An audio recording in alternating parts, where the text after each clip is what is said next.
Moby Dick,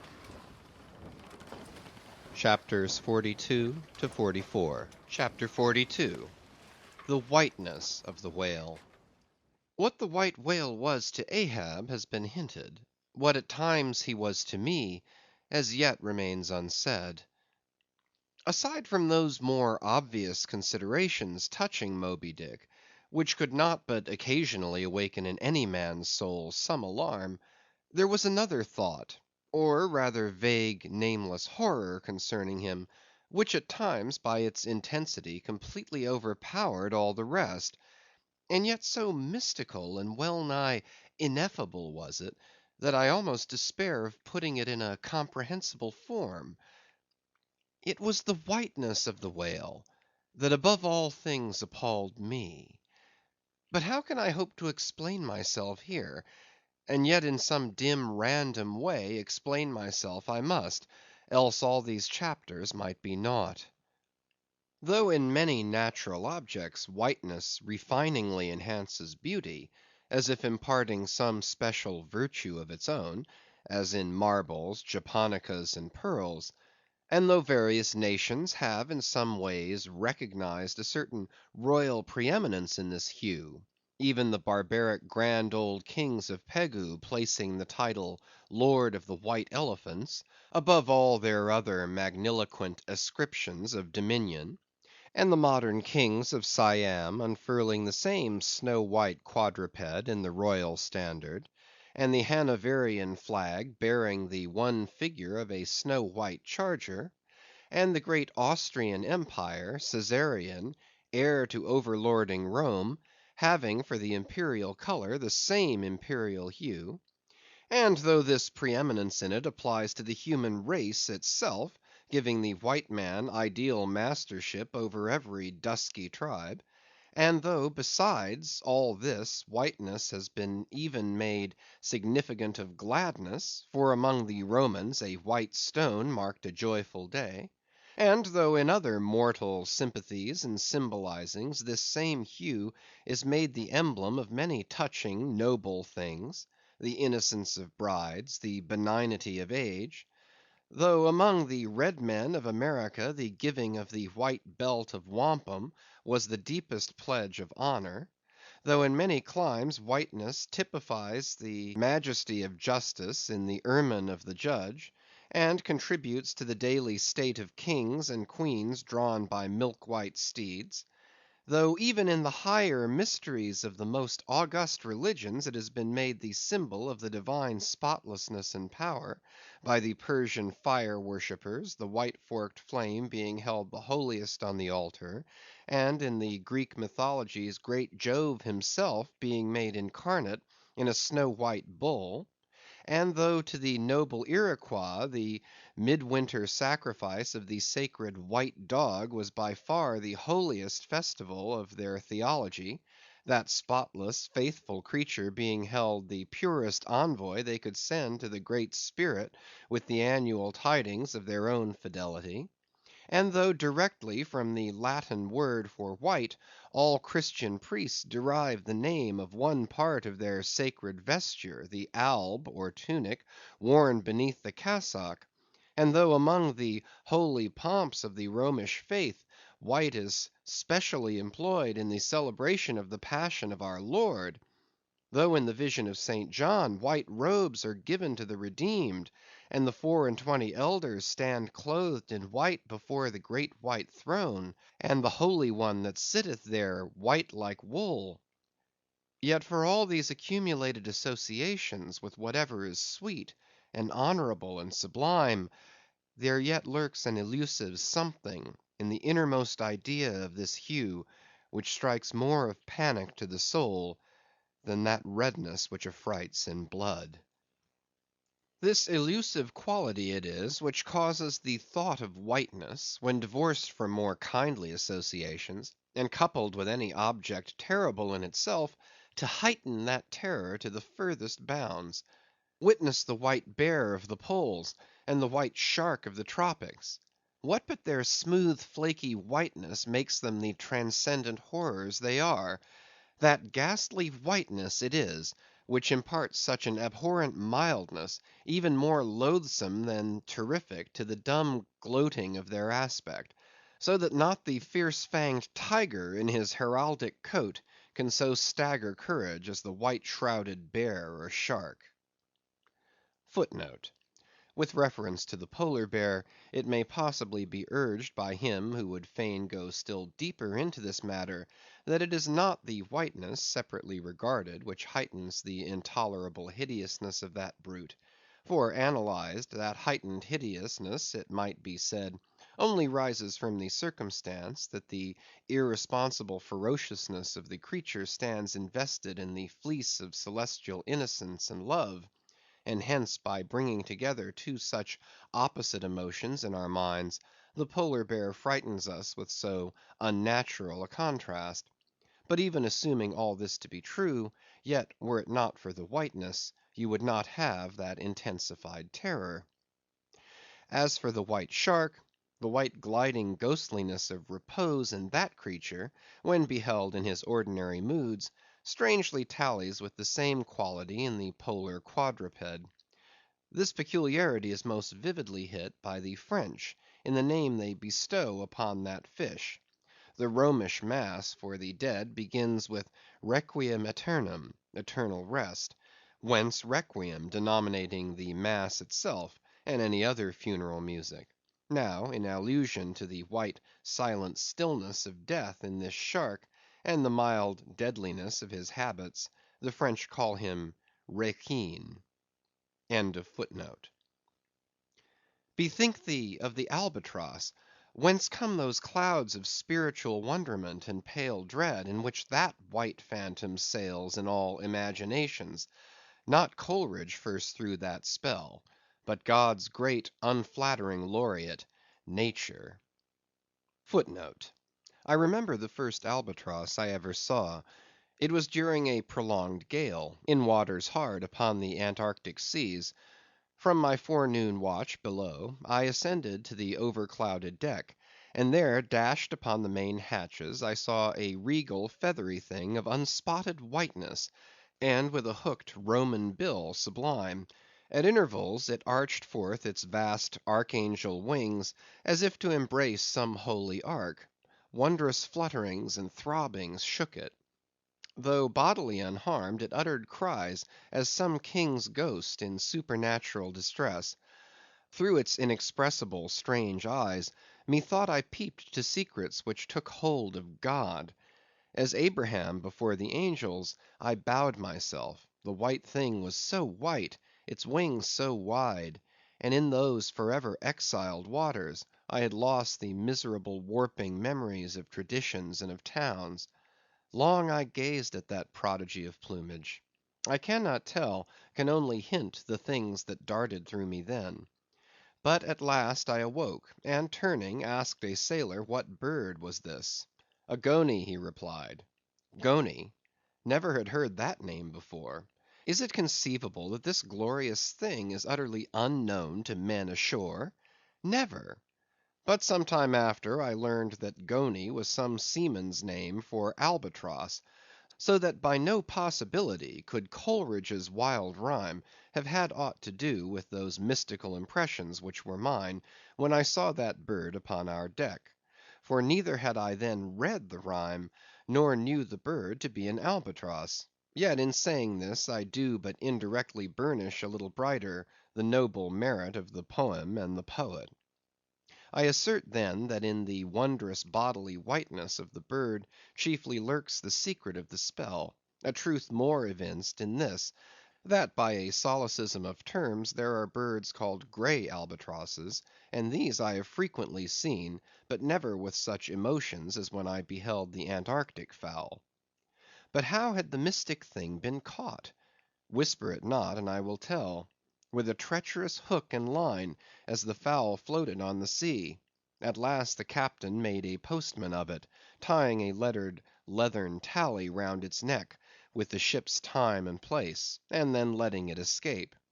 But I doubt not that leathern tally, meant for man, was taken off in heaven, when the white fowl flew to join the wing folding, the invoking and adoring cherubim. Most famous in our Western annals and Indian traditions is that of the white steed of the prairies, a magnificent milk‐white charger, large‐eyed, small‐headed, bluff‐chested, and with the dignity of 1,000 monarchs in his lofty, overscorning carriage. He was the elected Xerxes of vast herds of wild horses, whose pastures in those days were only fenced by the Rocky Mountains and the Alleghanies. At their flaming head he westward trooped it, like that chosen star which every evening leads on the hosts of light. The flashing cascade of his mane, the curving comet of his tail, invested him with housings more resplendent than gold and silver beaters could have furnished him. A most imperial and archangelical apparition of that unfallen western world, which to the eyes of the old trappers and hunters revived the glories of those primeval times, when Adam walked majestic as a god, bluff‐browed and fearless as this mighty steed. Whether marching amid his aides and marshals in the van of countless cohorts that endlessly streamed it over the plains, like an Ohio; or whether with his circumambient subjects browsing all around at the horizon, the white steed gallopingly reviewed them with warm nostrils reddening through his cool milkiness; in whatever aspect he presented himself, always to the bravest Indians he was the object of trembling reverence and awe. Nor can it be questioned from what stands on legendary record of this noble horse, that it was his spiritual whiteness chiefly which so clothed him with divineness, and that this divineness had that in it which, though commanding worship, at the same time enforced a certain nameless terror. But there are other instances where this whiteness loses all that accessory and strange glory which invests it in the white steed and albatross. What is it that in the albino man so peculiarly repels and often shocks the eye, as that sometimes he is loathed by his own kith and kin? It is that whiteness which invests him, a thing expressed by the name he bears. The albino is as well made as other men, has no substantive deformity, and yet this mere aspect of all‐pervading whiteness makes him more strangely hideous than the ugliest abortion. Why should this be so? Nor in quite other aspects does nature in her least palpable but not the less malicious agencies fail to enlist among her forces this crowning attribute of the terrible. From its snowy aspect, the gauntleted ghost of the southern seas has been denominated the white squall; nor in some historic instances has the art of human malice omitted so potent an auxiliary.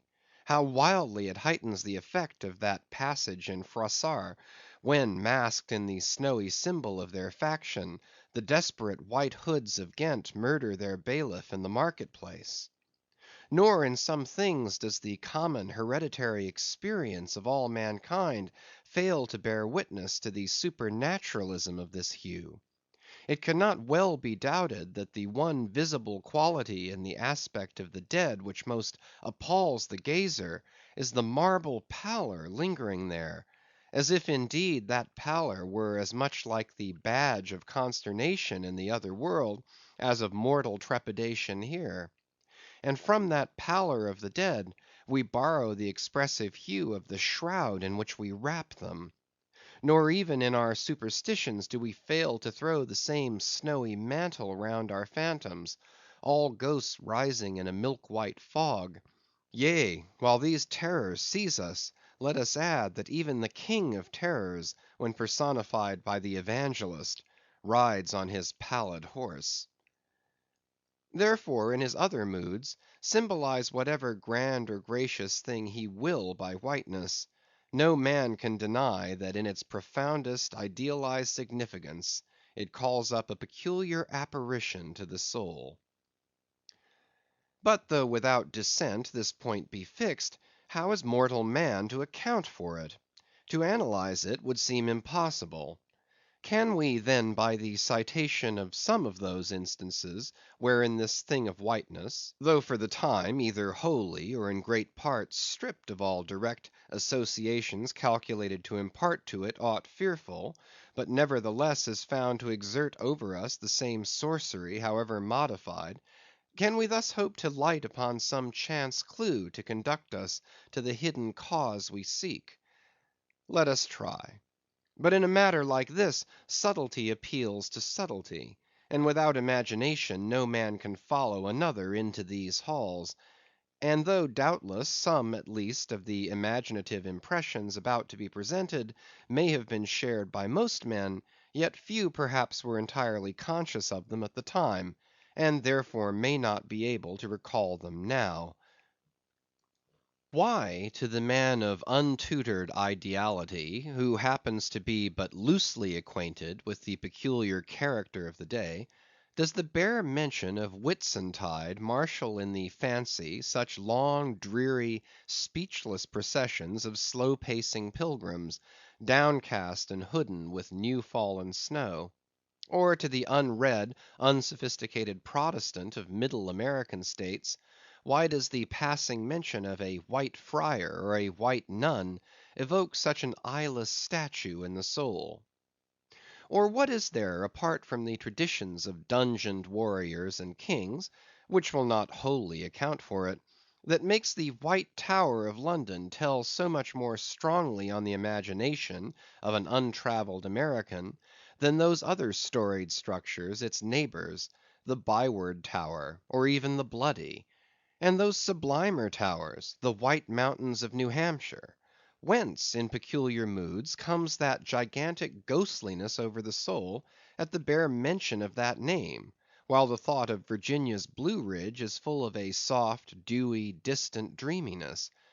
Or why, irrespective of all latitudes and longitudes, does the name of the White Sea exert such a spectralness over the fancy, while that of the Yellow Sea lulls us with mortal thoughts of long, lacquered, mild afternoons on the waves, followed by the gaudiest and yet sleepiest of sunsets? Or to choose a wholly unsubstantial instance, purely addressed to the fancy, why, in reading the old fairy tales of Central Europe, does the tall pale man of the Hartz forests, whose changeless pallor unrustlingly glides through the green of the groves, why is this phantom more terrible than all the whooping imps of the Blocksberg? Nor is it altogether the remembrance of her cathedral toppling earthquakes, nor the stampedos of her frantic seas, nor the tearlessness of arid skies that never rain, nor the sight of her wide field of leaning spires, wrenched copestones, and crosses all adroop, like canted yards of anchored fleets, and her suburban avenues of house walls lying upon each other as a tossed pack of cards. It is not these things alone which make tearless Lima the strangest, saddest city thou canst see. For Lima has taken the white veil, and there is a higher horror in this whiteness of her woe. Old as Pizarro, this whiteness keeps her ruins for ever new; admits not the cheerful greenness of complete decay; spreads over her broken ramparts the rigid pallor of an apoplexy that fixes its own distortions. I know that to the common apprehension, this phenomenon of whiteness is not confessed to be the prime agent in exaggerating the terror of objects otherwise terrible. Nor to the unimaginative mind is there aught of terror in those appearances whose awfulness to another mind almost solely consists in this one phenomenon, especially when exhibited under any form at all approaching to muteness or universality. What I mean by these two statements may perhaps be respectively elucidated by the following examples. First, the mariner, when drawing nigh the coasts of foreign lands, if by night he hear the roar of breakers, starts to vigilance, and feels just enough of trepidation to sharpen all his faculties. But under precisely similar circumstances, let him be called from his hammock to view his ship sailing through a midnight sea of milky whiteness, as if from encircling headlands shoals of combed white bears were swimming round him, then he feels a silent superstitious dread. The shrouded phantom of the whitened waters is horrible to him as a real ghost. In vain the lead assures him he is still off soundings. Heart and helm they both go down. He never rests till blue water is under him again. Yet where is the mariner who will tell thee, Sir, it was not so much the fear of striking hidden rocks as the fear of that hideous whiteness that so stirred me. Second, to the native Indian of Peru, the continual sight of the snow howdahed Andes conveys naught of dread, except perhaps in the mere fancying of the eternal frosted desolateness reigning at such vast altitudes, and the natural conceit of what a fearfulness it would be to lose oneself in such inhuman solitudes. Much the same is it with the backwoodsman of the West, who with comparative indifference views an unbounded prairie sheeted with driven snow, no shadow of tree or twig to break the fixed trance of whiteness. Not so the sailor, beholding the scenery of the Antarctic seas, where at times by some infernal trick of legerdemain in the powers of frost and air, he, shivering and half shipwrecked, instead of rainbows speaking hope and solace to his misery, views what seems a boundless churchyard grinning upon him, with its lean ice monuments and splintered crosses. But, thou sayest, methinks that white lead chapter about whiteness is but a white flag hung out from a craven soul. Thou surrenderest to a hypo, Ishmael.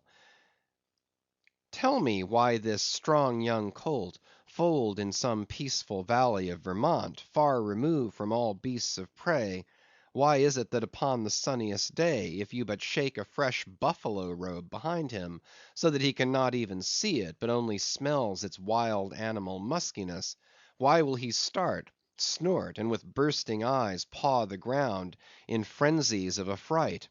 There is no remembrance in him of any gorings of wild creatures in his green northern home, so that the strange muskiness he smells cannot recall to him anything associated with the experience of former perils. For what knows he, this New England colt, of the black bisons of distant Oregon? No; but here thou beholdest, even in a dumb brute, the instinct of the knowledge of the demonism in the world.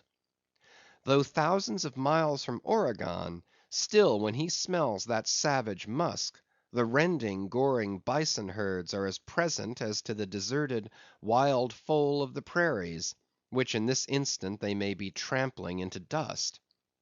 Thus, then, the muffled rollings of a milky sea, the bleak rustlings of the festooned frosts of mountains, the desolate shiftings of the windrowed snows of prairies, all these to Ishmael are as the shaking of that buffalo robe to the frightened colt. Though neither knows where lie the nameless things of which the mystic sign gives forth such hints, yet with me, as with the colt, somewhere those things must exist, though in many of its aspects this visible world seems formed in love, the invisible spheres were formed in fright. But not yet have we solved the incantation of this whiteness, and learned why it appeals with such power to the soul, and more strange and far more portentous; why, as we have seen, it is at once the most meaning symbol of spiritual things, nay, the very veil of the Christian deity, and yet should be, as it is, the intensifying agent in things most appalling to mankind. Is it that by its indefiniteness it shadows forth the heartless voids and immensities of the universe, and thus stabs us from behind with the thought of annihilation, when beholding the white depths of the Milky Way? Or is it, that as in essence whiteness is not so much a color as the visible absence of color, and at the same time the concrete of all colors?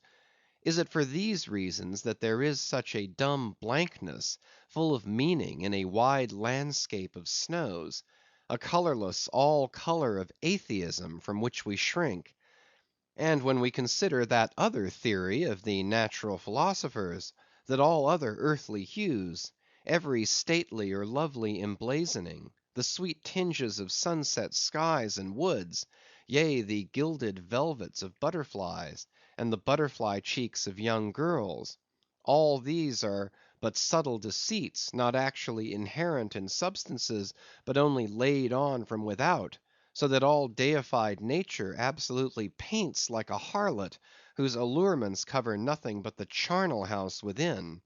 And when we proceed further, and consider that the mystical cosmetic, which produces every one of her hues, the great principle of light, forever remains white or colorless in itself, and if operating without medium upon matter, would touch all objects, even tulips and roses, with its own blank tinge. Pondering all this, the palsied universe lies before us a leper; and like wilful travellers in Lapland, who refuse to wear coloured and colouring glasses upon their eyes, so the wretched infidel gazes himself blind at the monumental white shroud that wraps all the prospect around him. And of all these things, the albino whale was the symbol. Wonder ye then at the fiery hunt? CHAPTER 43. Hark! Hist!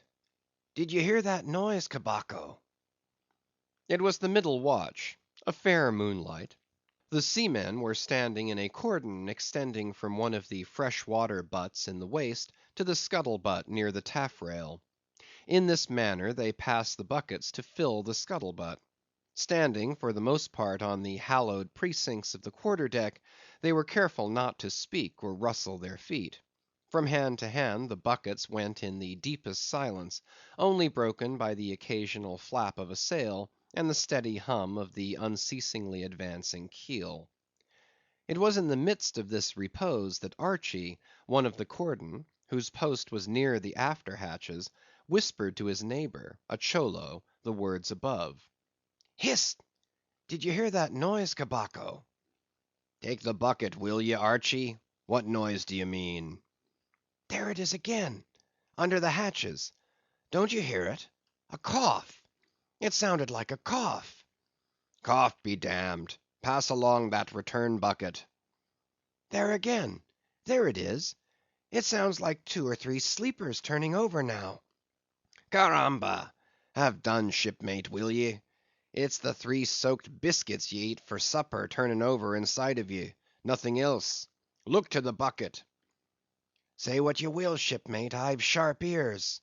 Aye, you are the chap, ain't you, that heard the hum of the old Quakeress's knitting needles 50 miles at sea from Nantucket? You're the chap. Grin away. We'll see what turns up. Hark ye, Cabaco! There is somebody down in the after hold that has not yet been seen on deck, and I suspect our old Mogul knows something of it too. I heard Stubb tell Flask one morning watch that there was something of that sort in the wind. Tish, the bucket.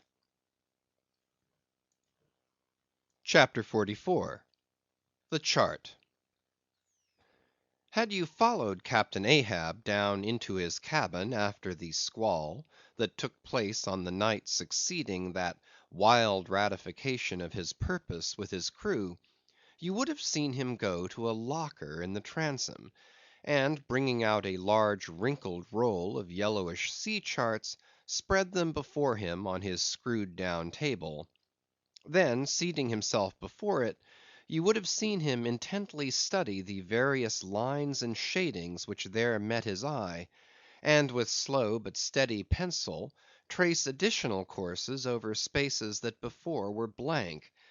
At intervals he would refer to piles of old log books beside him, wherein were set down the seasons and places in which, on various former voyages of various ships, sperm whales had been captured or seen.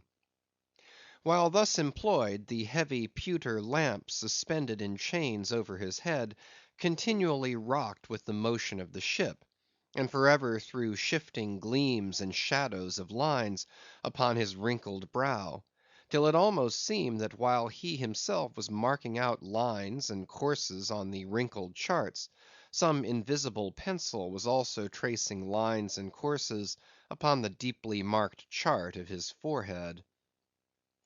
But it was not this night in particular that, in the solitude of his cabin, Ahab thus pondered over his charts.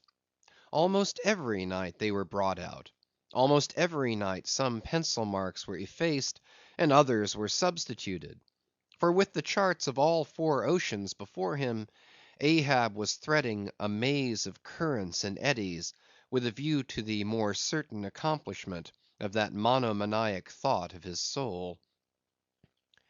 Now to any one not fully acquainted with the ways of the Leviathans, it might seem an absurdly hopeless task thus to seek out one solitary creature in the unhooped oceans of this planet. But not so did it seem to Ahab, who knew the sets of all tides and currents, and thereby calculating the driftings of the sperm whale's food, and also calling to mind the regular ascertained seasons for hunting him in particular latitudes, could arrive at reasonable surmises, almost approaching to certainties, concerning the timeliest day to be upon this or that ground in search of his prey. So assured, indeed, is the fact concerning the periodicalness of the sperm whale's resorting to given waters, that many hunters believe that could he be closely observed and studied throughout the world, were the logs for one voyage of the entire whale fleet carefully collated, then the migrations of the sperm whale would be found to correspond in invariability to those of the herring shoals or the flights of swallows. On this hint, attempts have been made to construct elaborate migratory charts of the sperm whale.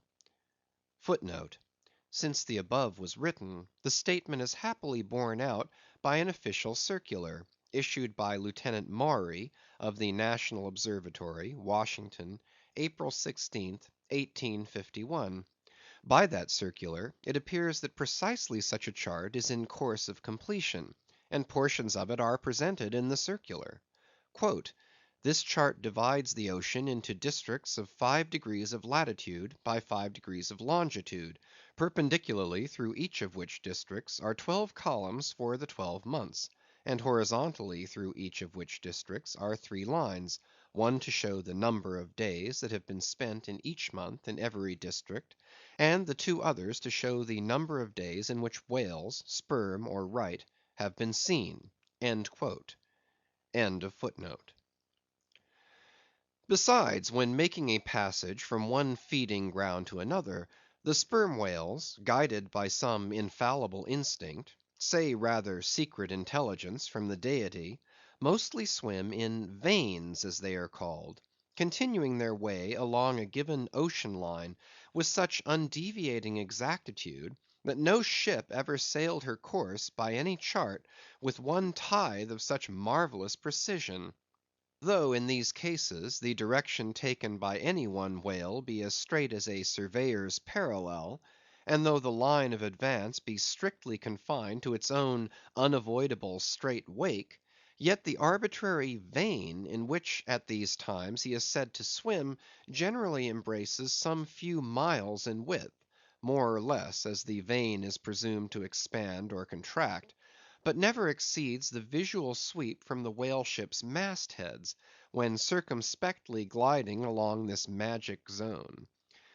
The sum is, that at particular seasons within that breadth and along that path, migrating whales may with great confidence be looked for.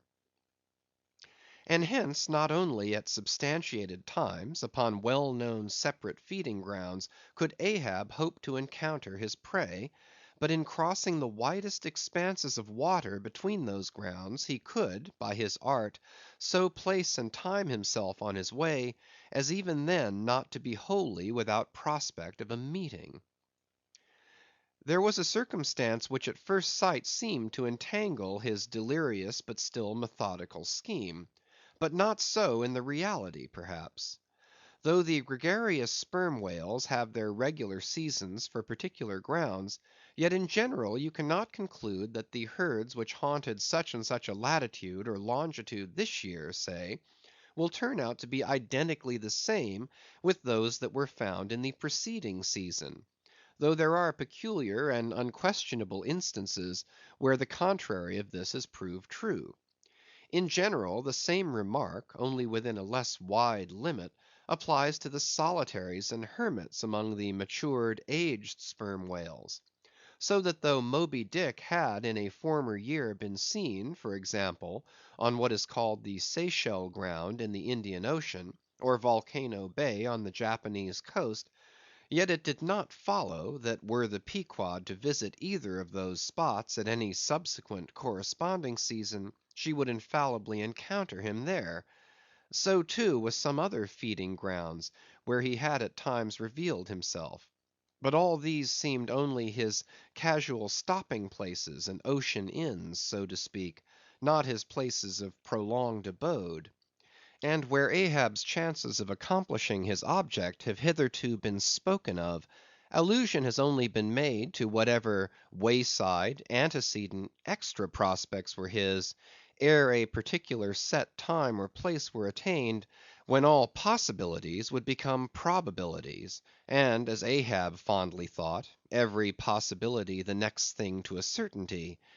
That particular set time and place were conjoined in the one technical phrase, the season on the line; for there and then, for several consecutive years, Moby Dick had been periodically descried, lingering in those waters for a while, as the sun in its annual round loiters for a predicted interval in any one sign of the zodiac. There it was, too, that most of the deadly encounters with the white whale had taken place; there the waves were storied with his deeds; there also was that tragic spot where the monomaniac old man had found the awful motive to his vengeance. But in the cautious comprehensiveness and unloitering vigilance with which Ahab threw his brooding soul into this unfaltering hunt, he would not permit himself to rest all his hopes upon the one crowning fact above mentioned, however flattering it might be to those hopes; nor in the sleeplessness of his vow could he so tranquillize his unquiet heart as to postpone all intervening quest. Now the Pequod had sailed from Nantucket at the very beginning of the season on the line. No possible endeavor, then, could enable her commander to make the great passage southwards, double Cape Horn, and then running down 60 degrees of latitude, arrive in the equatorial Pacific in time to cruise there. Therefore he must wait for the next ensuing season.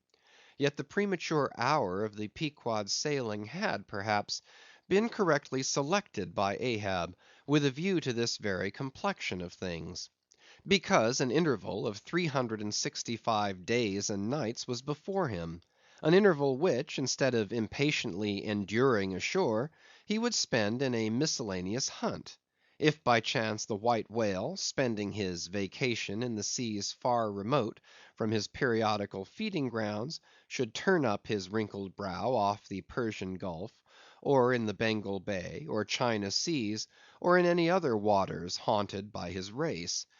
So that monsoons, pampas, nor'westers, harmattans, trades, any wind but the levanter and simoon, might blow Moby Dick into the devious zigzag world circle of the Pequod's circumnavigating wake. But granting all this, yet regarded discreetly and coolly, seems it not but a mad idea this, that in the broad boundless ocean, one solitary whale, even if encountered, should be thought capable of individual recognition from his hunter, even as a white bearded Mufti in the thronged thoroughfares of Constantinople? Yes. For the peculiar snow white brow of Moby Dick, and his snow white hump, could not but be unmistakable. And have I not tallied the whale, Ahab would mutter to himself, as after poring over his charts till long after midnight, he would throw himself back in reveries; tallied him, and shall he escape? His broad fins are bored and scalloped out like a lost sheep's ear. And here his mad mind would run on in a breathless race, till a weariness and faintness of pondering came over him. and in the open air of the deck he would seek to recover his strength. Ah, God! what trances of torment does that man endure who is consumed with one unachieved revengeful desire!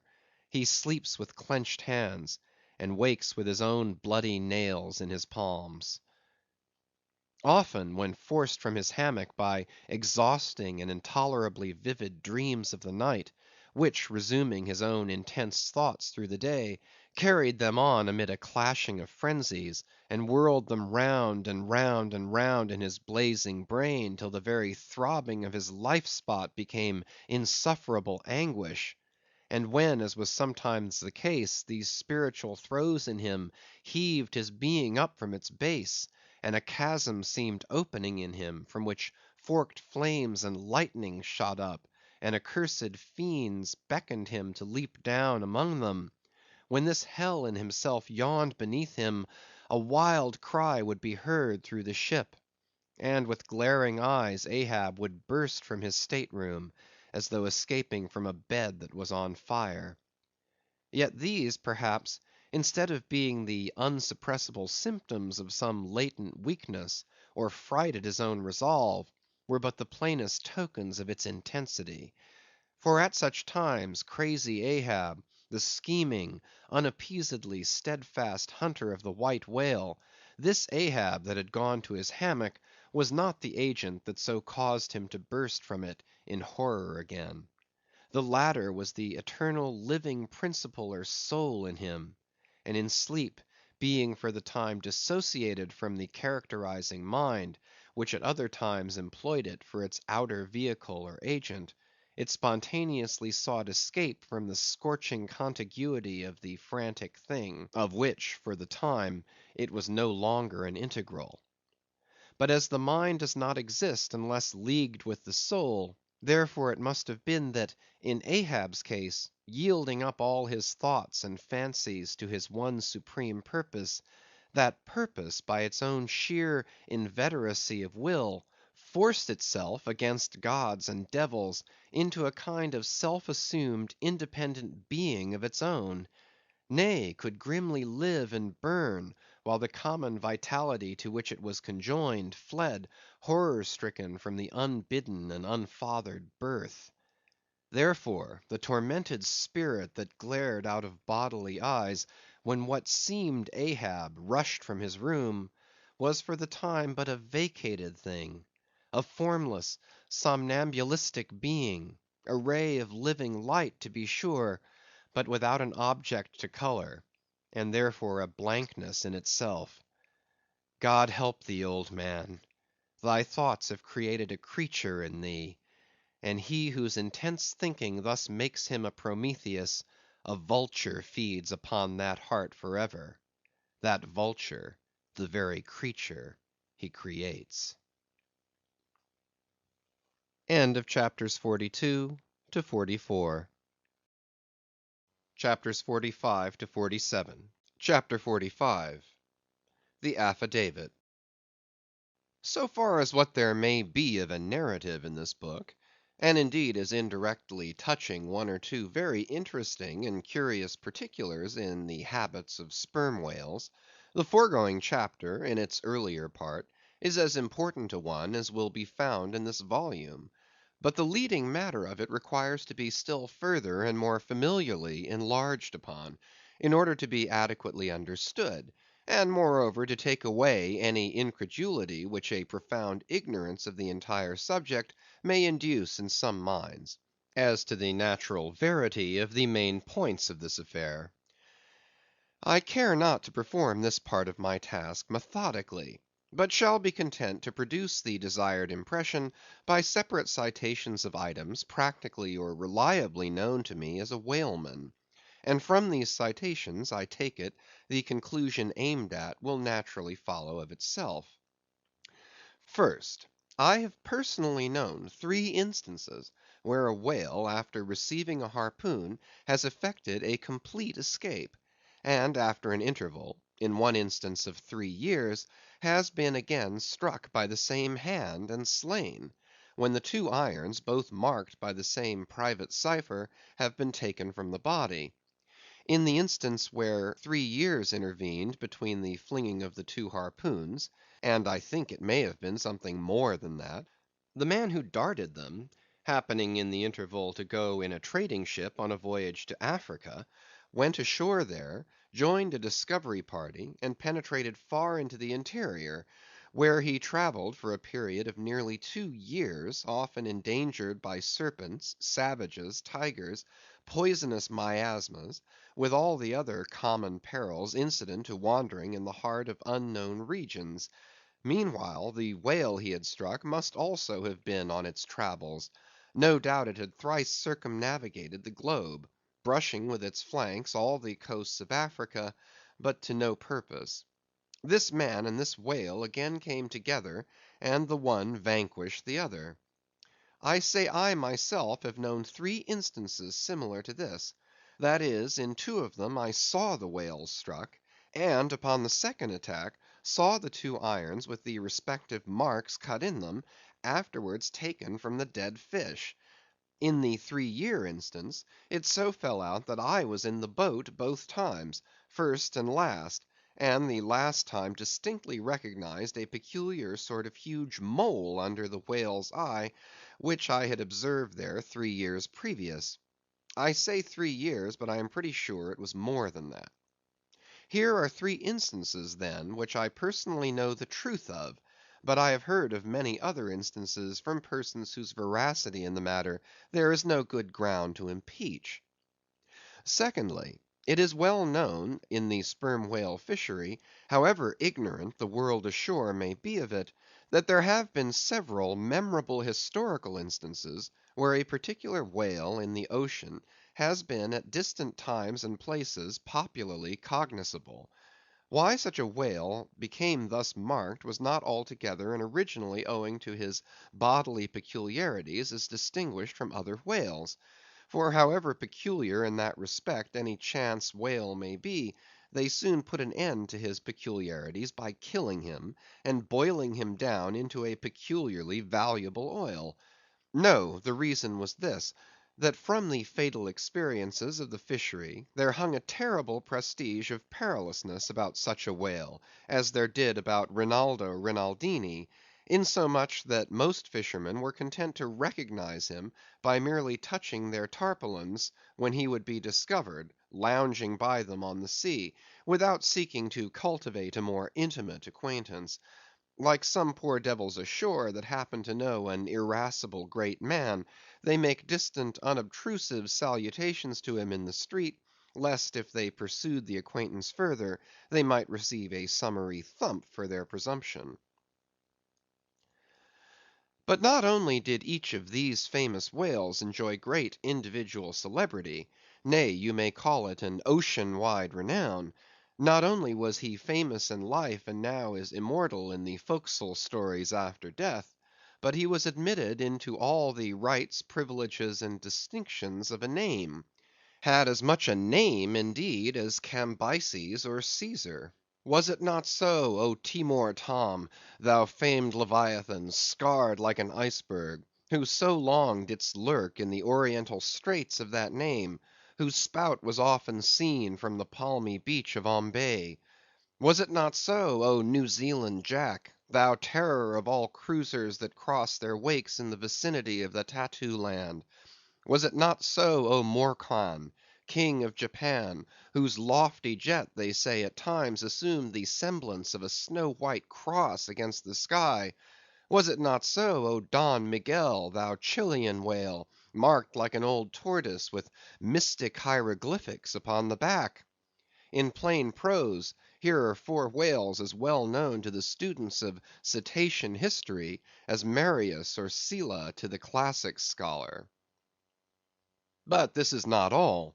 New Zealand Tom and Don Miguel, after at various times creating great havoc among the boats of different vessels, were finally gone in quest of, systematically hunted out, chased, and killed by valiant whaling captains, who heaved up their anchors with that express object as much in view, as in setting out through the Narragansett woods, Captain Butler of old had it in his mind to capture that notorious murderous savage, Anawan, the headmost warrior of the Indian king Philip. I do not know where I can find a better place than just here to make mention of one or two other things which seem to me important, as in printed form establishing in all respects the reasonableness of the whole story of the White Whale, more especially the catastrophe. For this is one of those disheartening instances where truth requires full as much bolstering as error. So ignorant are most landsmen of some of the plainest and most palpable wonders of the world, that without some hints touching the plain facts, historical and otherwise, of the fishery, they might scoff at Moby Dick as a monstrous fable, or still worse and more detestable, a hideous and intolerable allegory. First, though most men have some vague flitting ideas of the general perils of the grand fishery, yet they have nothing like a fixed vivid conception of those perils, and the frequency with which they recur. One reason, perhaps, is that not 1 in 50 of the actual disasters and deaths by casualties in the fishery ever finds a public record at home, however transient and immediately forgotten that record. Do you suppose that that poor fellow there, who this moment perhaps caught by the whale line off the coast of New Guinea, is being carried to the bottom of the sea by the sounding Leviathan, do you suppose that that poor fellow's name will appear in the newspaper obituary you will read to morrow at your breakfast? No, because the mails are very irregular between here and New Guinea. In fact, did you ever hear what might be called regular news direct or indirect from New Guinea? Yet I tell you that upon one particular voyage which I made to the Pacific, among many others, we spoke 30 different ships, every one of which had a death by a whale, some of them more than one, and 3 that had each lost a boat's crew. For God's sake, be economical with your lamps and candles. Not a gallon you burn, but at least 1 drop of a man's blood was spilled for it. Secondly, people ashore have indeed some indefinite idea that a whale is an enormous creature of enormous power. But I have ever found that when narrating to them some specific example of this twofold enormousness, they have significantly complimented me upon my facetiousness, when I declare upon my soul I had no more idea of being facetious than Moses when he wrote the history of the plagues of Egypt. But fortunately the special point I here seek can be established upon testimony entirely independent of my own. The point is this: the sperm whale is in some cases sufficiently powerful, knowing, and judiciously malicious, as with direct aforethought, to stave in, utterly destroy, and sink a large ship. And what is more, the sperm whale has done it. First, in the year 1820, the ship Essex, Captain Pollard of Nantucket, was cruising in the Pacific Ocean. One day she saw spouts, lowered her boats, and gave chase to a shoal of sperm whales. Ere long several of the whales were wounded, when suddenly a very large whale escaping from the boats, issued from the shoal, and bore directly down upon the ship. Dashing his forehead against her hull, he so stove her in, that in less than "10 minutes" she settled down and fell over. Not a surviving plank of her has been seen since. After the severest exposure, part of the crew reached the land in their boats. Being returned home at last, Captain Pollard once more sailed for the Pacific in command of another ship, but the gods shipwrecked him again upon unknown rocks and breakers. For the second time his ship was utterly lost, and forthwith forswearing the sea, he has never tempted it since. At this day Captain Pollard is a resident of Nantucket. I have seen Owen Chace, who was chief mate of the Essex at the time of the tragedy. I have read his plain and faithful narrative. I have conversed with his son, and all this within a few miles of the scene of the catastrophe. Footnote: The following are extracts from Chase's narrative. "Every fact seemed to warrant me in concluding that it was anything but chance which directed his operations. He made too several attacks upon the ship, at a short interval between them, both of which, according to their direction, were calculated to do us the most injury, by being made ahead, and thereby combining the speed of the two objects for the shock; to effect which, the exact manoeuvres which he made were necessary. His aspect was most horrible, and such as indicated resentment and fury.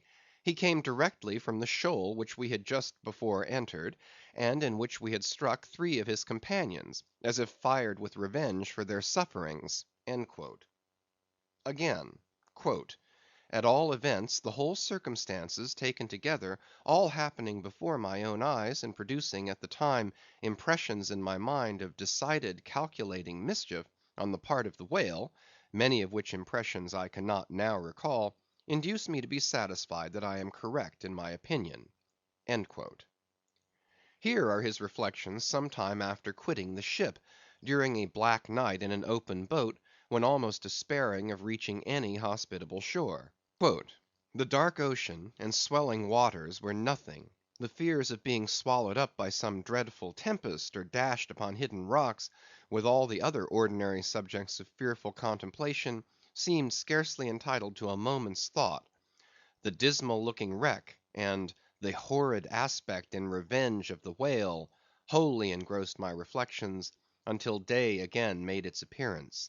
In another place (page 45), he speaks of "the mysterious and mortal attack of the animal." Secondly, the ship Union, also of Nantucket, was in the year 1807 totally lost off the Azores by a similar onset, but the authentic particulars of this catastrophe I have never chanced to encounter, though from the whale hunters I have now and then heard casual allusions to it. Thirdly, some 18 or 20 years ago, Commodore J——, then commanding an American sloop of war of the first class, happened to be dining with a party of whaling captains on board a Nantucket ship in the harbor of Oahu, Sandwich Islands. Conversation turning upon whales, the Commodore was pleased to be skeptical touching the amazing strength ascribed to them by the professional gentlemen present. He peremptorily denied, for example, that any whale could so smite his stout sloop of war as to cause her to leak so much as a thimbleful. Very good; but there is more coming. Some weeks after, the Commodore set sail in this impregnable craft for Valparaiso; but he was stopped on the way by a portly sperm whale that begged a few moments' confidential business with him. That business consisted in fetching the Commodore's craft such a thwack, that with all his pumps going he made straight for the nearest port to heave down and repair. I am not superstitious, but I consider the Commodore's interview with that whale as providential. Was not Saul of Tarsus converted from unbelief by a similar fright? I tell you, the sperm whale will stand no nonsense. I will now refer you to Langsdorff's voyages for a little circumstance in point, peculiarly interesting to the writer hereof. Langsdorff, you must know, by the way, was attached to the Russian Admiral Krusenstern's famous discovery expedition in the beginning of the present century. Captain Langsdorff thus begins his 17th chapter: "By the 13th of May our ship was ready to sail, and the next day we were out in the open sea, on our way to Ochotsh. The weather was very clear and fine, but so intolerably cold that we were obliged to keep on our fur clothing. For some days we had very little wind. It was not till the 19th that a brisk gale from the northwest sprang up. An uncommon large whale, the body of which was larger than the ship itself, lay almost at the surface of the water, but was not perceived by any one on board till the moment when the ship, which was in full sail, was almost upon him, so that it was impossible to prevent its striking against him.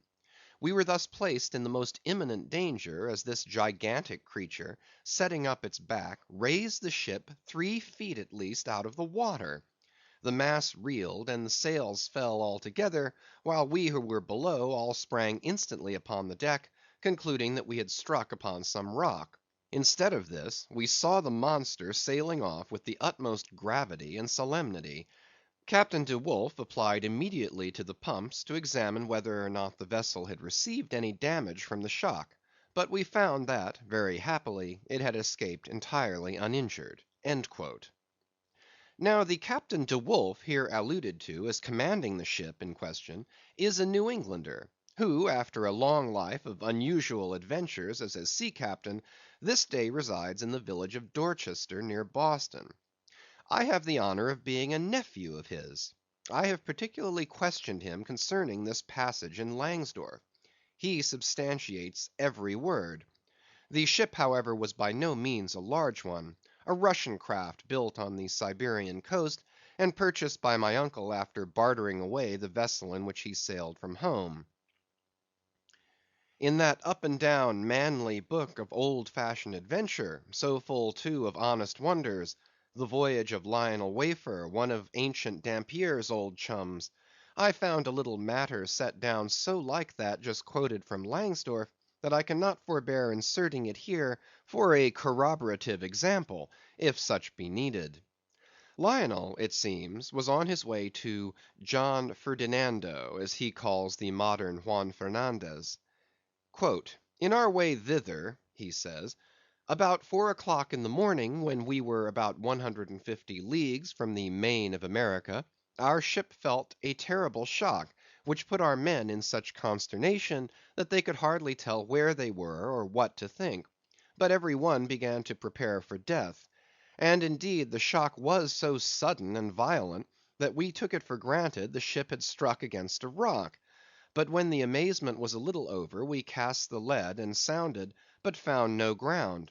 The suddenness of the shock made the guns leap in their carriages, and several of the men were shaken out of their hammocks. Captain Davis, who lay with his head on a gun, was thrown out of his cabin." Lionel then goes on to impute the shock to an earthquake, and seems to substantiate the imputation by stating that a great earthquake somewhere about that time did actually do great mischief along the Spanish land. But I should not much wonder if, in the darkness of that early hour of the morning, the shock was after all caused by an unseen whale vertically bumping the hull from beneath. I might proceed with several more examples, one way or another known to me, of the great power and malice at times of the sperm whale. In more than one instance he has been known not only to chase the assailing boats back to their ships, but to pursue the ship itself, and long withstand all the lances hurled at him from its decks. The English ship Pusey Hall can tell a story on that head. And as for his strength, let me say that there have been examples where the lines attached to a running sperm whale have in a calm been transferred to the ship and secured there, the whale towing her great hull through the water, as a horse walks off with a cart.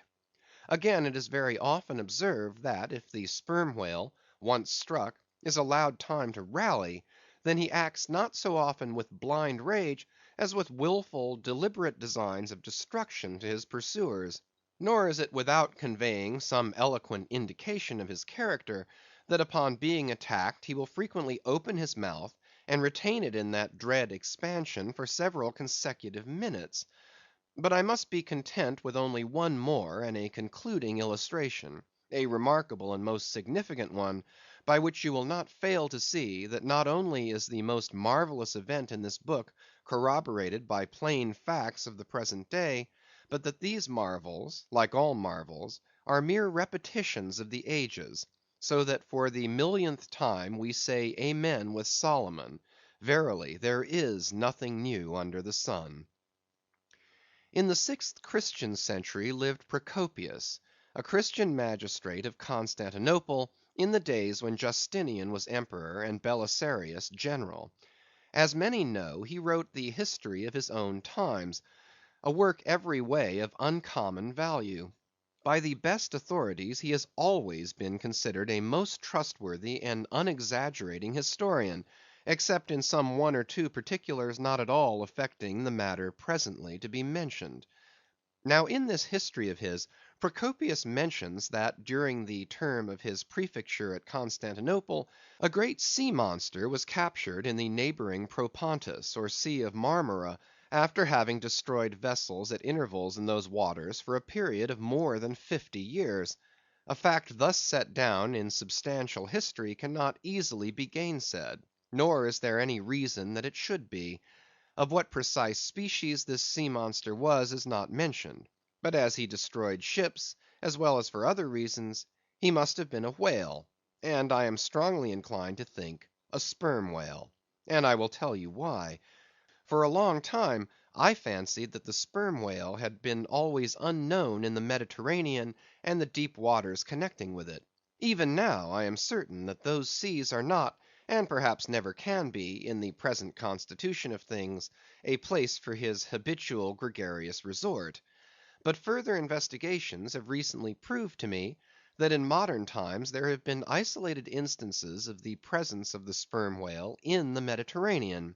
I am told on good authority that on the Barbary coast a Commodore Davis of the British Navy found the skeleton of a sperm whale.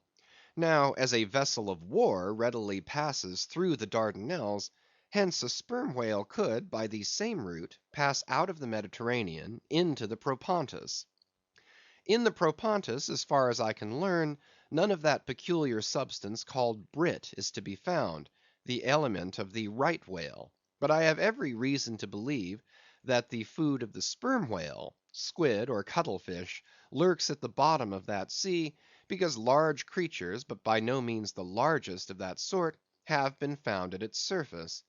If then you properly put these statements together, and reason upon them a bit, you will clearly perceive that according to all human reasoning, Procopius's sea monster, that for half a century stove the ships of a Roman emperor, must in all probability have been a sperm whale.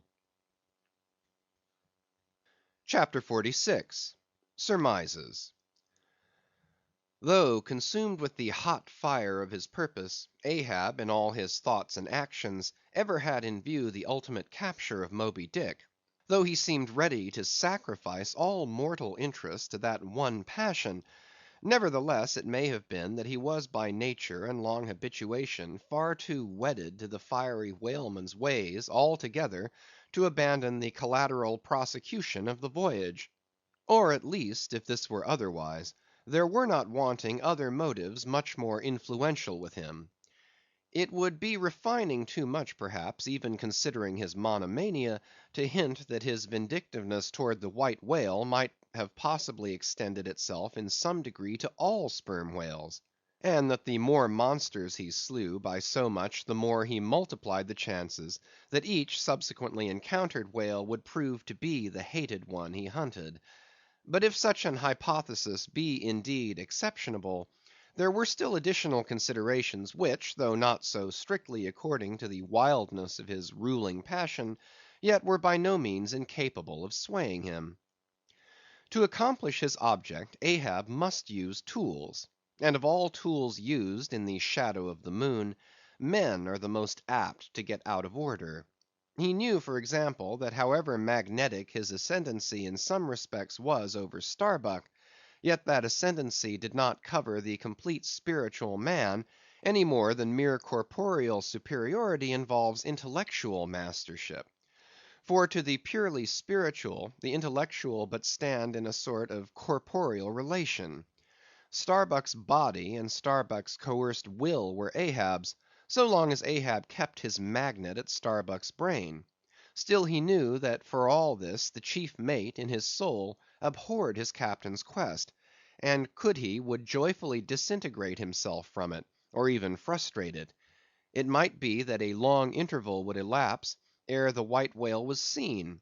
During that long interval, Starbuck would ever be apt to fall into open relapses of rebellion against his captain's leadership, unless some ordinary, prudential, circumstantial influences were brought to bear upon him. Not only that, but the subtle insanity of Ahab respecting Moby Dick was no ways more significantly manifested than in his superlative sense and shrewdness in foreseeing that, for the present, the hunt should in some way be stripped of that strange imaginative impiousness which naturally invested it; that the full terror of the voyage must be kept withdrawn into the obscure background; for few men's courage is proof against protracted meditation unrelieved by action; that when they stood their long night watches, his officers and men must have some nearer things to think of than Moby Dick.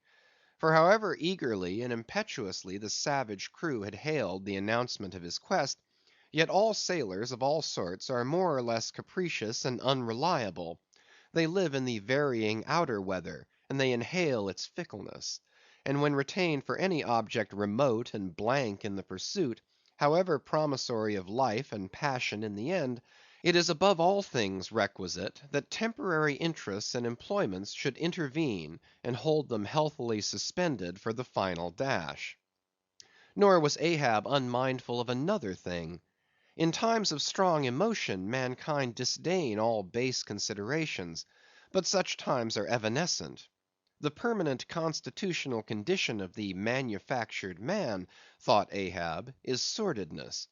Granting that the White Whale fully incites the heart of this my savage crew, and playing round their savageness even breeds a certain generous knight errantism in them; still, while for the love of it they give chase to Moby Dick, they must also have food for their more common daily appetites; for even the high lifted and chivalric crusaders of old times were not content to traverse 2,000 miles of land to fight for their holy sepulchre, without committing burglaries, picking pockets, and gaining other pious perquisites by the way. Had they been strictly held to their one final and romantic object, that final and romantic object too many would have turned from in disgust. I will not strip these men, thought Ahab, of all hopes of cash. Aye, cash. They may scorn cash now, but let some months go by and no perspective promise of it to them, and then this same quiescent cash all at once mutinying in them, this same cash would soon cashier Ahab. Nor was there wanting still another precautionary motive, more related to Ahab personally. Having impulsively, it is probable, and perhaps somewhat prematurely, revealed the prime but private purpose of the Pequod's voyage, Ahab was now entirely conscious that in so doing he had indirectly laid himself open to the unanswerable charge of usurpation; and with perfect impunity, both moral and legal, his crew, if so disposed, and to that end competent, could refuse all further obedience to him, and even violently wrest from him the command. From even the barely hinted imputation of usurpation, and the possible consequences of such a suppressed impression gaining ground, Ahab must of course have been most anxious to protect himself. That protection could only consist in his own predominating brain and heart and hand, backed by a heedful, closely calculating attention to every minute atmospheric influence which it was possible for his crew to be subjected to. For all these reasons, then, and others perhaps too analytic to be verbally developed here, Ahab plainly saw that he must still in a good degree continue true to the natural nominal purpose of the Pequod's voyage; observe all customary usages; and not only that, but force himself to evince all his well known passionate interest in the general pursuit of his profession. Be all this as it may, his voice was now often heard hailing the three mast heads, and admonishing them to keep a bright look out, and not omit reporting even a porpoise. This vigilance was not long without reward. CHAPTER 47. The Mat Maker. It was a cloudy, sultry afternoon. The seamen were lazily lounging about the decks, or vacantly gazing over into the lead‐colored waters. Queequeg and I were mildly employed weaving what is called a sword mat, for an additional lashing to our boat. So still and subdued, and somehow preluding was all the scene, and such an incantation of reverie lurked in the air, that each silent sailor seemed resolved into his own invisible self. I was the attendant or page of Queequeg while busy at the mat. As I kept passing and repassing the filling or woof of marline between the long yarns of the warp, using my own hand for the shuttle, and as Queequeg, standing sideways, ever and anon slid his heavy oaken sword between the threads, and idly looking off upon the water, carelessly and unthinkingly drove home every yarn, I say so strange a dreaminess did there then reign all over the ship, and all over the sea, only broken by the intermitting dull sound of the sword, that it seemed as if this were the loom of time, and I myself were a shuttle mechanically weaving and weaving away at the fates. There lay the fixed threads of the warp, subject to but one single, ever returning, unchanging vibration, and that vibration merely enough to admit of the crosswise interblending of other threads with its own. This warp seemed necessity, and here, thought I, with my own hand, I ply my own shuttle, and weave my own destiny into these unalterable threads. Meantime Queequeg's impulsive, indifferent sword, sometimes hitting the woof slantingly, or crookedly, or strongly, or weakly, as the case might be, and by this difference in the concluding blow producing a corresponding contrast in the final aspect of the completed fabric, this savage's sword, thought I, which thus finally shapes and fashions both warp and woof, this easy, indifferent sword must be chance. Aye, chance, free will, and necessity, nowise incompatible, all interweavingly working together. The straight warp of necessity, not to be swerved from its ultimate course; its every alternating vibration, indeed, only tending to that; free will still free to ply her shuttle between given threads; and chance, though restrained in its play, within the right lines of necessity, and sideways in its motion directed by free will; though thus prescribed to by both, chance by turns rules either, and has the last featuring blow at events. Thus we were weaving and weaving away, when I started at a sound so strange, long drawn, and musically wild and unearthly, that the ball of free will dropped from my hand, and I stood gazing up at the clouds whence that voice had dropped like a wing. High aloft in the cross trees was that mad gay header, Tashtego. His body was reaching eagerly forward, his hand stretched out like a wand, and at brief sudden intervals he continued his cries.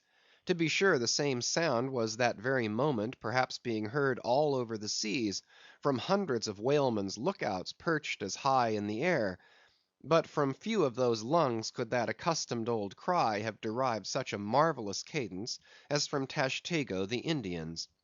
As he stood hovering over you, half suspended in air, so wildly and eagerly peering towards the horizon, you would have thought him some prophet or seer beholding the shadows of fate, and by those wild cries announcing their coming. "There she blows! There! There! There! She blows! She blows!" "Where away?" "On the lee beam, about 2 miles off; a school of them." Instantly all was commotion. The sperm whale blows as a clock ticks, with the same undeviating and reliable uniformity; and thereby whalemen distinguish this fish from other tribes of his genus. "There go flukes!" was now the cry from Tashtego, and the whales disappeared. "Quick, steward!" cried Ahab. "Time! Time!" Dough Boy hurried below, glanced at the watch, and reported the exact minute to Ahab. The ship was now kept away from the wind, and she went gently rolling before it.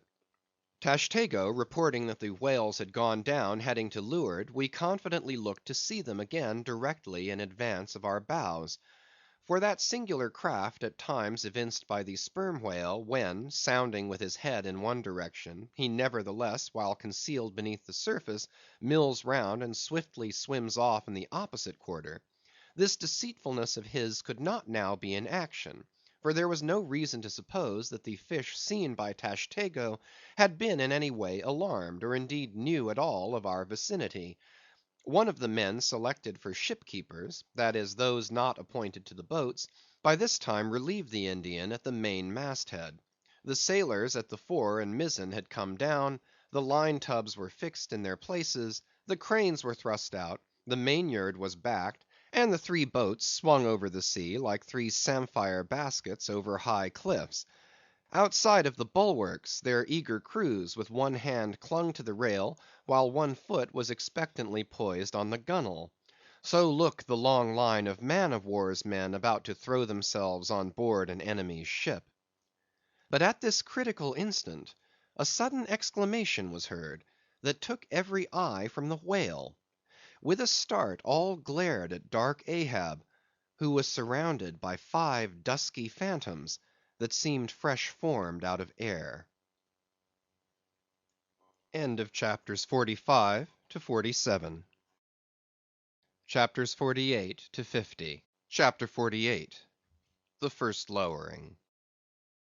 The phantoms, for so they seemed, were flitting on the other side of the deck, and with a noiseless celerity were casting loose the tackles and bands of the boat which swung there. This boat had always been deemed one of the spare boats, though technically called the captain's, on account of its hanging from the starboard quarter.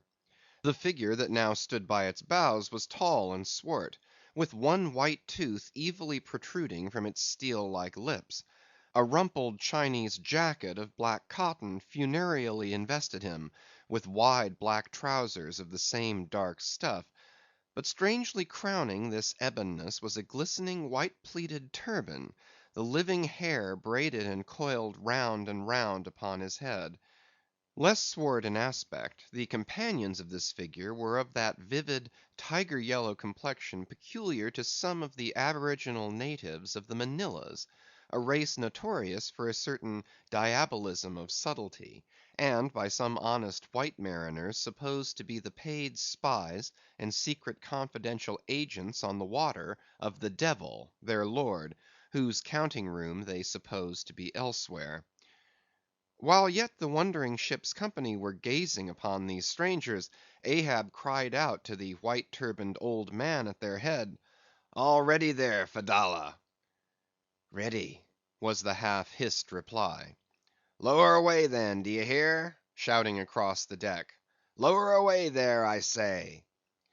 Such was the thunder of his voice, that spite of their amazement, the men sprang over the rail, the sheaves whirled around in the blocks, with a wallow the 3 boats dropped into the sea, while with a dexterous off‐handed daring, unknown in any other vocation, the sailors, goat‐like, leaped down the rolling ship's side into the tossed boats below.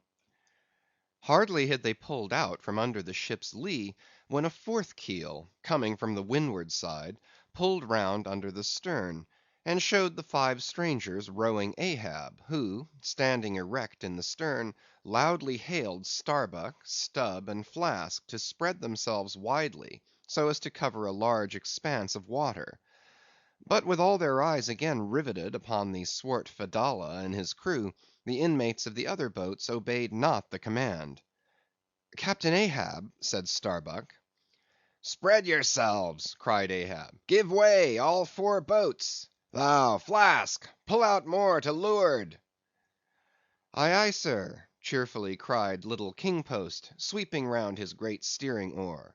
"Lay back," addressing his crew. "There, there, there again!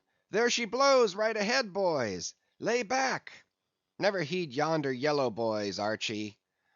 "Oh, I don't mind 'em, sir," said Archy. "I knew it all before now. Didn't I hear 'em in the hold? And didn't I tell Cabaco here of it? What say ye, Cabaco? They're stowaways, Mr. Flask." "Pull, pull, my fine hearts alive! Pull, my children! Pull, my little ones!" drawlingly and soothingly sighed Stubb to his crew, some of whom still showed signs of uneasiness. "Why don't you break your backbones, my boys? What is it you stare at? Those chaps in yonder boat? Tut! they are only 5 more hands come to help us. Never mind from where. The more the merrier. Pull then, do pull. Never mind the brimstone. Devils are good fellows enough. So, so. There you are now. That's the stroke for £1,000. That's the stroke to sweep the stakes. Hurrah for the gold cup of sperm oil, my heroes! 3 cheers, men, all hearts alive! Easy, easy. Don't be in a hurry. Don't be in a hurry. Why don't you snap your oars, you rascals?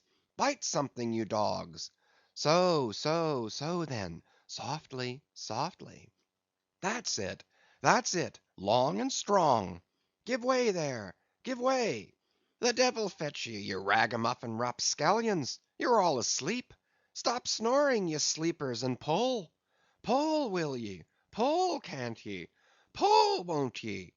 Why in the name of gudgeons and ginger cakes don't you pull? Pull and break something. Pull and start your eyes out. Here," whipping out the sharp knife from his girdle, "every mother's son of ye draw his knife, and pull with the blade between your teeth. That's it, that's it. Now ye do something. That looks like it, my steel bits. Start her, start her, my silver spoons. Start her, marling spikes." Stubb's exordium to his crew is given here at large, because he had a rather peculiar way of talking to them in general, and especially in inculcating the religion of rowing. But you must not suppose from this specimen of his sermonizings that he ever flew into downright passions with his congregation. Not at all, and therein consisted his chief peculiarity. He would say the most terrific things to his crew, in a tone so strangely compounded of fun and fury, and the fury seemed so calculated merely as a spice to the fun, that no oarsman could hear such queer invocations without pulling for dear life, and yet pulling for the mere joke of the thing. Besides, he all the time looked so easy and indolent himself, so loungingly managed his steering oar, and so broadly gaped, open-mouthed at times, that the mere sight of such a yawning commander, by sheer force of contrast, acted like a charm upon the crew.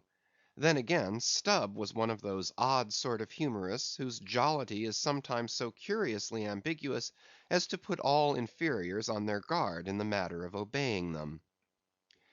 In obedience to a sign from Ahab, Starbuck was now pulling obliquely across Stubb's bow; and when for a minute or so the two boats were pretty near to each other, Stubb hailed the mate. "Mr. Starbuck, larboard boat there, ahoy!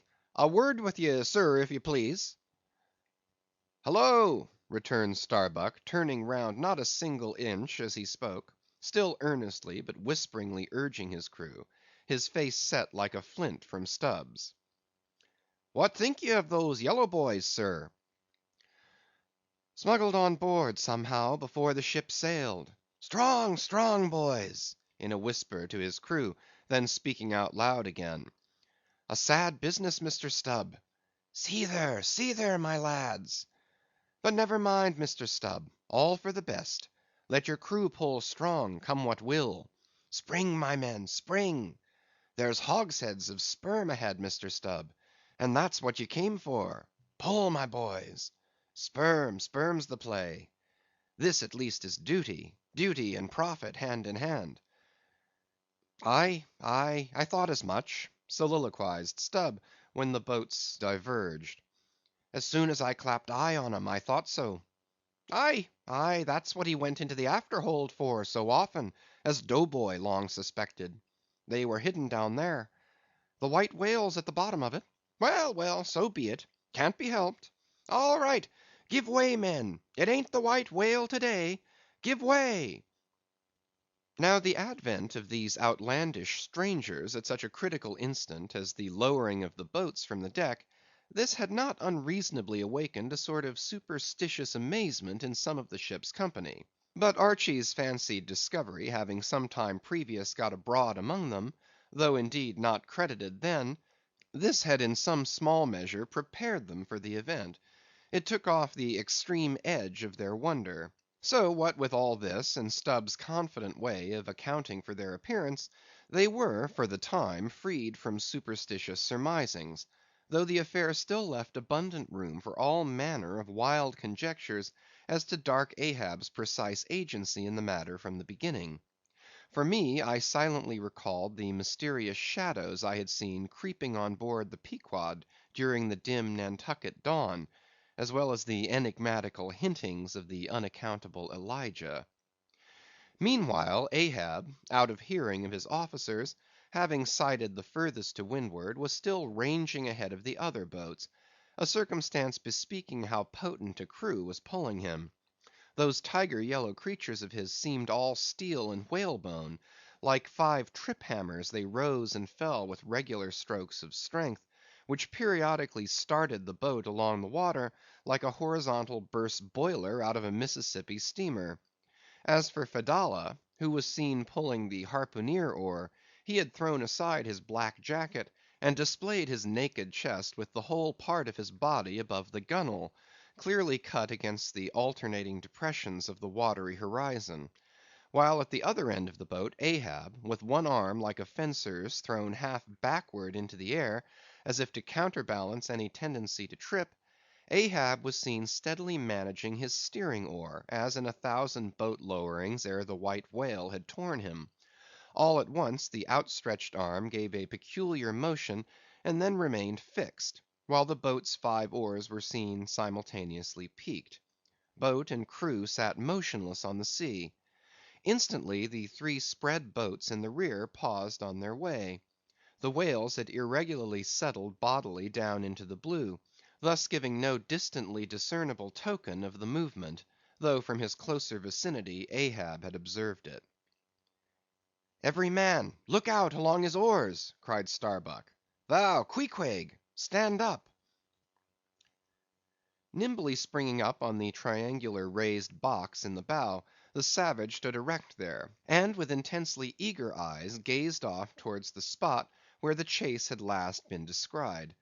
Likewise upon the extreme stern of the boat, where it was also triangularly platformed level with the gunwale, Starbuck himself was seen coolly and adroitly balancing himself to the jerking tossings of his chip of a craft, and silently eyeing the vast blue eye of the sea. Not very far distant, Flask's boat was also lying breathlessly still, its commander recklessly standing upon the top of the loggerhead, a stout sort of post rooted in the keel, and rising some 2 feet above the level of the stern platform. It is used for catching turns with the whale line. Its top is not more spacious than the palm of a man's hand, and standing upon such a base as that, Flask seemed perched at the masthead of some ship which had sunk to all but her trucks. But little King Post was small and short, and at the same time little King Post was full of a large and tall ambition, so that this loggerhead standpoint of his did by no means satisfy King Post. "I can't see 3 seas off. Tip us up an oar there, and let me on to that." Upon this Daggoo, with either hand upon the gunwale to steady his way, swiftly slid aft, and then erecting himself, volunteered his lofty shoulders for a pedestal. "Good a masthead as any, sir. Will you mount?" "That I will, and thank you very much, my fine fellow; only I wish you 50 feet taller." Whereupon, planting his feet firmly against 2 opposite planks of the boat, the gigantic negro, stooping a little, presented his flat palm to Flask's foot, and then putting Flask's hand on his hearse plumed head, and bidding him spring as he himself should toss, with one dexterous fling landed the little man high and dry on his shoulders; and here was Flask now standing, Daggoo with one lifted arm furnishing him with a breast band to lean against and steady himself by. At any time it is a strange sight to the tyro, to see with what wondrous habitude of unconscious skill the whaleman will maintain an erect posture in his boat, even when pitched about by the most riotously perverse and cross running seas. Still more strange to see him giddily perched upon the loggerhead itself under such circumstances. But the sight of little Flask mounted upon gigantic Daggoo was yet more curious; for sustaining himself with a cool, indifferent, easy, unthought of, barbaric majesty, the noble negro to every roll of the sea harmoniously rolled his fine form. On his broad back, flaxen haired Flask seemed a snowflake; the bearer looked nobler than the rider. Though truly vivacious, tumultuous, ostentatious little Flask would now and then stamp with impatience, but not one added heave did he thereby give to the negro's lordly chest. So have I seen passion and vanity stamping the living magnanimous earth, but the earth did not alter her tides and her seasons for that. Meanwhile Stubb, the third mate, betrayed no such far gazing solicitudes. The whales might have made one of their regular soundings, not a temporary dive from mere fright; and if that were the case, Stubb, as his wont in such cases it seems, was resolved to solace the languishing interval with his pipe. He withdrew it from his hat band, where he always wore it aslant like a feather. He loaded it, and rammed home the loading with his thumb end; But hardly had he ignited his match across the rough sandpaper of his hand, when Tashtego, his harpooneer, whose eyes had been setting to windward like two fixed stars, suddenly dropped like light from his erect attitude to his seat, crying out in a quick frenzy of hurry, "Down, down all, and give way! There they are!" To a landsman, no whale, nor any sign of a herring would have been visible at that moment; nothing but a troubled bit of greenish white water, and thin scattered puffs of vapor hovering over it, and suffusingly blowing off to leeward, like the confused scud from white rolling billows. The air around suddenly vibrated and tingled, as it were, like the air over intensely heated plates of iron. Beneath this atmospheric waving and curling, and partially beneath a thin layer of water also, the whales were swimming. Seen in advance of all the other indications, the puffs of vapor they spouted seemed their forerunning couriers and detached flying outriders. All four boats were now in keen pursuit of that one spot of troubled water and air. But it bade fair to outstrip them; it flew on and on, as a mass of interblending bubbles borne down a rapid stream from the hills. "Pull, pull, my good boys," said Starbuck in the lowest possible, but intensest concentrated whisper to his men, while the sharp fixed glance from his eyes darted straight ahead of the bow, almost seemed as two visible needles in two unerring binnacle compasses. He did not say much to his crew, though, nor did his crew say anything to him; only the silence of the boat was at intervals startlingly pierced by one of his peculiar whispers, now harsh with command, now soft with entreaty. How different the loud little king post! "Sing out and say something, me hearties! Roar and pull, my thunderbolts! Beach me on their black backs, boys! Only do that for me, and I'll sign over to you my Martha's Vineyard plantation, boys, including wife and children, boys! Lay me on! Lay me on! Oh, Lord, Lord, but I shall go stark, staring mad! See, see that white water!" And so shouting, he pulled his hat from his head, and stamped up and down on it; then picking it up, flirted it far off upon the sea, and finally fell to rearing and plunging in the boat's stern like a crazed colt from the prairie.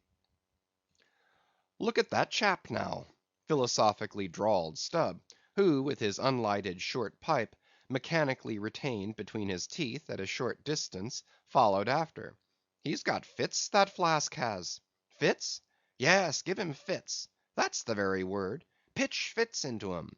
Merrily, merrily, hearts alive; pudding for supper, you know; merry's the word. Pull, babes; pull, sucklings; pull all. But what the devil are you hurrying about? Softly, softly, and steadily, my men; only pull and keep pulling; nothing more. Crack all your backbones, and bite your knives in two, that's all. Take it easy. Why don't you take it easy, I say, and burst all your livers and lungs?" But what it was that inscrutable Ahab said to that tiger yellow crew of his, these were words best omitted here; for you live under the blessed light of the evangelical land. Only the infidel sharks in the audacious seas may give ear to such words, when with tornado brow, and eyes of red murder, and foam glued lips, Ahab leaped after his prey. Meanwhile all the boats tore on. The repeated specific allusions of Flask to "that whale," as he called the fictitious monster which he declared to be incessantly tantalizing his boat's bow with its tail; these allusions of his were at times so vivid and lifelike, that they would cause some one or two of his men to snatch a fearful look over the shoulder.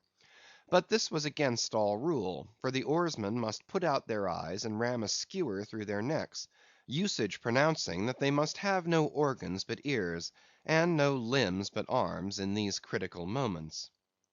It was a sight full of quick wonder and awe. The vast swells of the omnipotent sea; the surging hollow roar they made, as they rolled along the 8 gunwales, like gigantic bowls in a boundless bowling green; the brief suspended agony of the boat, as it would tip for an instant on the knife like edge of the sharper waves, that almost seemed threatening to cut it in two; the sudden profound dip into the watery glens and hollows, the keen spurrings and goadings to gain the top of the opposite hill, the headlong, sled-like slide down its other side, all these, with the cries of the headsmen and harpooneers, and the shuddering gasps of the oarsmen, with the wondrous sight of the ivory Pequod bearing down upon her boats with outstretched sails, like a wild hen after her screaming brood, all this was thrilling. Not the raw recruit, marching from the bosom of his wife into the fever heat of his first battle; not the dead man's ghost encountering the first unknown phantom in the other world; neither of these can feel stranger and stronger emotions than that man does, who, for the first time, finds himself pulling into the charmed, churned circle of the hunted sperm whale. The dancing white water made by the chase was now becoming more and more visible, owing to the increasing darkness of the dun cloud shadows flung upon the sea. The jets of vapor no longer blended, but tilted everywhere to right and left; the whales seemed separating their wakes. The boats were pulled more apart, Starbuck giving chase to 3 whales running dead to leeward. Our sail was now set, and with the still rising wind we rushed along, the boat going with such madness through the water, that the lee oars could scarcely be worked rapidly enough to escape being torn from the rowlocks. Soon we were running through a suffusing wide veil of mist, neither ship nor boat to be seen. "Give way, men," whispered Starbuck, drawing still further aft the sheet of his sail. "There is time to kill a fish yet before the squall comes. There's white water again. Close to! Spring!" Soon after, 2 cries in quick succession on each side of us denoted that the other boats had got fast; but hardly were they overheard, when with a lightning like, hurtling whisper, Starbuck said, "Stand up!" and Queequeg, harpoon in hand, sprang to his feet. Though not one of the oarsmen was then facing the life and death peril so close to them ahead, yet with their eyes on the intense countenance of the mate in the stern of the boat, they knew that the imminent instant had come. They heard, too, an enormous wallowing sound, as of 50 elephants stirring in their litter; meanwhile the boat was still booming through the mist, the waves curling and hissing around us like the erected crests of enraged serpents. "That's his hump! There! there! Give it to him!" whispered Starbuck. A short rushing sound leaped out of the boat. It was the darted iron of Queequeg. Then, all in one welded commotion, came an invisible push from astern, while forward the boat seemed striking on a ledge; the sail collapsed and exploded; a gush of scalding vapor shot up near by; something rolled and tumbled like an earthquake beneath us. The whole crew were half suffocated as they were tossed, helter skelter, into the white curdling cream of the squall. Squall, whale, and harpoon had all blended together, and the whale, merely grazed by the iron, escaped. Though completely swamped, the boat was nearly unharmed. Swimming round it, we picked up the floating oars, and lashing them across the gunwale, tumbled back to our places. There we sat up to our knees in the sea, the water covering every rib and plank, so that to our downward gazing eyes the suspended craft seemed a coral boat grown up to us from the bottom of the ocean. The wind increased to a howl, the waves dashed their bucklers together, the whole squall roared, forked, and crackled around us like a white fire upon the prairies, in which, unconsumed, we were burning, immortal in these jaws of death.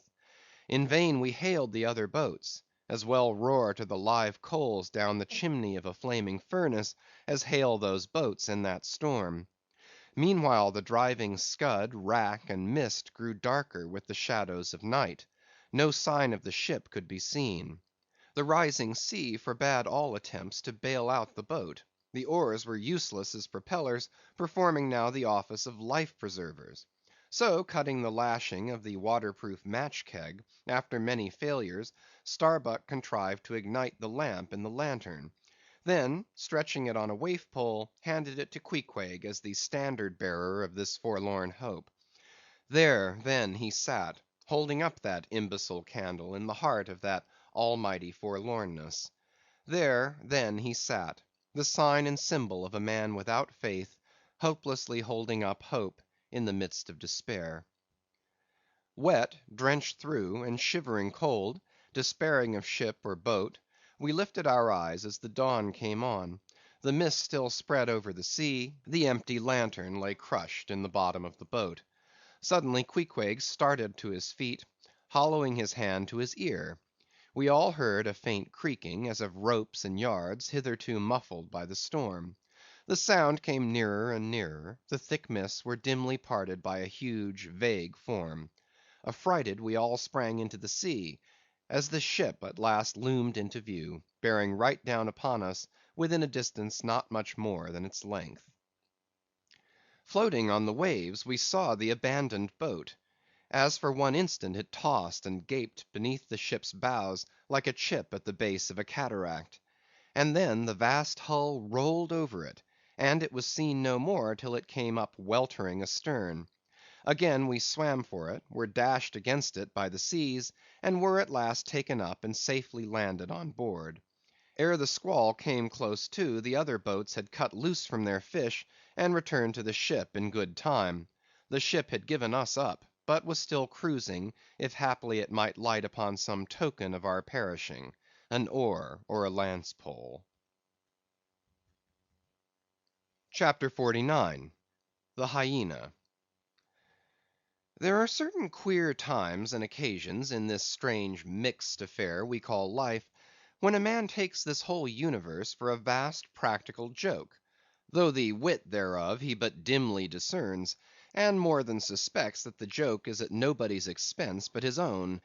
However, nothing dispirits and nothing seems worth while disputing. He bolts down all events, all creeds and beliefs and persuasions, all hard things visible and invisible, never mind how knobby; as an ostrich of potent digestion gobbles down bullets and gun flints. And as for small difficulties and worryings, prospects of sudden disaster, peril of life and limb, all these, and death itself, seem to him only sly, good natured hits, and jolly punches in the side bestowed by the unseen and unaccountable old joker. That odd sort of wayward mood I am speaking of comes over a man only in some time of extreme tribulation. It comes in the very midst of his earnestness, so that what just before might have seemed to him a thing most momentous, now seems but a part of the general joke.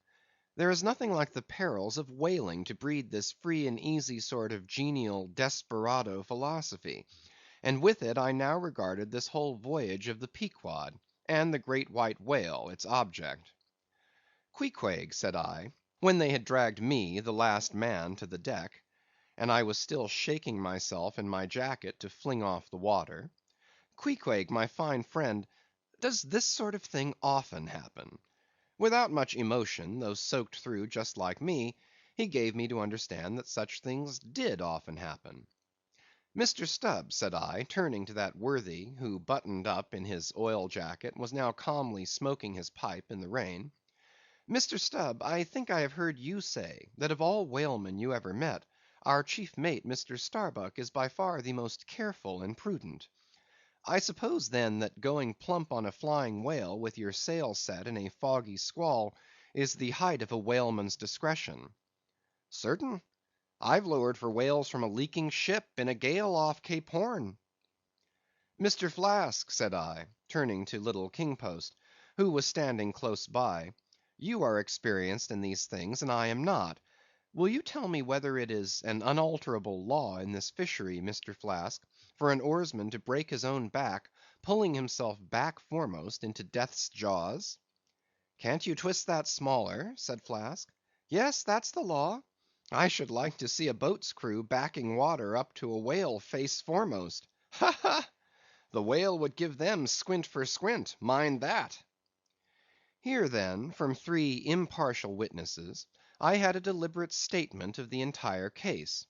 Considering, therefore, that squalls and capsizings in the water, and consequent bivouacs on the deep, were matters of common occurrence in this kind of life; considering that at the superlatively critical instant of going on to the whale, I must resign my life into the hands of him who steered the boat, oftentimes a fellow who, at that very moment, is in his impetuousness upon the point of scuttling the craft with his own frantic stampings; considering that the particular disaster to our own particular boat was chiefly to be imputed to Starbuck's driving on to his whale almost in the teeth of a squall; and considering that Starbuck, notwithstanding, was famous for his great heedfulness in the fishery; considering that I belonged to this uncommonly prudent Starbuck's boat; and finally considering in what a devil's chase I was implicated, touching the White Whale; taking all things together, I say, I thought I might as well go below and make a rough draft of my will. Queequeg, said I, come along. You shall be my lawyer, executor, and legatee. It may seem strange that of all men, sailors should be tinkering at their last wills and testaments; but there are no people in the world more fond of that diversion. This was the fourth time in my nautical life that I had done the same thing. After the ceremony was concluded, upon the present occasion, I felt all the easier; a stone was rolled away from my heart. Besides, all the days I should now live would be as good as the days that Lazarus lived after his resurrection; a supplementary clean gain of so many months or weeks, as the case might be. I survived myself; my death and burial were locked up in my chest. I looked round me tranquilly and contentedly, like a quiet ghost with a clean conscience sitting inside the bars of a snug family vault. Now then, thought I, unconsciously rolling up the sleeves of my frock, here goes for a cool, collected dive at death and destruction, and the devil fetch the hindmost. CHAPTER 50. Ahab's Boat and Crew. Fedallah. "Who would have thought it, Flask?" cried Stubb. "If I had but one leg, you would not catch me in a boat, unless maybe to stop the plug hole with my timber toe. Ha! He's a wonderful old man." "I don't think it so strange, after all, on that account," said Flask. "If his leg were off at the hip, now, it would be a different thing; that would disable him; but he has one knee, and a good part of the other left, you know." "I don't know that, my little man. I never yet saw him kneel." Among whale‐wise people it has often been argued whether, considering the paramount importance of his life to the success of the voyage, it is right for a whaling captain to jeopardize that life in the active perils of the chase. So Tamerlane's soldiers often argued with tears in their eyes, whether that invaluable life of his ought to be carried into the thickest of the fight. But with Ahab the question assumed a modified aspect. Considering that with two legs man is but a hobbling wight in all times of danger; considering that the pursuit of whales is always under great and extraordinary difficulties; that every individual moment, indeed, then comprises a peril; under these circumstances, is it wise for any maimed man to enter a whale boat in the hunt? As a general thing, the joint owners of the Pequod must plainly have thought not. Ahab well knew that although his friends at home would think little of his entering a boat in certain comparatively harmless vicissitudes of the chase, for the sake of being near the scene of action and giving his orders in person; yet for Captain Ahab to have a boat actually apportioned to him as a regular headsman in the hunt; above all, for Captain Ahab to be supplied with 5 extra men, as that same boat's crew; he well knew that such generous conceits never entered the heads of the owners of the Pequod. Therefore, he had not solicited a boat's crew from them, nor had he in any way hinted his desires on that head. Nevertheless, he had taken private measures of his own touching all that matter.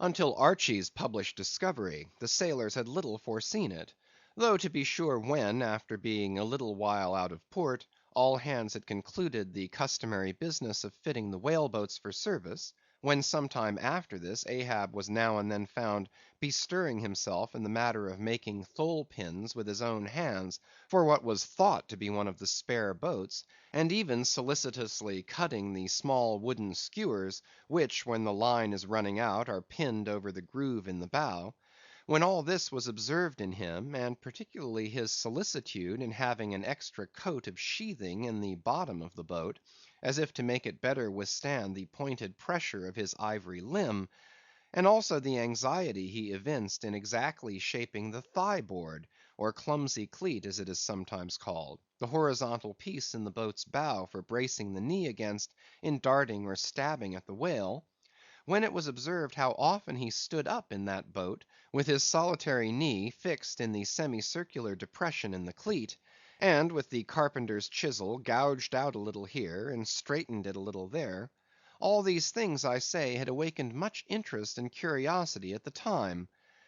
But almost everybody supposed that this particular preparative heedfulness in Ahab must only be with a view to the ultimate chase of Moby Dick, for he had already revealed his intention to hunt that mortal monster in person. But such a supposition did by no means involve the remotest suspicion as to any boat's crew being assigned to that boat.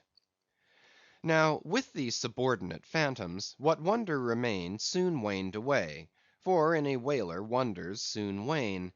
Besides, now and then such unaccountable odds and ends of strange nations come up from the unknown nooks and ash holes of the earth to man these floating outlaws of whalers; and the ships themselves often pick up such queer castaway creatures, found tossing about the open sea on planks, bits of wreck, oars, whale boats, canoes, blown off Japanese junks, and what not, that Beelzebub himself might climb up the side, and step down into the cabin to chat with the captain, and it would not create any unsubduable excitement in the forecastle. But be all this as it may, certain it is, that while these subordinate phantoms soon found their place among the crew, though still, as it were, somehow distinct from them, yet that hair‐turbaned Fedallah remained a muffled mystery to the last. Whence he came in a mannerly world like this, by what sort of unaccountable tie he soon evinced himself to be linked with Ahab's peculiar fortunes, nay, so far as to have some sort of half‐hinted influence, Heaven knows; but it might have been even authority over him; all this none knew. But one cannot sustain an indifferent air concerning Fedallah. He was such a creature as civilized domestic people in the temperate zone only see in their dreams, and that but dimly; but the like of whom now and then glide among the unchanging Asiatic communities, especially the Oriental isles to the east of the continent; those insulated, immemorial, unalterable countries, which even in these modern days still preserve much of the ghostly aboriginalness of the earth's primal generations, when the memory of the first man was a distinct recollection, and all men his descendants, unknowing whence he came, eyed each other as real phantoms, and asked of the sun and the moon why they were created, and to what end; when though, according to Genesis, the angels indeed consorted with the daughters of men, the devils also, add the uncanonical rabbins, indulged in mundane amours. End of chapters 48 to 50. Chapters 51 to 53. CHAPTER 51. The Spirit Spout. Days, weeks passed, and under easy sail the ivory Pequod had slowly swept across 4 several cruising grounds; that off the Azores, off the Cape de Verdes, on the Plate, so called, being off the mouth of the Rio de la Plata, and the Carroll Ground, an unstaked watery locality southerly from St. Helena. It was while gliding through these latter waters that one serene and moonlight night, when all the waves rolled by like scrolls of silver, and by their soft suffusing seethings made what seemed a silvery silence, not a solitude; on such a silent night a silvery jet was seen far in advance of the white bubbles at the bow. Lit up by the moon, it looked celestial; seemed some plumed and glittering god uprising from the sea. Fedallah first descried this jet. For of these moonlight nights it was his wont to mount to the main mast head and stand a look out there, with the same precision as if it had been day. And yet, though herds of whales were seen by night, Not one whaleman in 100 would venture a lowering for them.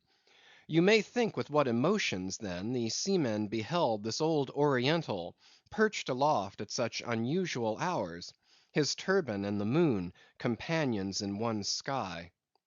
But when, after spending his uniform interval there for several successive nights without uttering a single sound; when, after all this silence, his unearthly voice was heard announcing that silvery moonlit jet, every reclining mariner started to his feet, as if some winged spirit had lighted in the rigging, and hailed the mortal crew. "There she blows!" Had the trump of judgment blown, they could not have quivered more; yet still they felt no terror, rather pleasure; for though it was a most unwonted hour, yet so impressive was the cry, and so deliriously exciting, that almost every soul on board instinctively desired a lowering. Walking the deck with quick side lunging strides, Ahab commanded the t'gallant sails and royals to be set, and every stunsail spread. The best man in the ship must take the helm. Then with every mast head manned, the piled up craft rolled down before the wind. The strange, upheaving, lifting tendency of the taffrail breeze, filling the hollows of so many sails, made the buoyant, hovering deck to feel like air beneath the feet, while still she rushed along, as if two antagonistic influences were struggling in her, one to mount direct to heaven, the other to drive yawingly to some horizontal goal. And had you watched Ahab's face that night, you would have thought that in him also two different things were warring. While his one live leg made lively echoes along the deck, every stroke of his dead limb sounded like a coffin tap. On life and death this old man walked.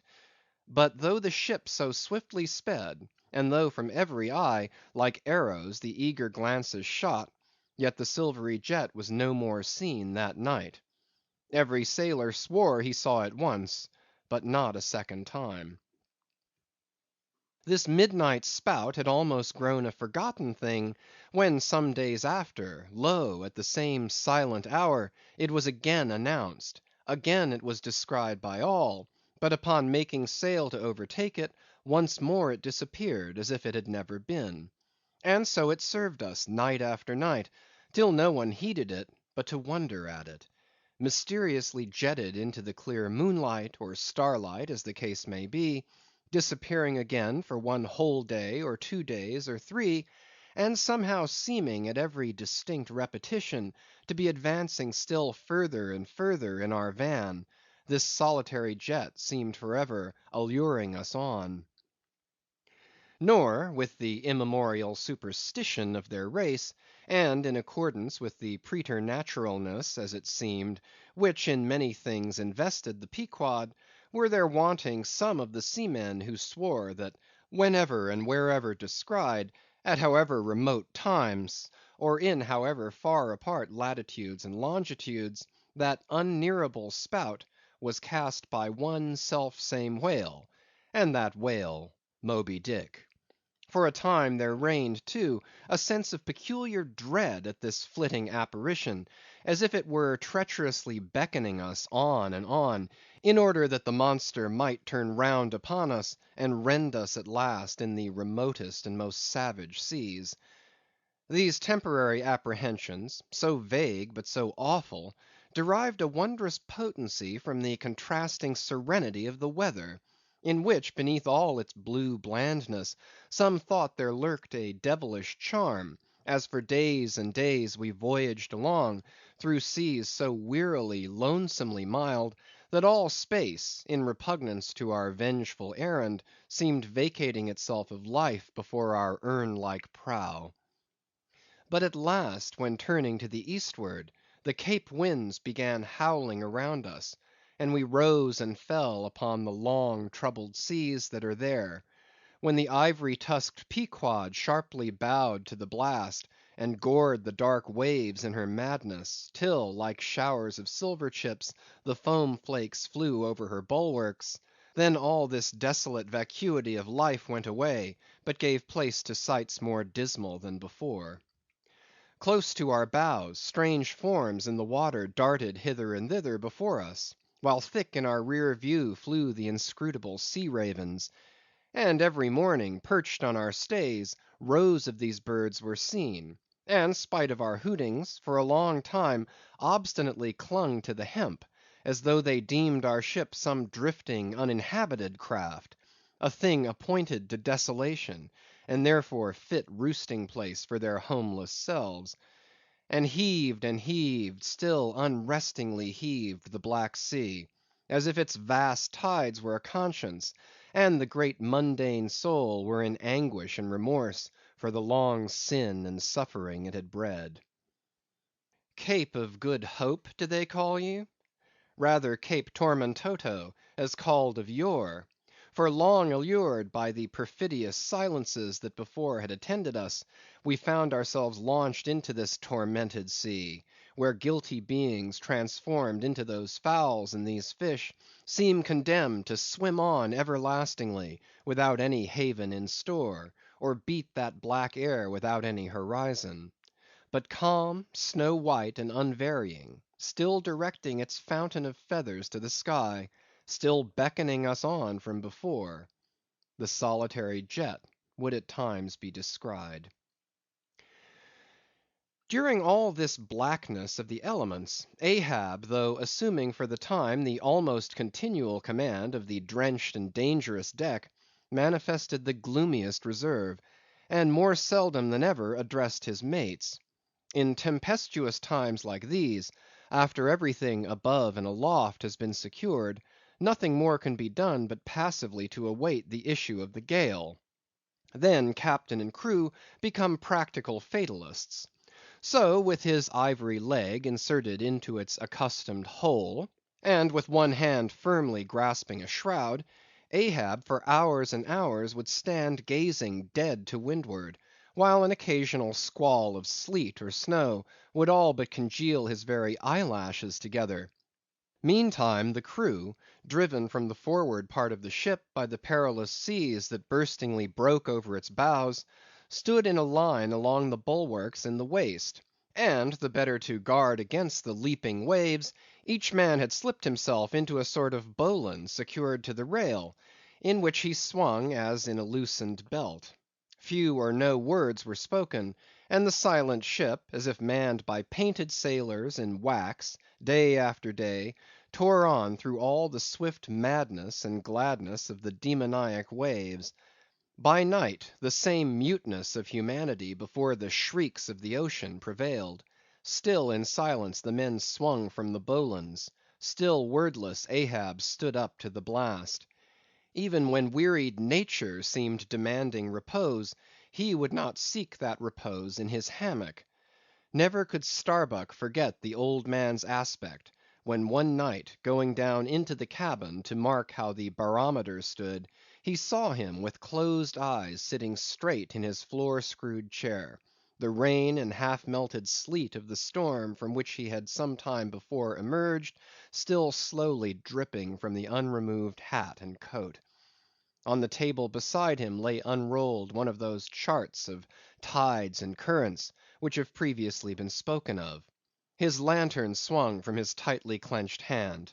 Though the body was erect, the head was thrown back, so that the closed eyes were pointed towards the needle of the tell tale that swung from a beam in the ceiling. The cabin compass is called the tell tale, because without going to the compass at the helm, the captain while below can inform himself of the course of the ship. Terrible old man, thought Starbuck with a shudder. Sleeping in this gale, still thou steadfastly eyest thy purpose. CHAPTER 52.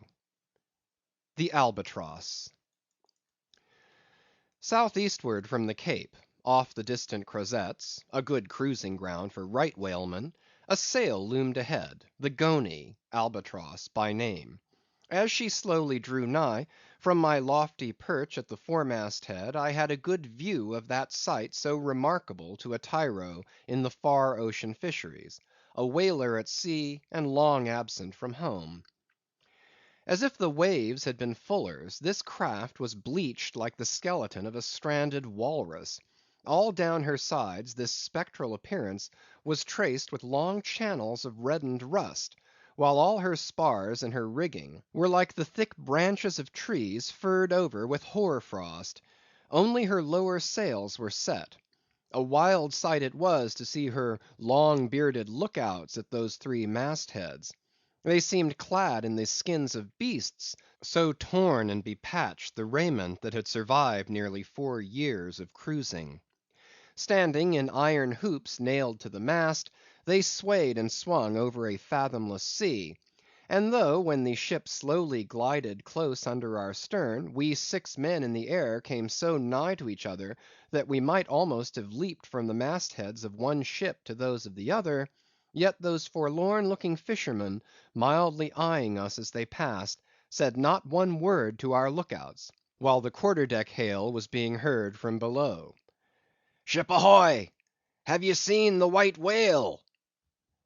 But as the strange captain, leaning over the pallid bulwarks, was in the act of putting his trumpet to his mouth, it somehow fell from his hand into the sea; and the wind now rising amain, he in vain strove to make himself heard without it. Meantime his ship was still increasing the distance between. While in various silent ways the seamen of the Pequod were evincing their observance of this ominous incident at the first mere mention of the White Whale's name to another ship, Ahab for a moment paused. It almost seemed as though he would have lowered a boat to board the stranger, had not the threatening wind forbade. But taking advantage of his windward position, he again seized his trumpet, and knowing by her aspect that the stranger vessel was a Nantucketer, and shortly bound home, he loudly hailed, "Ahoy there! This is the Pequod, bound round the world. Tell them to address all future letters to the Pacific Ocean.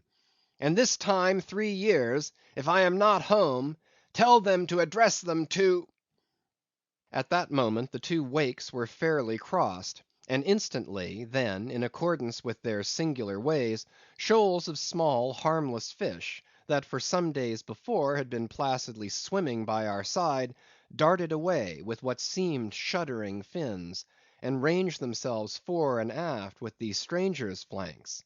Though in the course of his continual voyagings Ahab must often before have noticed a similar sight, yet to any monomaniac man the various trifles capriciously carry meanings.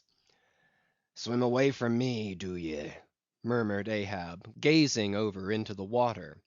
There seemed but little in the words, but the tone conveyed more of deep helpless sadness than the insane old man had ever before evinced.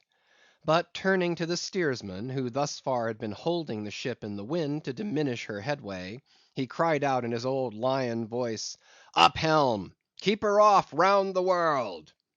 Round the world! There is much in that sound to inspire proud feelings. But whereto does all that circumnavigation conduct? Only, through numberless perils, to the very point whence we started, where those that we left behind secure were all the time before us. Were this world an endless plain, and by sailing eastward we could forever reach new distances and discover sights more sweet and strange than any Cyclades or islands of King Solomon, then there were promise in the voyage. But in pursuit of those far mysteries we dream of, or in tormented chase of that demon phantom that, some time or other, swims before all human hearts, while chasing such over this round globe, they either lead us on in barren mazes, or midway leave us whelmed. CHAPTER 53. The Gam. The ostensible reason why Ahab did not go on board of the whaler we had spoken, was this: the wind and sea betokened storms. But even had this not been the case, he would not, after all, perhaps, have boarded her, judging by his subsequent conduct on similar occasions, if so it had been, that by the process of hailing he had obtained a negative answer to the question he put. For, as it eventually turned out, he cared not to consort, even for 5 minutes, with any stranger captain, except he could contribute some of that information he so absorbingly sought. But all this might remain inadequately estimated, were not something said here of the peculiar usages of whaling vessels when meeting each other in foreign seas, and especially on a common cruising ground.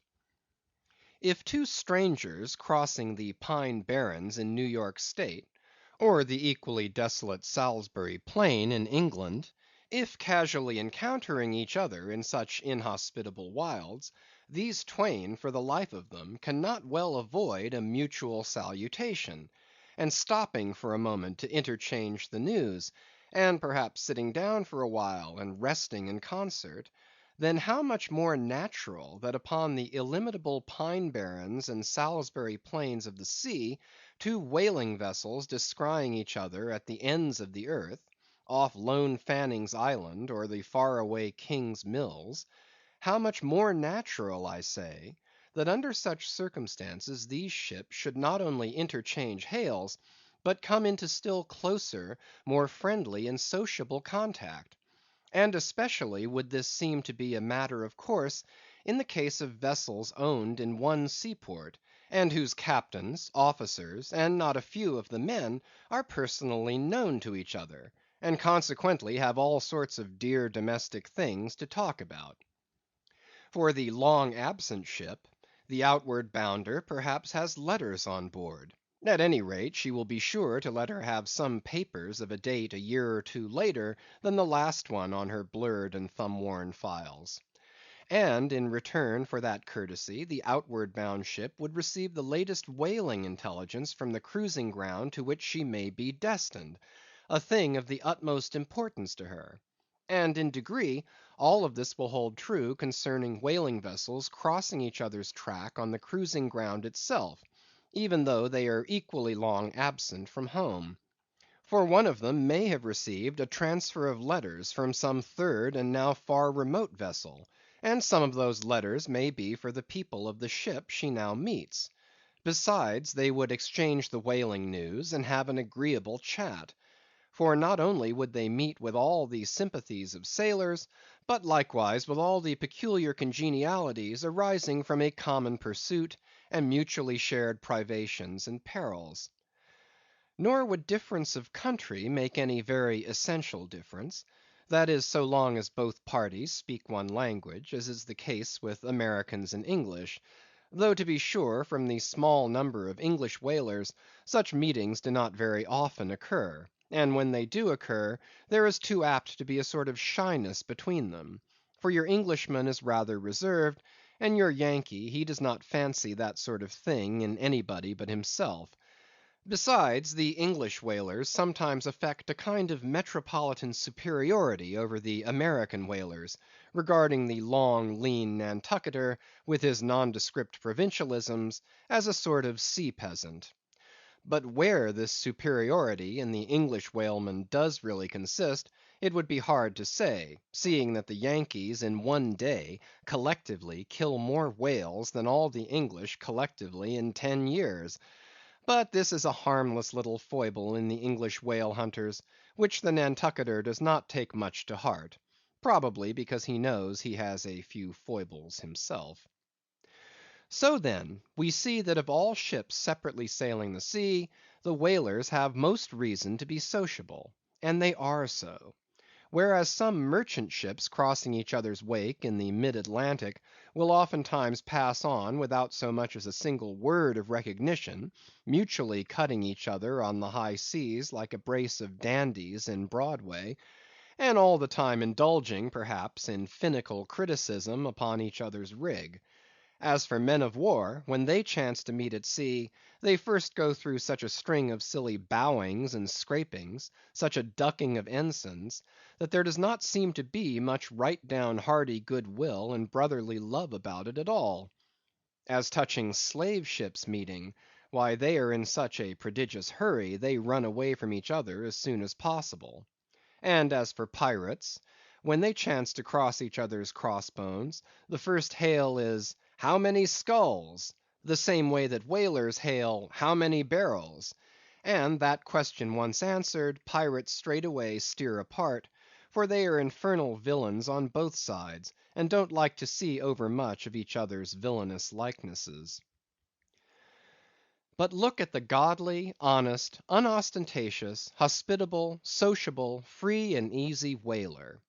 What does the whaler do when she meets another whaler in any sort of decent weather?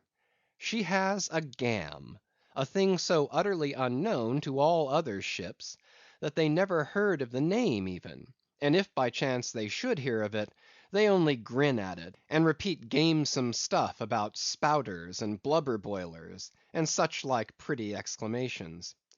Why it is that all merchant seamen, and also all pirates and man of war's men, and slave ship sailors, cherish such a scornful feeling towards whale ships, this is a question it would be hard to answer; because in the case of pirates, say, I should like to know whether that profession of theirs has any particular glory about it. It sometimes ends in uncommon elevation, indeed, but only at the gallows. And besides, when a man is elevated in that odd fashion, he has no proper foundation for his superior altitude. Hence I conclude, that in boasting himself to be high lifted above a whaleman, in that assertion the pirate has no solid basis to stand on. But what is a gam? You might wear out your index finger running up and down the columns of dictionaries, and never find the word. Dr. Johnson never attained to that erudition; Noah Webster's ark does not hold it. Nevertheless, this same expressive word has now for many years been in constant use among some 15,000 true-born Yankees. Certainly it needs a definition, and should be incorporated into the lexicon. With that view, let me learnedly define it. Gam, noun, a social meeting of two or more whale ships, generally on a cruising ground, when, after exchanging hails, they exchange visits by boats' crews, the two captains remaining for the time on board of one ship, and the two chief mates on the other. There is another little item about gamming which must not be forgotten here. All professions have their own little peculiarities of detail; so has the whale fishery. In a pirate, man of war, or slave ship, when the captain is rowed anywhere in his boat, he always sits in the stern sheets on a comfortable, sometimes cushioned seat there, and often steers himself with a pretty little milliner's tiller decorated with gay cords and ribbons. But the whale boat has no seat astern, no sofa of that sort whatever, and no tiller at all.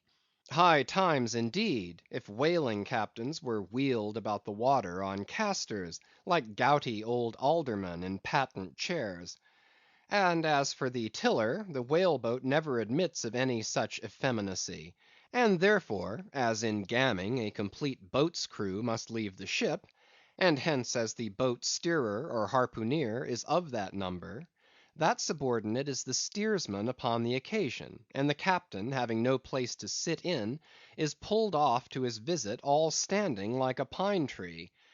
And often you will notice that being conscious of the eyes of the whole visible world resting on him from the sides of the two ships, this standing captain is all alive to the importance of sustaining his dignity by maintaining his legs. Nor is this any very easy matter; for in his rear is the immense projecting steering oar hitting him now and then in the small of his back, the after oar reciprocating by rapping his knees in front. He is thus completely wedged before and behind, and can only expand himself sideways by settling down on his stretched legs; but a sudden violent pitch of the boat will often go far to topple him, because length of foundation is nothing without corresponding breadth. Merely make a spread angle of two poles, and you cannot stand them up.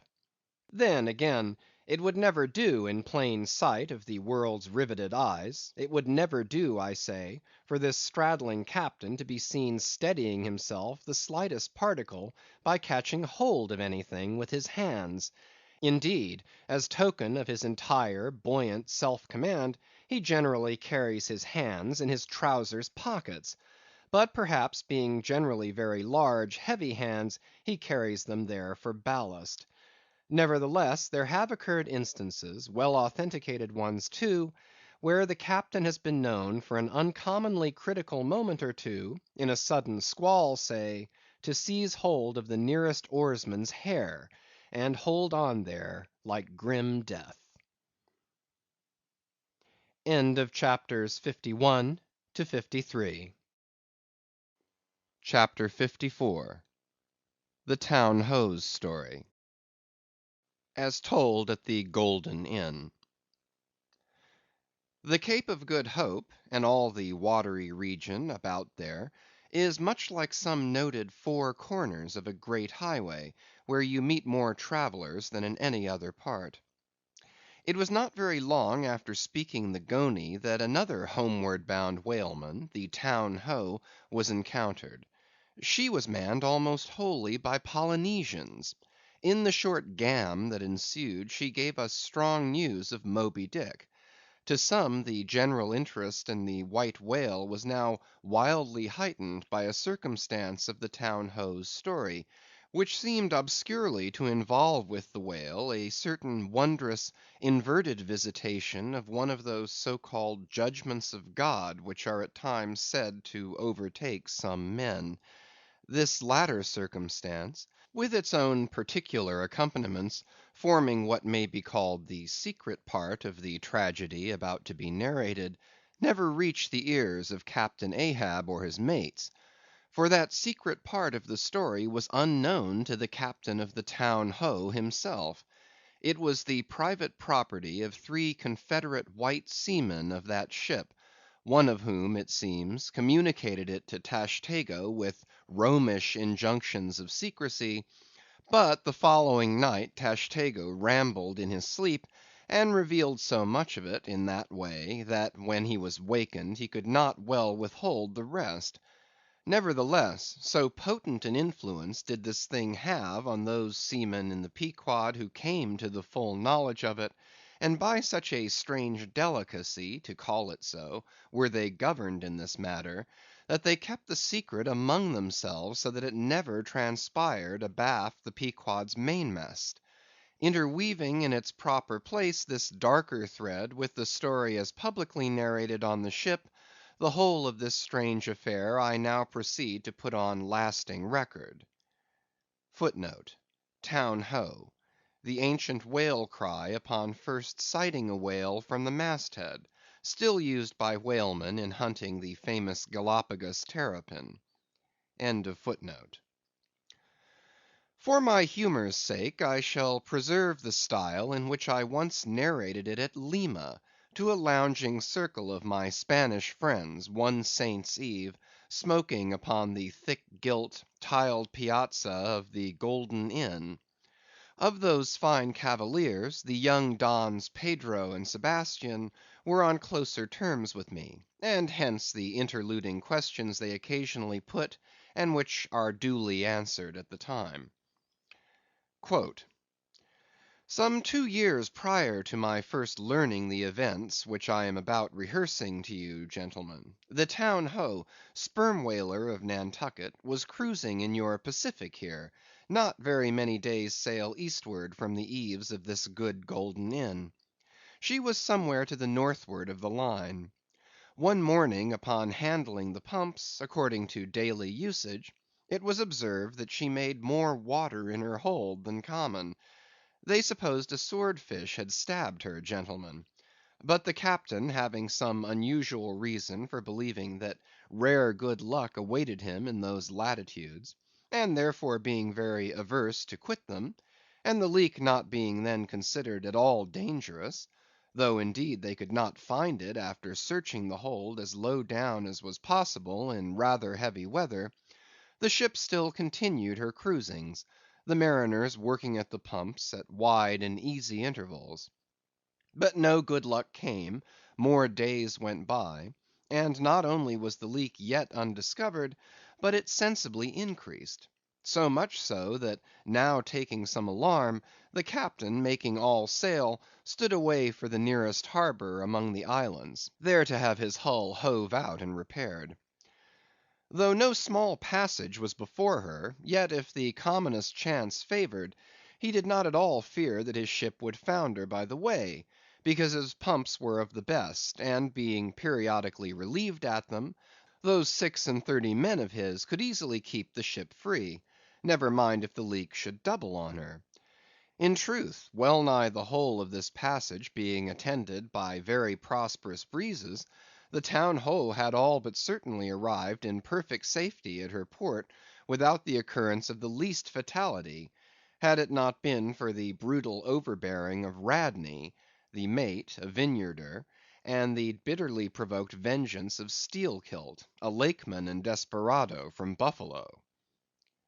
"Lakeman, Buffalo! Pray, what is a Lakeman, and where is Buffalo?" said Don Sebastian, rising in his swinging mat of grass. "On the eastern shore of our Lake Erie, Don; but I crave your courtesy. May be you shall soon hear further of all that.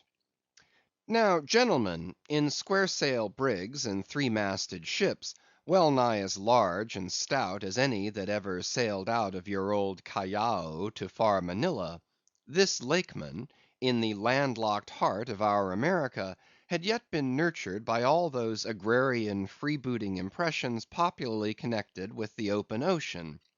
For in their interflowing aggregate, those grand fresh water seas of ours, Erie and Ontario, and Huron and Superior and Michigan, possess an ocean–like expansiveness, with many of the ocean's noblest traits, with many of its rimmed varieties of races and of climes. They contain round archipelagoes of romantic isles, even as the Polynesian waters do. In large part are shored by two great contrasting nations, as the Atlantic is. They furnish long maritime approaches to our numerous territorial colonies from the East, dotted all round their banks; here and there are frowned upon by batteries, and by the goat–like craggy guns of lofty Mackinaw. They have heard the fleet thunderings of naval victories; at intervals they yield their beaches to wild barbarians, whose red painted faces flash from out their peltry wigwams. For leagues and leagues are flanked by ancient and unentered forests, where the gaunt pines stand like serried lines of kings in Gothic genealogies; those same woods harboring wild Afric beasts of prey, and silken creatures whose exported furs give robes to Tartar emperors. They mirror the paved capitals of Buffalo and Cleveland, as well as Winnebago villages. They float alike the full–rigged merchant ship, the armed cruiser of the state, the steamer, and the beach canoe. They are swept by borean and dismasting blasts as direful as any that lash the salted wave.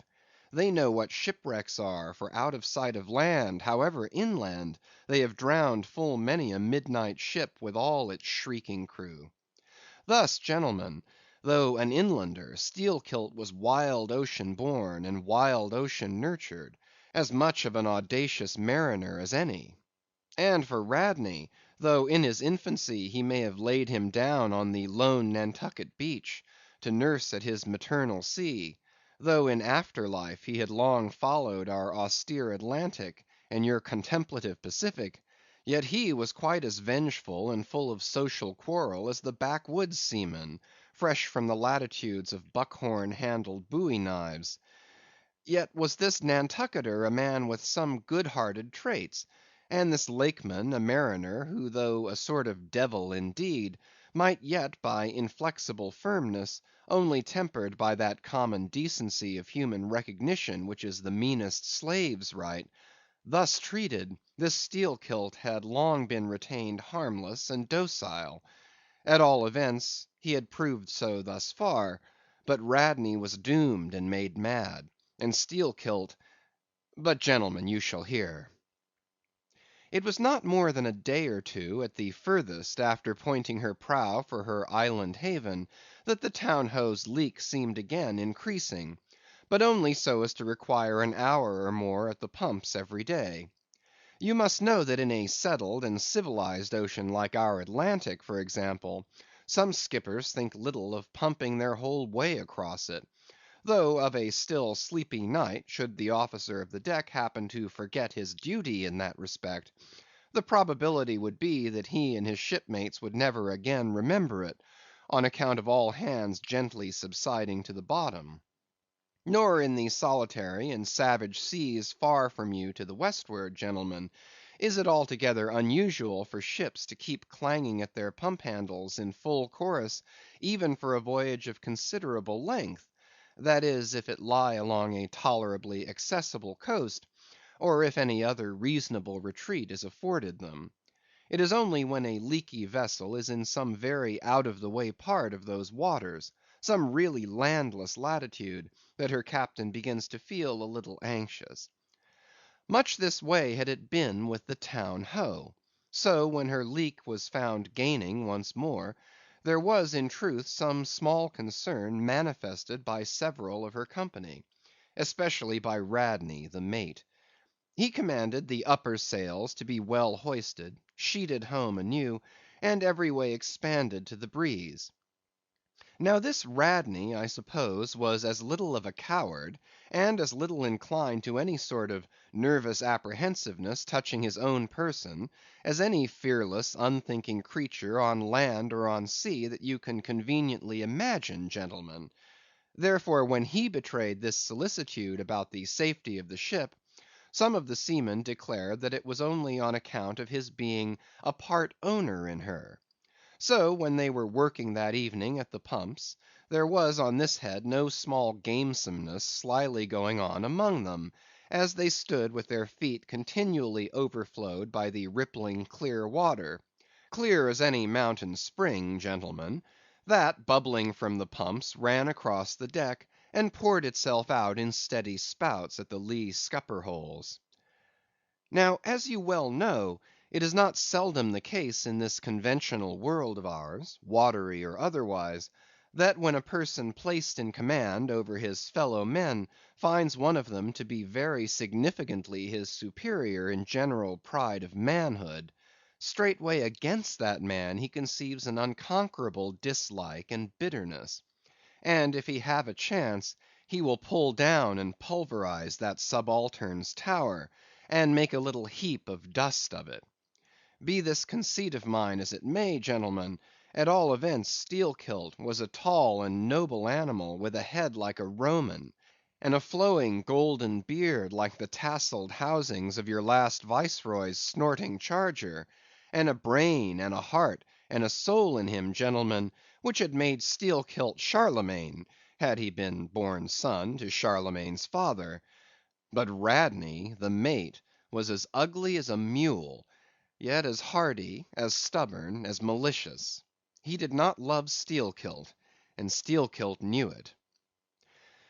Espying the mate drawing near as he was toiling at the pump with the rest, the Lakeman affected not to notice him, but unawed went on with his gay banterings. "Aye, aye, my merry lads, it's a lively leak this. Hold a cannikin, one of ye, and let's have a taste. By the Lord, it's worth bottling. I tell ye what, men, old Rad's investment must go for it. He had best cut away his part of the hull, and tow it home. The fact is, boys, that swordfish only began the job. He's come back again with a gang of ship carpenters, sawfish, and filefish, and what not; and the whole posse of 'em are now hard at work, cutting and slashing the bottom; making improvements, I suppose. If old Rad were here now, I'd tell him to jump overboard and scatter 'em. They're playing the devil with his estate, I can tell him. But he's a simple old soul, Rad, and a beauty too. Boys, they say the rest of his property is invested in looking glasses. I wonder if he'd give a poor devil like me the model of his nose." "Damn your eyes! What's that pump stopping for?" roared Radney, pretending not to have heard the sailors' talk. "Thunder away at it." "Aye, aye, sir," said Steelkilt, merry as a cricket. "Lively, boys, lively now. And with that the pump clanged like 50 fire engines. The men tossed their hats off to it, and ere long that peculiar gasping of the lungs was heard, which denotes the fullest tensions of life's utmost energies. Quitting the pump at last with the rest of his band, the Lakeman went forward all panting, and sat himself down on the windlass, his face fiery red, his eyes bloodshot, and wiping the profuse sweat from his brow. Now what cozening fiend it was, gentlemen, that possessed Radney to meddle with such a man in that corporeally exasperated state, I know not; but so it happened. Intolerably striding along the deck, the mate commanded him to get a broom and sweep down the planks, and also a shovel, and remove some offensive matters consequent upon allowing a pig to run at large. Now, gentlemen, sweeping a ship's deck at sea is a piece of household work, which in all times but raging gales is regularly attended to every evening. It has been known to be done in the case of ships actually foundering at the time. Such, gentlemen, is the inflexibility of sea usages, and the instinctive love of neatness in seamen, some of whom would not willingly drown without first washing their faces. But in all vessels this broom business is the prescriptive province of the boys, if boys there be aboard.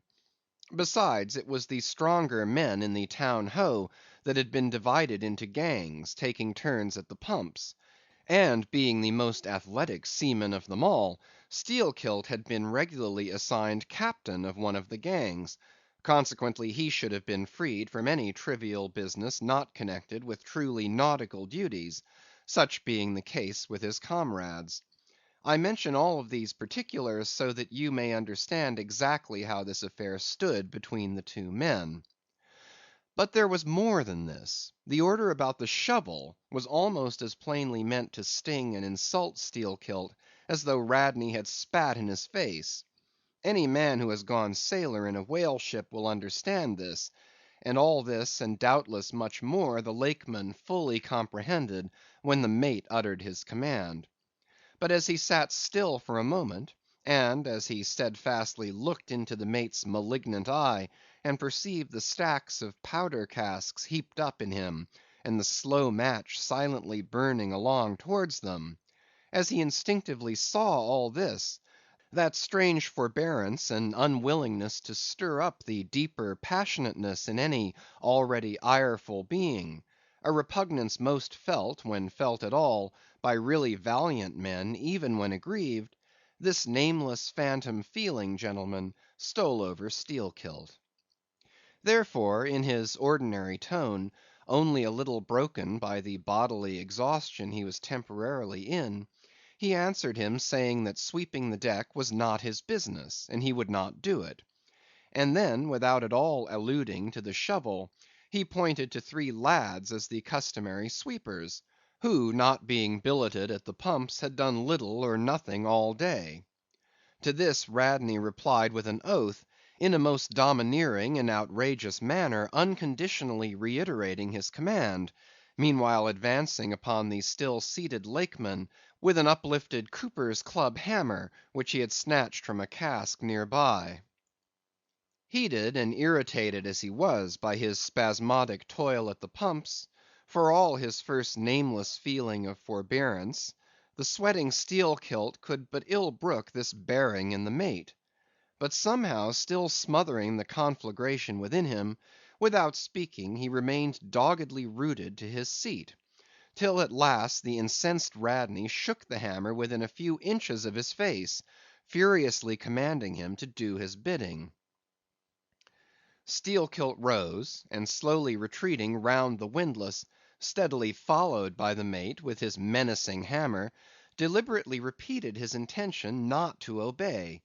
Seeing, however, that his forbearance had not the slightest effect, by an awful and unspeakable intimation with his twisted hand, he warned off the foolish and infatuated man; but it was to no purpose; and in this way the two went once slowly round the windlass, when resolved at last no longer to retreat, bethinking him that he had now forborne as much as comported with his humor, the Lakeman paused on the hatches, and thus spoke to the officer.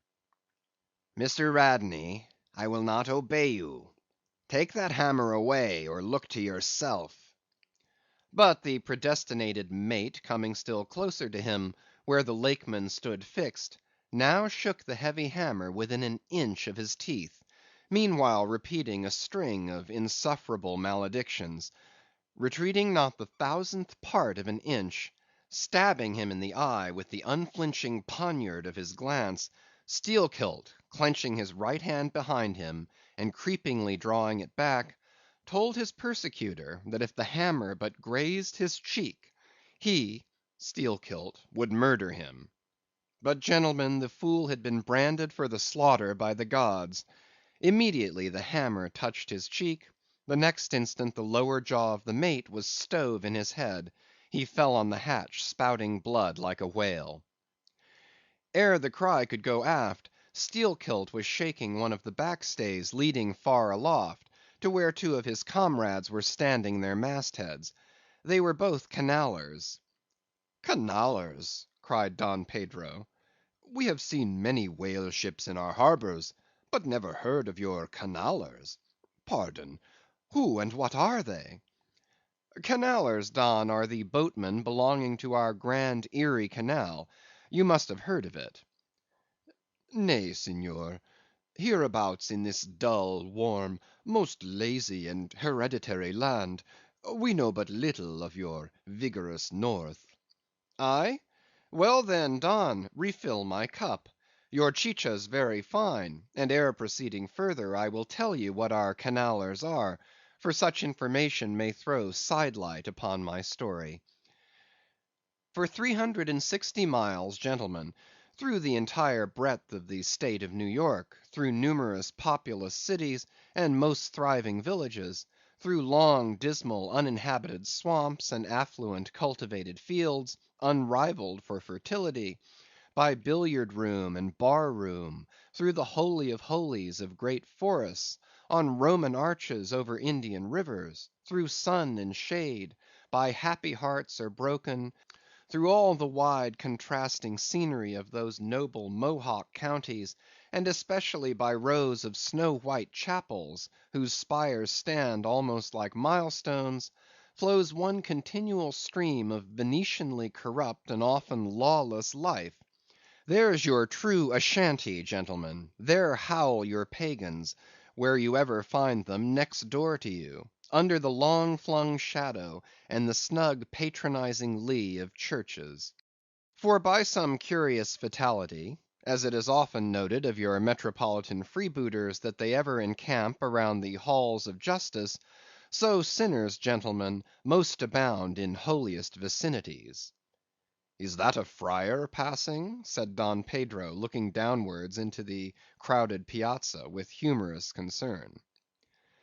"Well, for our northern friend, Dame Isabella's Inquisition wanes in Lima," laughed Don Sebastian. "Proceed, Senor." "A moment, pardon," cried another of the company. "In the name of all us Limeese, I but desire to express to you, sir sailor, that we have by no means overlooked your delicacy in not substituting present Lima for distant Venice in your corrupt comparison. Oh no, do not bow and look surprised. You know the proverb along all this coast, corrupt as Lima. It but bears out your saying too. Churches more plentiful than billiard tables, and forever open, and corrupt as Lima. So too Venice, I have been there, the holy city of the blessed evangelist St. Mark. St. Dominic, purge it. Your cup, thanks, here I refill. Now, you pour out again." Freely depicted in his own vocation, gentlemen, the Canaller would make a fine dramatic hero, so abundantly and picturesquely wicked is he. Like Mark Antony, for days and days along his green turfed flowery Nile, he indolently floats, openly toying with his red cheeked Cleopatra, ripening his apricot thigh upon the sunny deck. But ashore all this effeminacy is dashed. The brigandish guise which the Canaller so proudly sports, His slouched and gaily ribboned hat betoken his grand features. A terror to the smiling innocence of the villages through which he floats, his swart visage and bold swagger are not unshunned in cities. Once a vagabond on his own canal, I have received good turns from one of these canallers. I thanked him heartily, would fain not be ungrateful; but it is often one of the prime redeeming qualities of your man of violence, that at times he is as stiff an arm to back a poor stranger in a strait as to plunder a wealthy one. In some gentlemen, what the wildness of this canal life is emphatically evinced by this, that our wild whale fishery contains so many of its most finished graduates, and that scarce any race of mankind, except Sydney men, are so much distrusted by our whaling captains.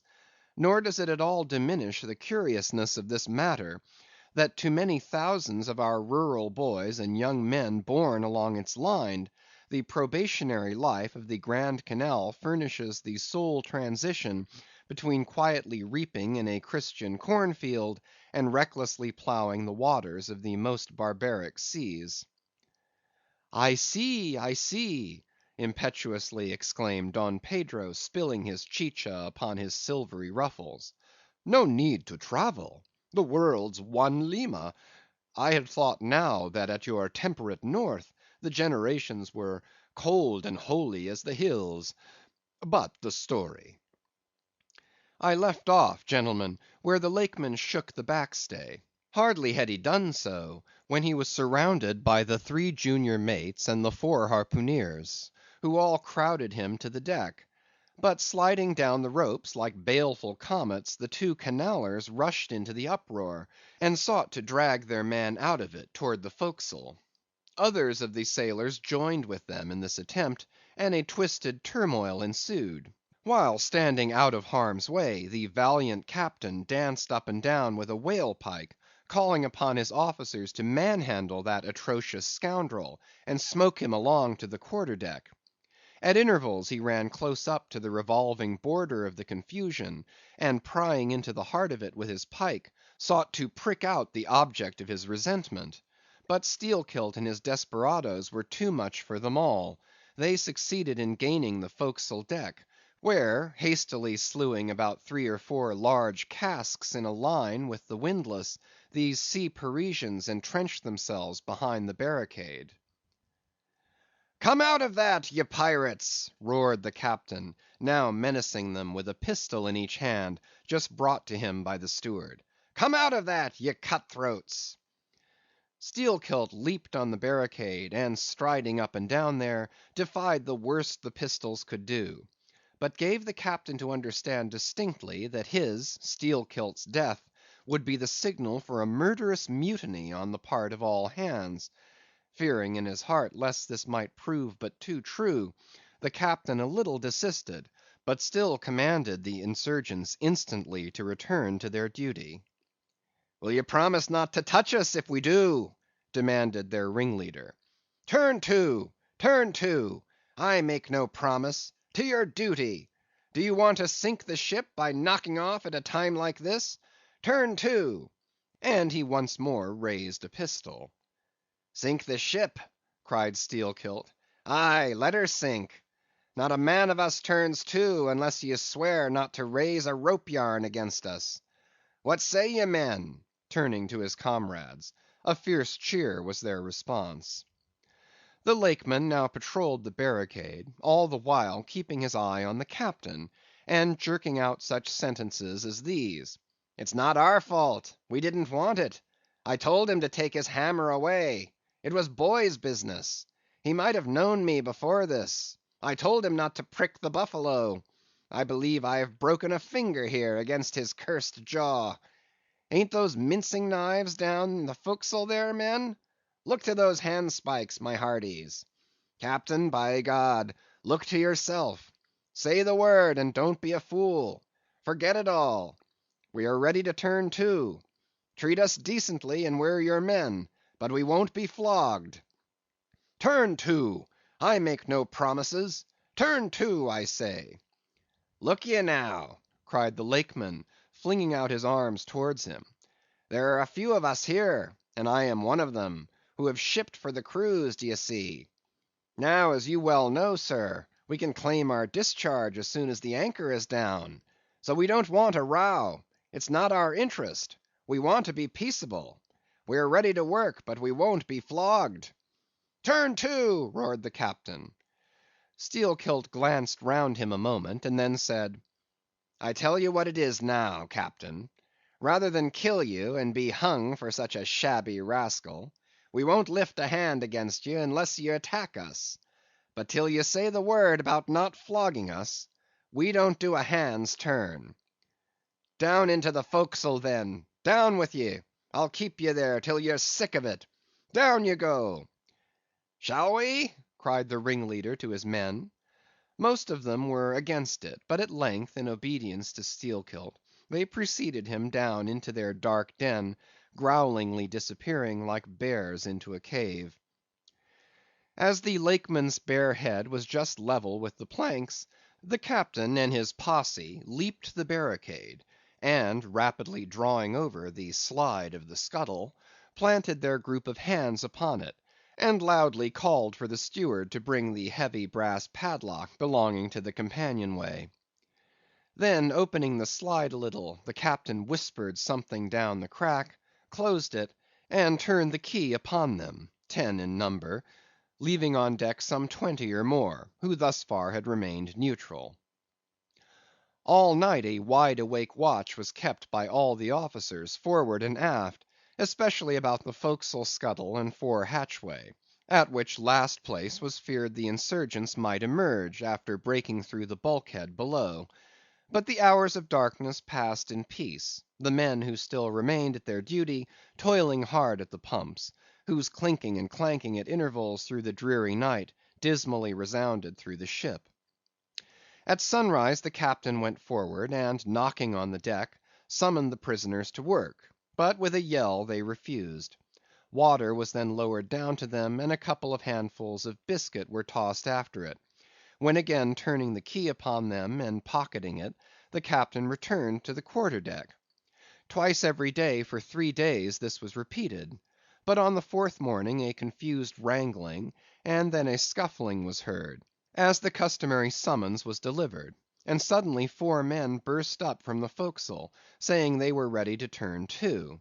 The fetid closeness of the air, and a famishing diet, united perhaps to some fears of ultimate retribution, had constrained them to surrender at discretion. Emboldened by this, the captain reiterated his demand to the rest, but Steelkilt shouted to him a terrific hint to stop his babbling and betake himself where he belonged. On the 5th morning, 3 others of the mutineers bolted up into the air from the desperate arms below that sought to restrain them. Only 3 were left. "Better turn to now?" said the captain with a heartless jeer. "Shut us up again, will ye?" cried Steelkilt. "Oh, certainly," the captain, and the key clicked. It was at this point, gentlemen, that, enraged by the defection of 7 of his former associates, and stung by the mocking voice that had last hailed him, and maddened by his long entombment in a place as black as the bowels of despair, it was then that Steelkilt proposed to the 2 Canallers, thus far apparently of one mind with him, to burst out of their hole at the next summoning of the garrison, and armed with their keen mincing knives, long crescentic, heavy implements with a handle at each end, run amuck from bowsprit to taffrail, and if by any devilishness of desperation possible, seize the ship. For himself, he would do this, he said, whether they joined him or not. That was the last night he should spend in that den. But the scheme met with no opposition on the part of the other 2. They swore they were ready for that, or for any other mad thing, for anything, in short, but a surrender. And what was more, they each insisted on being the first man on deck, when the time to make the rush should come. But to this their leader as fiercely objected, reserving that priority for himself, particularly as his 2 comrades would not yield the one to the other in the matter.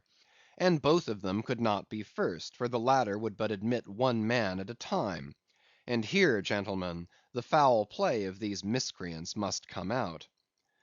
Upon hearing the frantic project of their leader, each in his own separate soul had suddenly lighted, it would seem, upon the same piece of treachery, namely, to be foremost in breaking out, in order to be the first of the three, though the last of the 10, to surrender, and thereby secure whatever small chance of pardon such conduct might merit. But when Steelkilt made known his determination still to lead them to the last, they in some way, by some subtle chemistry of villainy, mixed their before secret treacheries together, and when their leader fell into a doze, verbally opened their souls to each other in 3 sentences, and bound the sleeper with cords, and gagged him with cords, and shrieked out for the captain at midnight. Thinking murder at hand, and smelling in the dark for the blood, he and all his armed mates and harpooneers rushed for the forecastle. In a few minutes the scuttle was opened, and bound hand and foot, the still struggling ringleader was shoved up into the air by his perfidious allies, who at once claimed the honor of securing a man who had been fully ripe for murder. But all these were collared, and dragged along the deck like dead cattle, and side by side were seized up into the mizzen rigging, like 3/4 of meat, and there they hung till morning. "Damn ye!" cried the captain, pacing to and fro before them, "the vultures would not touch ye, ye villains!" At sunrise he summoned all hands, and separating those who had rebelled from those who had taken no part in the mutiny, he told the former that he had a good mind to flog them all round; thought, upon the whole, he would do so; he ought to; justice demanded it; but for the present, considering their timely surrender, he would let them go with a reprimand, which he accordingly administered in the vernacular. "But as for you, ye carrion rogues," turning to the 3 men in the rigging, "for you, I mean to mince you up for the try pots." And seizing a rope, he applied it with all his might to the backs of the 2 traitors, till they yelled no more, but lifelessly hung their heads sideways, as the 2 crucified thieves are drawn. "My wrist is sprained with ye," he cried at last, "but there's still rope enough left for you, my fine bantam, that wouldn't give up. Take that gag from his mouth, and let us hear what he can say for himself." For a moment the exhausted mutineer made a tremulous motion of his cramped jaws, then painfully twisting round his head, said in a sort of hiss, "What I say is this, and mind it well. If ye flog me, I murder you." "Say ye so? See then how ye frighten me," and the captain drew off with the rope to strike. "Best not," hissed the Lakeman. "But I must," and the rope was once more drawn back for the stroke. Steelkilt here hissed out something, inaudible to all but the captain, who, to the amazement of all hands, started back, paced the deck rapidly 2 or 3 times, and then suddenly throwing down his rope, said, "I won't do it. Let him go. Cut him down, d'ye hear?" But as the junior mates were hurrying to execute the order, a pale man with a bandaged head arrested them. Radney, the chief mate. Ever since the blow he had lain in his berth, but that morning, hearing the tumult on the deck, he had crept out, and thus far had watched the whole scene. Such was the state of his mouth that he could hardly speak, but mumbling something about his being willing and able to do what the captain dared not attempt, he snatched the rope and advanced to his pinioned foe. "You are a coward," hissed the Lakeman. "So I am, but take that." The mate was in the very act of striking, when another hiss stayed his uplifted arm. He paused, and then pausing no more, made good his words, spite of Steelkilt's threat, whatever that might have been. The 3 men were then cut down, all hands were turned to, and sullenly worked by the moody seamen, the iron pumps clanged as before. Just after dark that day, when one watch had retired below, a clamor was heard in the forecastle, and the 2 trembling traitors running up, besieged the cabin door, saying they durst not consort with the crew. Entreaties, cuffs, and kicks could not drive them back, so at their own instance they were put down in the ship's run for salvation. Still, no sign of mutiny reappeared among the rest. On the contrary, it seemed that mainly at Steelkilt's instigation they had resolved to maintain the strictest peacefulness, obey all orders to the last, and when the ship reached port, desert her in a body. But in order to ensure the speediest end to the voyage, they all agreed to another thing, namely, not to sing out for whales in case any should be discovered. For spite of her leak, and spite of all her other perils, the Town Ho still maintained her mast heads, and her captain was just as willing to lower for a fish at that moment, as on the day his craft first struck the cruising ground; and Radney, the mate, was quite as ready to change his berth for a boat, and with his bandaged mouth seek to gag in death the vital jaw of the whale. But though the Lakeman had induced the seamen to adopt this sort of passiveness in their conduct, he kept his own counsel, at least till all was over, concerning his own proper and private revenge upon the man who had stung him in the ventricles of his heart. He was in Radney, the chief mate's watch; and as if the infatuated man sought to run more than half way to meet his doom, after the scene at the rigging, he insisted, against the express counsel of the captain, upon resuming the head of his watch at night. Upon this, and one or two other circumstances, Steelkilt systematically built the plan of his revenge. During the night Radney had an unseamanlike way of sitting on the bulwarks of the quarter deck, and leaning his arm upon the gunwale of the boat which was hoisted up there, a little above the ship's side. In this attitude, it was well known, he sometimes dozed. There was a considerable vacancy between the boat and the ship, and down between this was the sea. Steelkilt calculated his time, and found that his next trick at the helm would come round at 2 o'clock, in the morning of the third day from that in which he had been betrayed. At his leisure he employed the interval in braiding something very carefully in his watches below. "What are you making there?" said a shipmate. "What d'ye think? What does it look like?" "Like a lanyard for your bag; but it's an odd one, seems to me." "Yes, rather oddish," said the Lakeman, holding it at arm's length before him; "but I think it will answer. Shipmate, I haven't enough twine; have you any?" But there was none in the forecastle. "Then I must get some from old Rad." And he rose to go aft. "You don't mean to go a begging to him?" said a sailor. "Why not? D'ye think he won't do me a turn when it's to help himself in the end, shipmate?" And going to the mate, he looked at him quietly, and asked him for some twine to mend his hammock.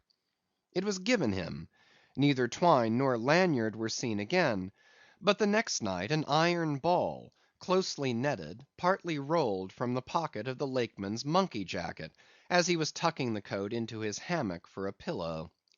24 hours after, his trick at the silent helm, nigh to the man who is apt to doze over the grave always ready dug to the seaman's hand, that fatal hour was then to come, and in the foreordaining soul of Steelkilt, the mate was already stark and stretched as a corpse, with his forehead crushed in. But, gentlemen, a fool saved the would‐be murderer from the bloody deed he had planned. Yet complete revenge he had, and without being the avenger; for by a mysterious fatality, Heaven itself seemed to step in and take out of his hands into its own the damning thing he would have done.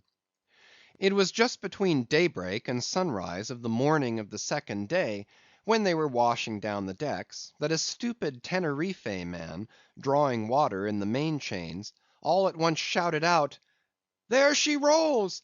There she rolls! Jesu, what a whale!" It was Moby Dick. "Moby Dick!" cried Don Sebastian. "St. Dominic! Sir Sailor, but do whales have christenings? Whom call you Moby Dick?" "A very white, and famous, and most deadly immortal monster, Don; but that would be too long a story." "How? how?" cried all the young Spaniards crowding. "Nay, Dons, Dons, nay, Nay, I cannot rehearse that now. Let me get more into the air, sirs. The chicha, the chicha, cried Don Pedro. Our vigorous friend looks faint. Fill up his empty glass. No need, gentlemen. One moment, and I proceed.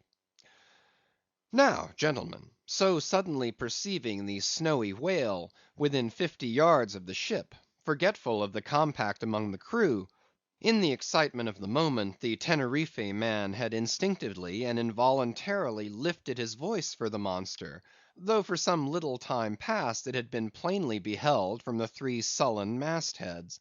All was now a frenzy. "The white whale!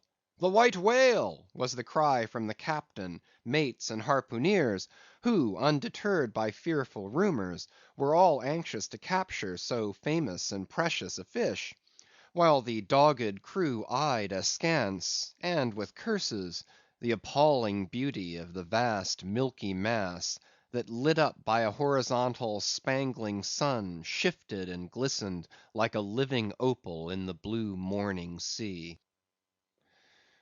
Gentlemen, a strange fatality pervades the whole career of these events, as if verily mapped out before the world itself was charted. The mutineer was the bowsman of the mate, and when fast to the fish, it was his duty to sit next to him while Radney stood up with his lance in the prow, and haul in or slacken the line at the word of command. Moreover, when the 4 boats were lowered, the mates got the start, and none howled more fiercely with delight than did Steelkilt as he strained at his oar. After a stiff pull, their harpooneer got fast, and spear in hand, Radney sprang to the bow. He was always a furious man, it seems, in a boat; and now his bandaged cry was, to beach him on the whale's topmost back. Nothing loath, his bowsman hauled him up and up, and through a blinding foam that blent 2 whitenesses together, till of a sudden the boat struck as against a sunken ledge, and keeling over, spilled out the standing mate. That instant, as he fell on the whale's slippery back, the boat righted and was dashed aside by the swell, while Radney was tossed over into the sea, on the other flank of the whale. He struck out through the spray, and for an instant was dimly seen through that veil, wildly seeking to remove himself from the eye of Moby Dick. But the whale rushed round in a sudden maelstrom, seized the swimmer between his jaws, and rearing high up with him, plunged headlong again, and went down. Meantime, at the first tap of the boat's bottom, the Lakeman had slackened the line, so as to drop astern from the whirlpool. Calmly looking on, he thought his own thoughts. But a sudden terrific downward jerking of the boat quickly brought his knife to the line. He cut it, and the whale was free. But at some distance Moby Dick rose again, and with some tatters of Radney's red woolen shirt, caught in the teeth that had destroyed him. All 4 boats gave chase again, but the whale eluded them, and finally wholly disappeared. In good time the Town Ho reached her port; a savage, solitary place, where no civilized creature resided. There, headed by the Lakeman, all but 5 or 6 of the foremastmen deliberately deserted among the palms, and eventually, as it turned out, seizing a large double war canoe of the savages, and setting sail for some other harbor. The ship's company being reduced to but a handful, the captain called upon the islanders to assist him in the laborious business of heaving down the ship to stop the leak. But to such unresting vigilance over their dangerous allies was this small band of whites necessitated, both by day and by night, and so extreme was the hard work they underwent, that upon the vessel being ready again for the sea, they were in such a weakened condition that the captain durst not put off with them in so heavy a vessel. After taking counsel with his officers, he anchored the ship as far off shore as possible, loaded and ran out his 2 cannon from the bows, stacked his muskets on the poop, and warning the islanders not to approach the ship at their peril, took 1 man with him, and setting the sail of his best whale boat, steered straight before the wind for Tahiti, 500 miles distant, to procure a reinforcement to his crew. On the 4th day of the sail a large canoe was descried, which seemed to have touched at a low isle of corals. He steered away from it, but the savage craft bore down on him, and soon the voice of Steelkilt hailed him to heave to, or he would run him under water. The captain presented a pistol. With one foot on each prow of the yoked war canoes, the Lakeman laughed him to scorn, assuring him that if the pistol so much as clicked in the lock, he would bury him in bubbles and foam. "What do you want of me?" cried the captain. "Where are you bound, and for what are you bound?" demanded Steelkilt. "No lies." "I am bound to Tahiti for more men." "Very good. Let me board you a moment. I come in peace." With that he leaped from the canoe, swam to the boat, and climbing the gunwale, stood face to face with the captain. "Cross your arms, sir. Throw back your head. Now repeat after me. As soon as Steelkilt leaves me, I swear to beach this boat on yonder island, and remain there 6 days. If I do not, may lightning strike me." "A pretty scholar," laughed the Lakeman. "Adios, Senor," and leaping into the sea, he swam back to his comrades. Watching the boat till it was fairly beached, and drawn up to the roots of the cocoa nut trees, Steelkilt made sail again, and in due time arrived at Tahiti, his own place of destination. There luck befriended him; 2 ships were about to sail for France, and were providentially in want of precisely that number of men which the sailor headed. They embarked, and so for ever got the start of their former captain, had he been at all minded to work them legal retribution. Some 10 days after the French ships sailed, the whale boat arrived, and the captain was forced to enlist some of the more civilized Tahitians, who had been somewhat used to the sea. Chartering a small native schooner, he returned with them to his vessel, and finding all right there, again resumed his cruisings. Where Steelkilt now is, gentlemen, none know; but upon the island of Nantucket, the widow of Radney still turns to the sea, which refuses to give up its dead; still in dreams sees the awful white whale that destroyed him. "Are you through?" said Don Sebastian quietly. "I am, Don." "Then I entreat you, tell me if to the best of your own convictions this your story is in substance really true. It is so passing wonderful. Did you get it from an unquestionable source? Bear with me if I seem to press." "Also bear with all of us, sir sailor, for we all join in Don Sebastian's suit," cried the company, with exceeding interest. "Is there a copy of the Holy Evangelists at the Golden Inn, gentlemen?" "Nay," said Don Sebastian, "but I know a worthy priest near by, who will quickly procure one for me. I go for it; but are you well advised? This may grow too serious." "Will you be so good as to bring the priest also, Don?" "Though there are no auto da fes in Lima now," said one of the company to another, "I fear our sailor friend runs risk of the archiepiscopacy. Let us withdraw more out of the moonlight. I see no need of this." "Excuse me for running after you, Don Sebastian; but may I also beg that you will be particular in procuring the largest sized evangelists you can." "This is the priest, and he brings you the evangelists," said Don Sebastian gravely, returning with a tall and solemn figure. "Let me remove my hat. Now, venerable priest, further into the light, and hold the holy book before me, that I may touch it. So help me Heaven, and on my honor, the story I have told you, gentlemen, is in substance and its great items true. I know it to be true. It happened on this ball. I trod the ship. I knew the crew. I have seen and talked with Steelkilt since the death of Radney." End of Chapter 54. Chapters 55 to 58. CHAPTER 55. Of the monstrous pictures of whales. I shall ere long paint to you, as well as one can without canvas, something like the true form of the whale as he actually appears to the eye of the whaleman when in his own absolute body the whale is moored alongside the whale ship, so that he can be fairly stepped upon there. It may be worth while, therefore, previously to advert to those curious imaginary portraits of him, which, even down to the present day, confidently challenge the faith of the landsman. It is time to set the world right in this matter, by proving such pictures of the whale all wrong. It may be that the primal source of all those pictorial delusions will be found among the oldest Hindoo, Egyptian, and Grecian sculptures.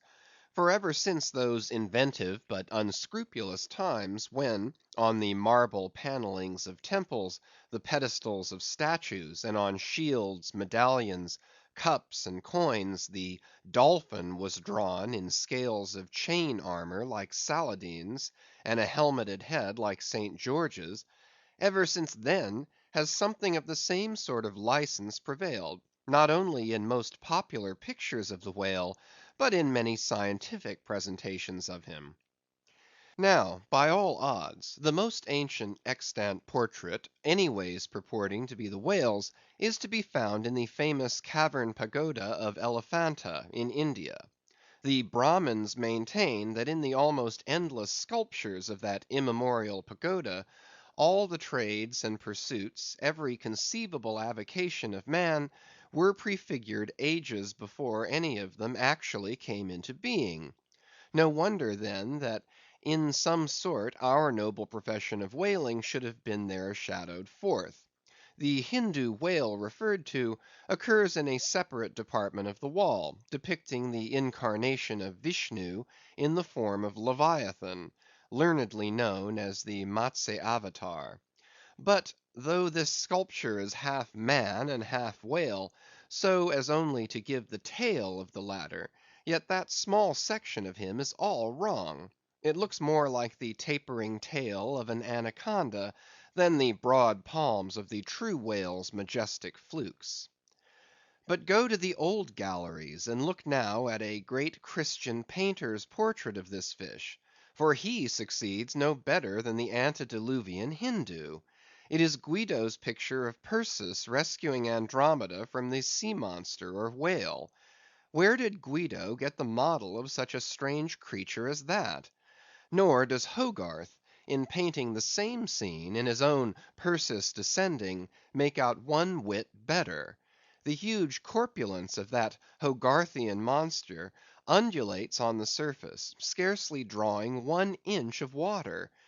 It has a sort of howdah on its back, and its distended, tusked mouth into which the billows are rolling, might be taken for the Traitor's Gate leading from the Thames by water into the Tower. Then there are the Prodromus whales of old Scotch Sibbald, and Jonah's whale as depicted in the prints of old Bibles and the cuts of old primers. What shall be said of these? As for the bookbinder's whale, winding like a vine stalk round the stock of a descending anchor, as stamped and gilded on the backs and title pages of many books, both old and new, that is a very picturesque but purely fabulous creature, imitated, I take it, from like figures on antique vases. Though universally denominated a dolphin, I nevertheless call this bookbinder's fish an attempt at a whale, because it was so intended when the device was first introduced. It was introduced by an old Italian publisher somewhere about the 15th century, during the revival of learning; and in those days, and even down to a comparatively late period, dolphins were popularly supposed to be a species of the Leviathan. In the vignettes and other embellishments of some ancient books, you will at times meet with very curious touches at the whale, where all manner of spouts, jets d'eau, hot springs and cold, Saratoga and Baden Baden, come bubbling up from his unexhausted brain.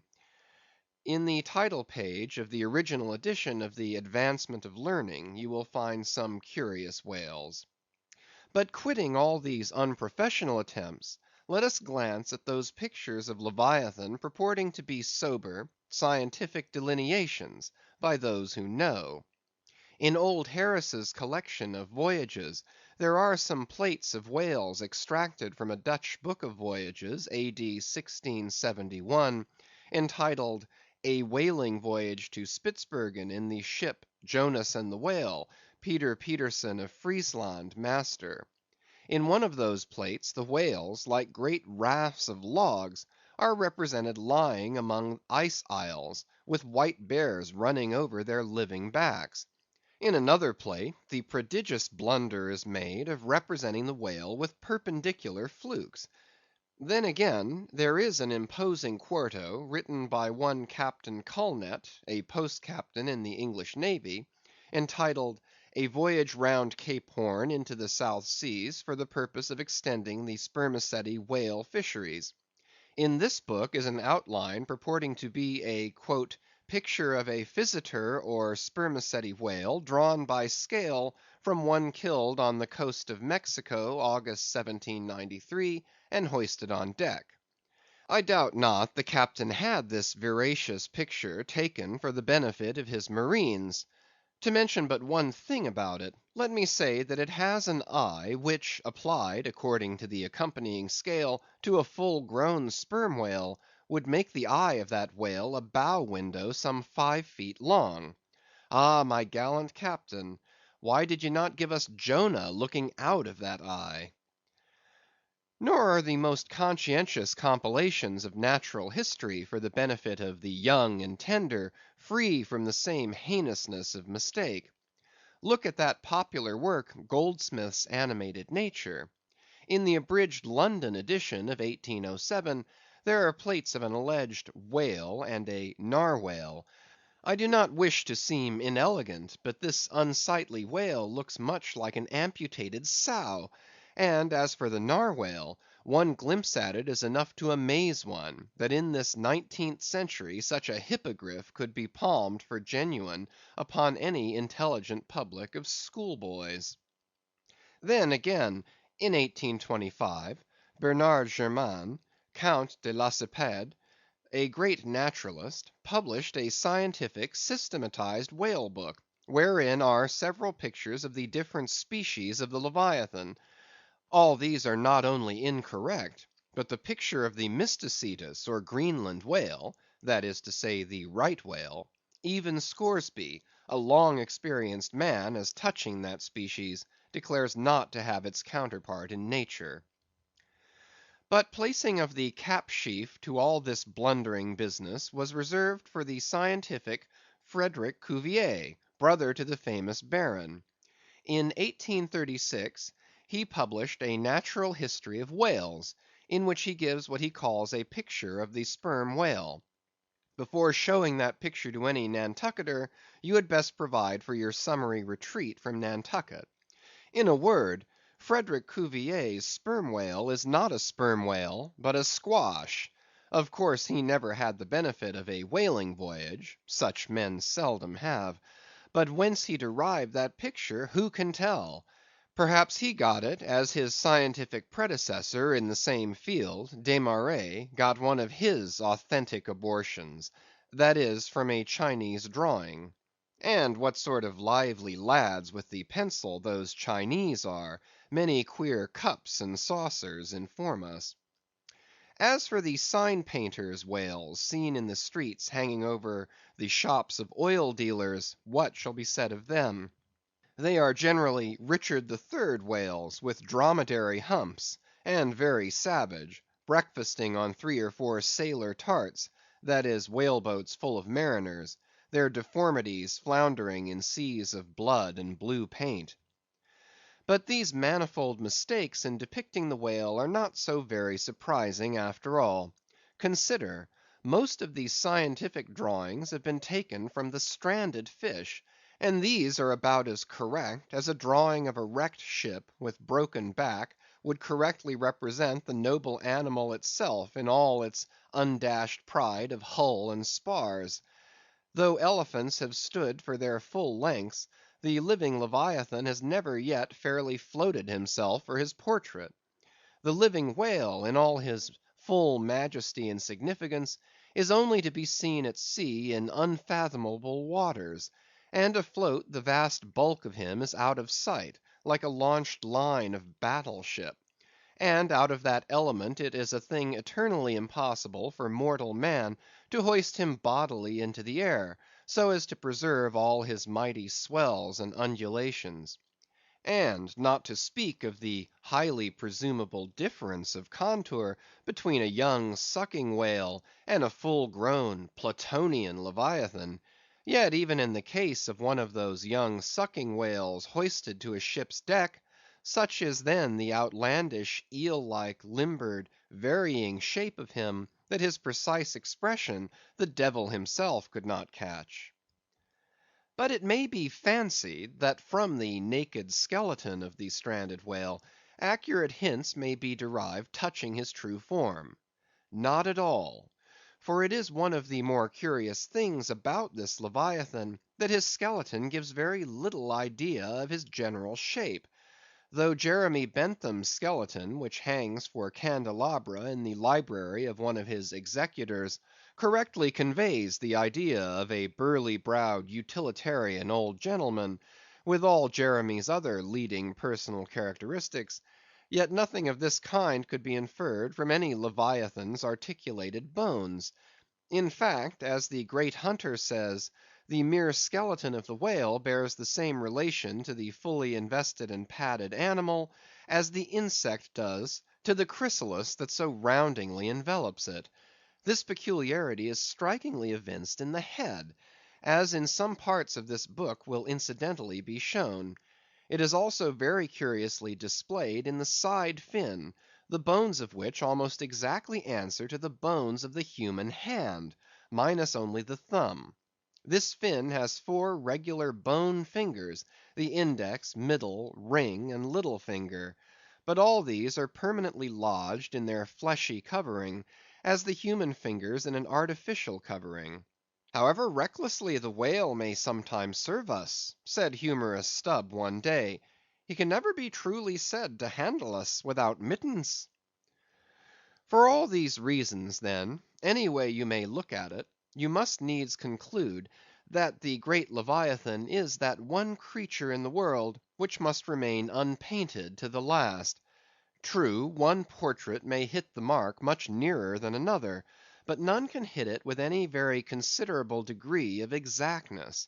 So there is no earthly way of finding out precisely what the whale really looks like; and the only mode in which you can derive even a tolerable idea of his living contour is by going a whaling yourself; but by so doing you run no small risk of being eternally stove and sunk by him. Wherefore it seems to me you had best not be too fastidious in your curiosity touching this Leviathan. CHAPTER 56. Of the less erroneous pictures of whales, and the true pictures of whaling scenes. In connection with the monstrous pictures of whales, I am strongly tempted here to enter upon those still more monstrous stories of them, which are to be found in certain books, both ancient and modern, especially in Pliny, Purchas, Hakluyt, Harris, Cuvier, etc. But I pass that matter by. I know of only 4 published outlines of the great sperm whale: Colnett's, Huggins's, Frederick Cuvier's, and Beale's. In the previous chapter Colnett and Cuvier have been referred to. Huggins's is far better than theirs, but by great odds Beale's is the best. All Beale's drawings of this whale are good, excepting the middle figure in the picture of 3 whales in various attitudes, capping his second chapter. His frontispiece, boats attacking sperm whales, though no doubt calculated to excite the civil skepticism of some parlor men, is admirably correct and lifelike in its general effect. Some of the sperm whale drawings in J. Ross Browne are pretty correct in contour, but they are wretchedly engraved. This is not his fault, though. Of the right whale, the best outline pictures are in Scoresby, but they are drawn on too small a scale to convey a desirable impression. He has but one picture of whaling scenes, and this is a sad deficiency, because it is by such pictures only, when at all well done, that you can derive anything like a truthful idea of the living whale as seen by his living hunters. But taken for all in all, by far the finest, though in some details not the most correct, presentations of whales and whaling scenes to be anywhere found, are two large French engravings, well executed, and taken from paintings by one Garnery. Respectively, they represent attacks on the sperm and right whale. In the first engraving, a noble sperm whale is depicted in full majesty of might, just risen beneath the boat from the profundities of the ocean, and bearing high in the air upon his back the terrific wreck of the stoven planks. The prow of the boat is partially unbroken, and is drawn just balancing upon the monster's spine, and standing in that prow, for that one single incomputable flash of time, you behold an oarsman, half shrouded by the incensed boiling spout of the whale, and in the act of leaping as if from a precipice. The action of the whole thing is wonderfully good and true. The half emptied line tub floats on the whitened sea, the wooden poles of the spilled harpoons obliquely bob in it, the heads of the swimming crew are scattered about the whale in contrasting expressions of affright, while in the black stormy distance the ship is bearing down upon the scene. Serious fault might be found with the anatomical details of this whale, but let that pass, since for the life of me I could not draw so good a one. In the second engraving, the boat is in the act of drawing alongside the barnacled flank of a large running right whale, that rolls his black weedy bulk in the sea like some mossy rock slide from the Patagonian cliffs. His jets are erect, full, and black like soot; so that from so abounding a smoke in the chimney, you would think that there must be a brave supper cooking in the great bowels below. Sea fowls are pecking at the small crabs, shell fish, and other sea candies and macaroni, which the right whale sometimes carries on his pestilent back. And all the while, the thick-lipped Leviathan is rushing through the deep, leaving tons of tumultuous white curds in his wake, and causing the slight boat to rock in the swells like a skiff caught nigh the paddle wheels of an ocean steamer. Thus the foreground is all raging commotion, but behind, in admirable artistic contrast, is the glassy level of a sea becalmed, the drooping unstarched sails of the powerless ship, and the inert mass of a dead whale, a conquered fortress, with the flag of capture lazily hanging from the whale pole inserted into his spout hole. Who Garnery, the painter, is or was, I know not; but my life for it, he was either practically conversant with his subject, or else marvellously tutored by some experienced whaleman. The French are the lads for painting action. Go and gaze upon all the paintings of Europe, and where will you find such a gallery of living and breathing commotion on canvas, as in that triumphal hall at Versailles, where the beholder fights his way pell-mell through the consecutive great battles of France, where every sword seems a flash of the northern lights, and the successive armed kings and emperors dash by like a charge of crowned centaurs.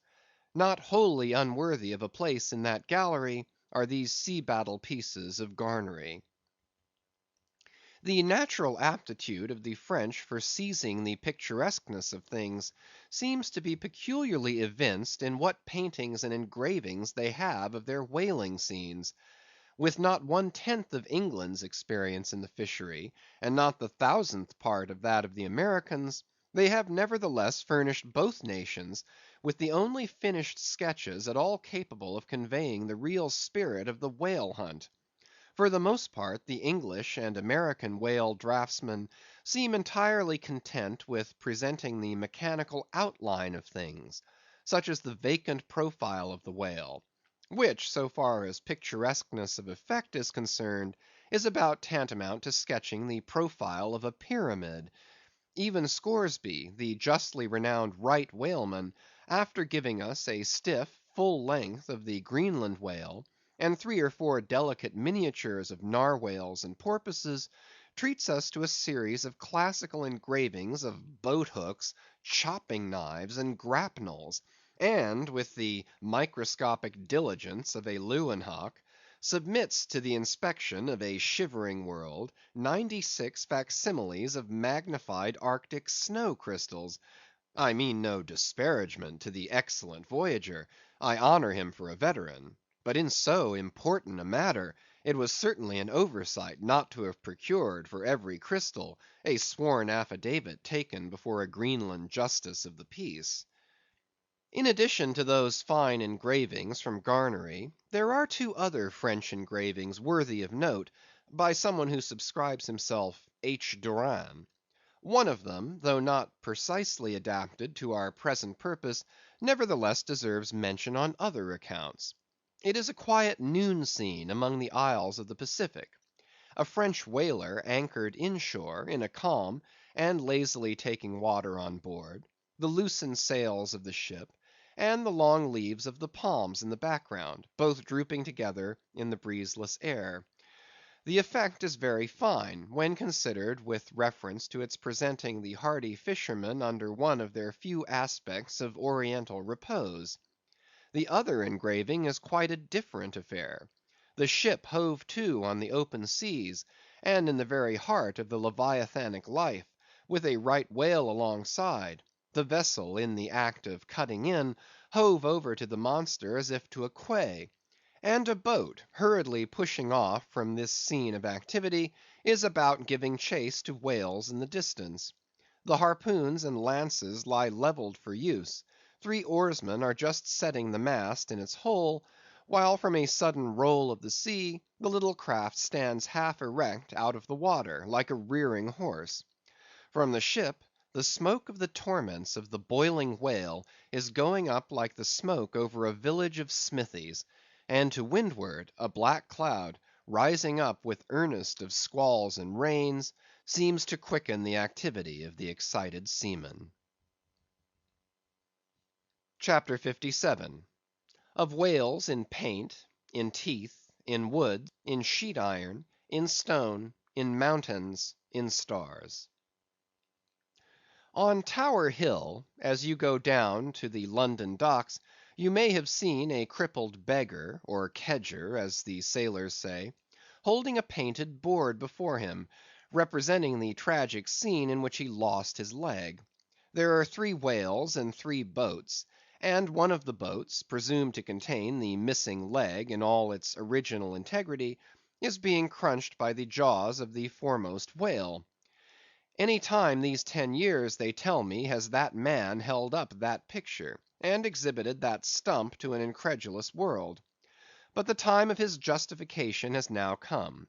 His 3 whales are as good whales as were ever published in Wapping, at any rate; and his stump as unquestionable a stump as any you will find in the western clearings. But though for ever mounted on that stump, never a stump speech does the poor whaleman make, but with downcast eyes stands ruefully contemplating his own amputation. Throughout the Pacific, and also in Nantucket and New Bedford and Sag Harbor, you will come across lively sketches of whales and whaling scenes, graven by the fishermen themselves on sperm whale teeth, or ladies' busks wrought out of the right whalebone, or other like scrimshander articles, as the whalemen call the numerous little ingenious contrivances they elaborately carve out of the rough material in their hours of ocean leisure. Some of them have little boxes of dentistical looking implements, specially intended for the scrimshandering business. But in general they toil with their jackknives alone, and with that almost omnipotent tool of the sailor, they will turn you out anything you please, in the way of a mariner's fancy. Long exile from Christendom and civilization inevitably restores a man to that condition in which God placed him, i.e., what is called savagery. Your true whale hunter is as much a savage as an Iroquois. I myself am a savage, owing no allegiance but to the king of the cannibals, and ready at any moment to rebel against him. Now one of the peculiar characteristics of the savage, in his domestic hours, is his wonderful patience of industry. An ancient Hawaiian war club or spear paddle, in its full multiplicity and elaboration of carving, is as great a trophy of human perseverance as a Latin lexicon; for with but a bit of broken sea shell or a shark's tooth, that miraculous intricacy of wooden network has been achieved, and it has cost steady years of steady application. As with the Hawaiian savage, so with the whale sailor savage. With the same marvellous patience, and with the same single shark's tooth of his one poor jackknife, he will carve you a bit of bone sculpture, not quite as workmanlike, but as close packed in its maziness of design as the Greek savage Achilles' shield, and full of barbaric spirit and suggestiveness as the prints of that fine old Dutch savage, Albrecht Dürer. Wooden whales, or whales cut in profile out of the small dark slabs of the noble South Sea war wood, are frequently met with in the forecastles of American whalers. Some of them are done with much accuracy. At some old gable-roofed country houses you will see brass whales, hung by the tail for knockers to the roadside door. When the porter is sleepy, the anvil-headed whale would be best.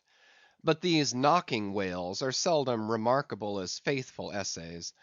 On the spires of some old‐fashioned churches you will see sheet‐iron whales, placed there for weathercocks; but they are so elevated, and besides that are to all intents and purposes so labelled with "hands off," you cannot examine them closely enough to decide upon their merit.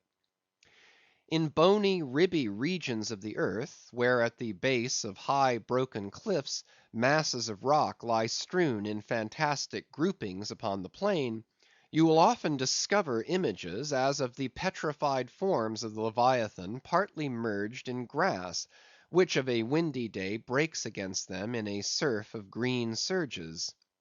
Then again, in mountainous countries, where the traveller is continually girdled by amphitheatrical heights, here and there, from some lucky point of view, you will catch passing glimpses of the profiles of whales defined along the undulating ridges; but you must be a thorough whaleman to see these sights; and not only that, but if you wish to return to such a sight again, you must be sure and take the exact intersecting latitude and longitude of your first standpoint; else so chance‐like are such observations of the hills, that your precise previous standpoint would require a laborious rediscovery, like the Saloma Islands, which still remain incognita, though once high‐ruffed Medana trod them, and old Figuera chronicled them.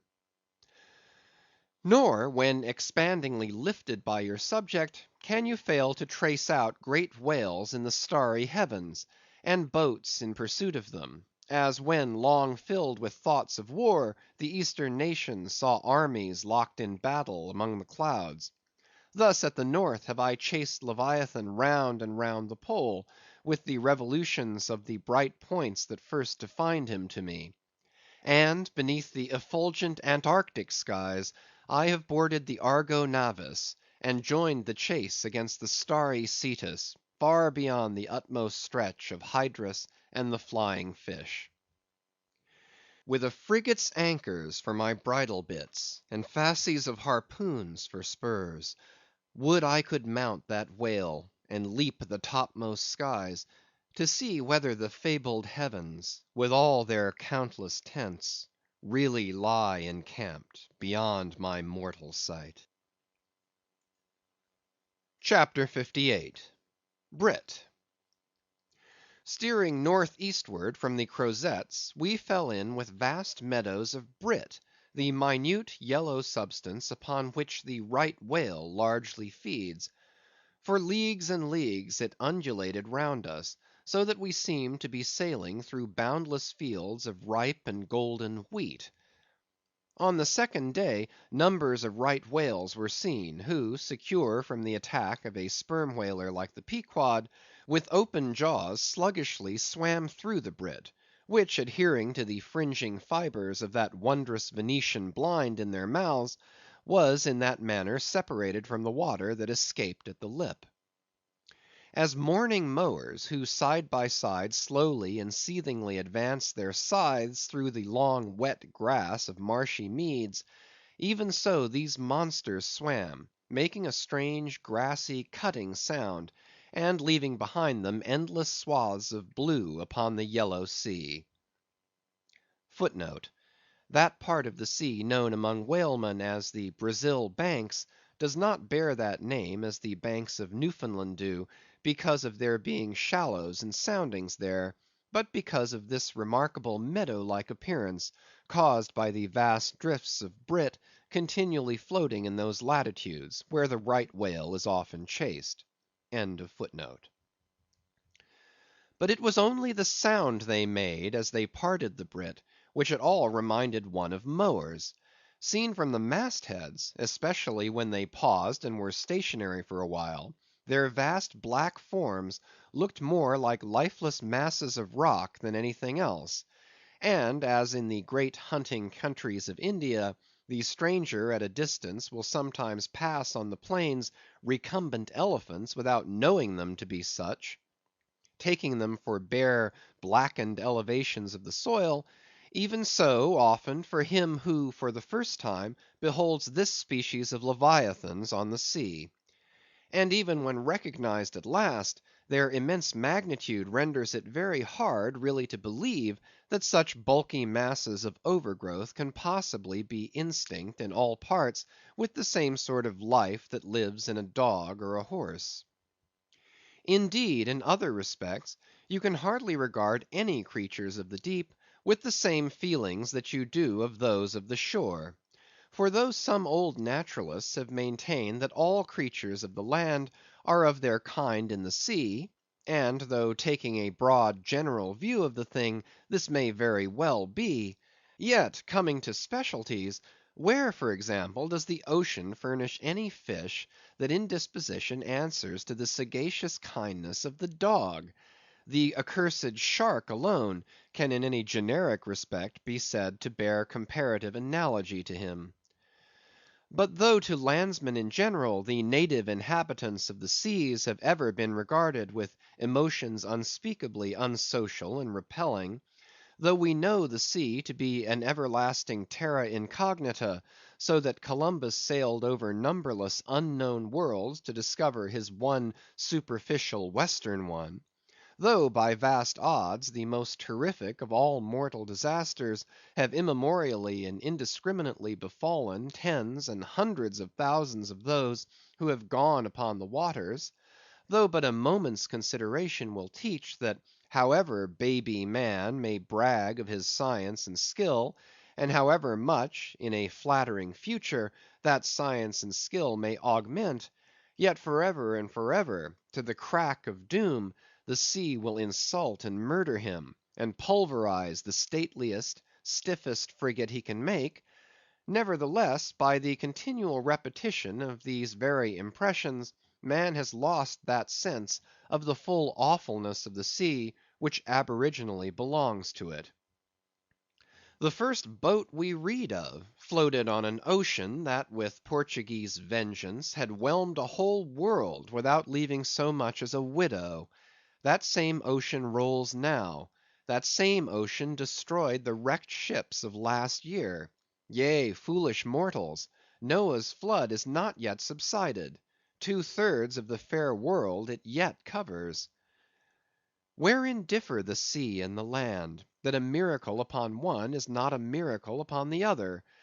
Preternatural terrors rested upon the Hebrews, when under the feet of Korah and his company the live ground opened and swallowed them up for ever; yet not a modern sun ever sets but in precisely the same manner the live sea swallows up ships and crews. But not only is the sea such a foe to man who is an alien to it, but it is also a fiend to its own offspring, worse than the Persian host who murdered his own guests, sparing not the creatures which itself hath spawned. Like a savage tigress that tossing in the jungle overlays her own cubs, so the sea dashes even the mightiest whales against the rocks, and leaves them there side by side with the split wrecks of ships.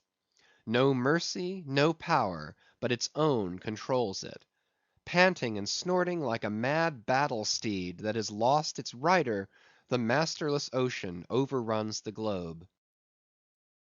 Consider the subtleness of the sea, how its most dreaded creatures glide under water, unapparent for the most part, and treacherously hidden beneath the loveliest tints of azure. Consider also the devilish brilliance and beauty of many of its most remorseless tribes, as the dainty embellished shape of many species of sharks. Consider, once more, the universal cannibalism of the sea, all whose creatures prey upon each other, carrying on eternal war since the world began. Consider all this, and then turn to this green, gentle, and most docile earth. Consider them both, the sea and the land, and do you not find a strange analogy to something in yourself? For as this appalling ocean surrounds the verdant land, so in the soul of man there lies one insular Tahiti, full of peace and joy, but encompassed by all the horrors of the half known life. God keep thee. Push not off from that isle. Thou canst never return. End of chapters 55 to 58. Chapters 59 to 63. Chapter 59. Squid.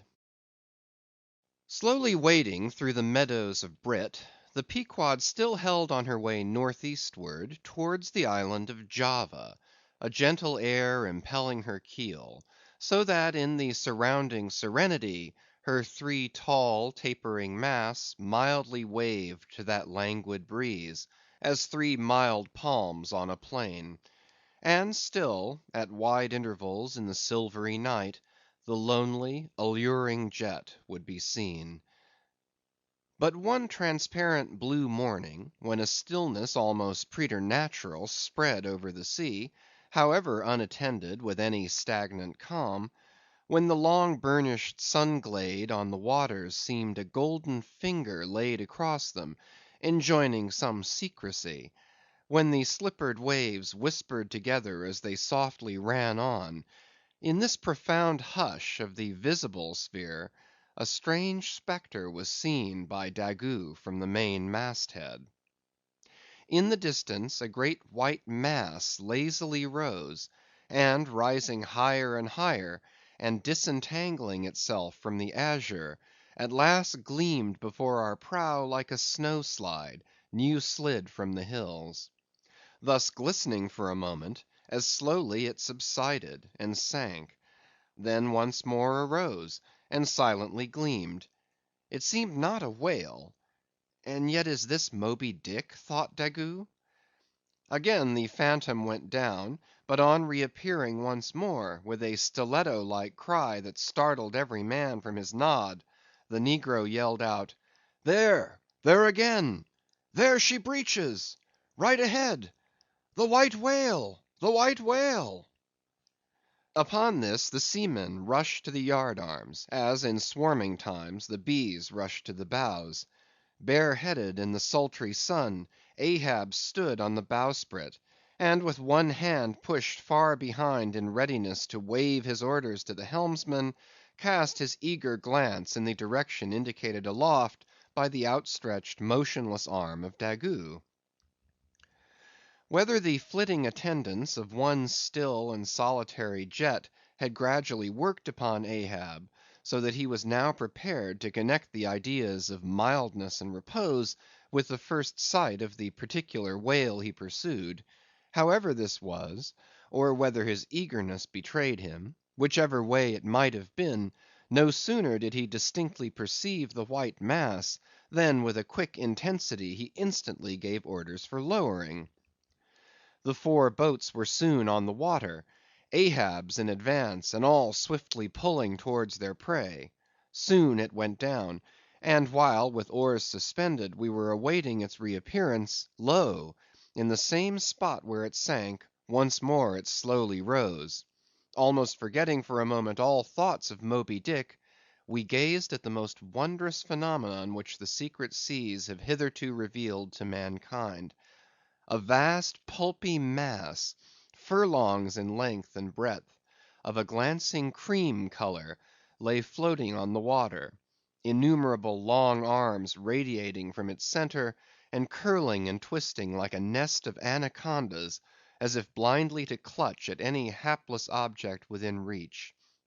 No perceptible face or front did it have, no conceivable token of either sensation or instinct, but undulated there on the billows, an unearthly, formless, chance-like apparition of life. As with a low sucking sound it slowly disappeared again, Starbuck, still gazing at the agitated waters where it had sunk, with a wild voice exclaimed, "Almost rather had I seen Moby Dick and fought him, than to have seen thee, thou white ghost." "What was it, sir?" said Flask. "The great live squid, which, they say, few whale ships ever beheld, and returned to their ports to tell of it." But Ahab said nothing. Turning his boat, he sailed back to the vessel, the rest as silently following. Whatever superstitions the sperm whalemen in general have connected with the sight of this object, certain it is, that a glimpse of it being so very unusual, that circumstance has gone far to invest it with portentousness. So rarely is it beheld, that though one and all of them declare it to be the largest animated thing in the ocean, yet very few of them have any but the most vague ideas concerning its true nature and form. Notwithstanding, they believe it to furnish the sperm whale his only food. For though other species of whales find their food above water, and may be seen by man in the act of feeding, the spermaceti whale obtains his whole food in unknown zones below the surface; and only by inference is it that any one can tell of what precisely that food consists. At times, when closely pursued, he will disgorge what are supposed to be the detached arms of the squid; some of them, thus exhibited, exceeding 20 and 30 feet in length. They fancy that the monster to which these arms belonged ordinarily clings by them to the bed of the oceans, and that the sperm whale, unlike other species, is supplied with teeth in order to attack and tear it. There seems some ground to imagine that the great Kraken of Bishop Pontoppidan may ultimately resolve itself into squid. The manner in which the bishop describes it, as alternately rising and sinking, with some other particulars he narrates, in all this the two correspond. But much abatement is necessary with respect to the incredible bulk he assigns it. By some naturalists who have vaguely heard rumors of the mysterious creature here spoken of, it is included among the class of cuttle fish, to which, indeed, in certain external respects, it would seem to belong, but only as the anak of the tribe. CHAPTER 60. The Line.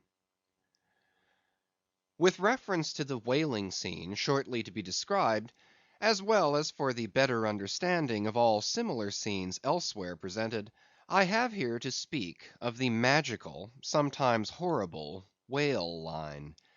The line originally used in the fishery was of the best hemp, slightly vapored with tar, not impregnated with it, as in the case of ordinary ropes. For while tar, as ordinarily used, makes the hemp more pliable to the rope maker, and also renders the rope itself more convenient to the sailor for common ship use, yet not only would the ordinary quantity too much stiffen the whale line for the close coiling to which it must be subjected, but as most seamen are beginning to learn, tar in general by no means adds to the rope's durability or strength, however much it may give it compactness and gloss. Of late years the Manilla rope has in the American fishery almost entirely superseded hemp as a material for whale lines; for though not so durable as hemp, it is stronger and far more soft and elastic, and I will add, since there is an æsthetics in all things, is much more handsome and becoming to the boat than hemp. Hemp is a dusky, dark fellow, a sort of Indian, but Manila is as a golden-haired Circassian to behold. The whale line is only 2/3 of an inch in thickness. At first sight you would not think it so strong as it really is. By experiment, its 1 in 50 yarns will each suspend a weight of 120 pounds, so that the whole rope will bear a strain nearly equal to 3 tons. In length, the common sperm whale line measures something over 200 fathoms. Towards the stern of the boat it is spirally coiled away in the tub, not like the worm pipe of a still, though, but so as to form one round, cheese-shaped mass of densely bedded sheaves, or layers of concentric spiralizations, without any hollow but the heart, or minute vertical tube formed at the axis of the cheese. As the least tangle or kink in the coiling would, in running out, infallibly take somebody's arm, leg, or entire body off, the utmost precaution is used in stowing the line in its tub. Some harpooneers will consume almost an entire morning in this business, carrying the line high aloft, and then reeving it downward through a block towards the tub, so as in the act of coiling to free it from all possible wrinkles and twists. In the English boats, 2 tubs are used instead of 1, the same line being continuously coiled in both tubs. There is some advantage in this, because these twin tubs being so small, they fit more readily into the boat, and do not strain it so much; whereas the American tub, nearly 3 feet in diameter, and of proportionate depth, makes a rather bulky freight for a craft whose planks are but 1/2 inch in thickness; for the bottom of the whale boat is like critical ice, which will bear up under a considerable distributed weight, but not very much of a concentrated one. When the painted canvas cover is clapped on the American line tub, the boat looks as if it were pulling off with a prodigious great wedding cake to present to the whales. Both ends of the line are exposed, the lower end terminating in an eye splice or loop coming up from the bottom against the side of the tub, and hanging over its edge completely disengaged from everything. This arrangement of the lower end is necessary on 2 accounts. First, in order to facilitate the fastening to it of an additional line from a neighboring boat, in case the stricken whale should sound so deep as to threaten to carry off the entire line originally attached to the harpoon. In these instances, the whale, of course, is shifted like a mug of ale, as it were, from one boat to the other, though the first boat always hovers at hand to assist its consort. Second, this arrangement is indispensable for common safety's sake; for were the lower end of the line in any way attached to the boat, and were the whale then to run the line out to the end, almost in a single smoking minute as he sometimes does, he would not stop there, for the doomed boat would infallibly be dragged down after him into the profundity of the sea, and in that case no town crier would ever find her again.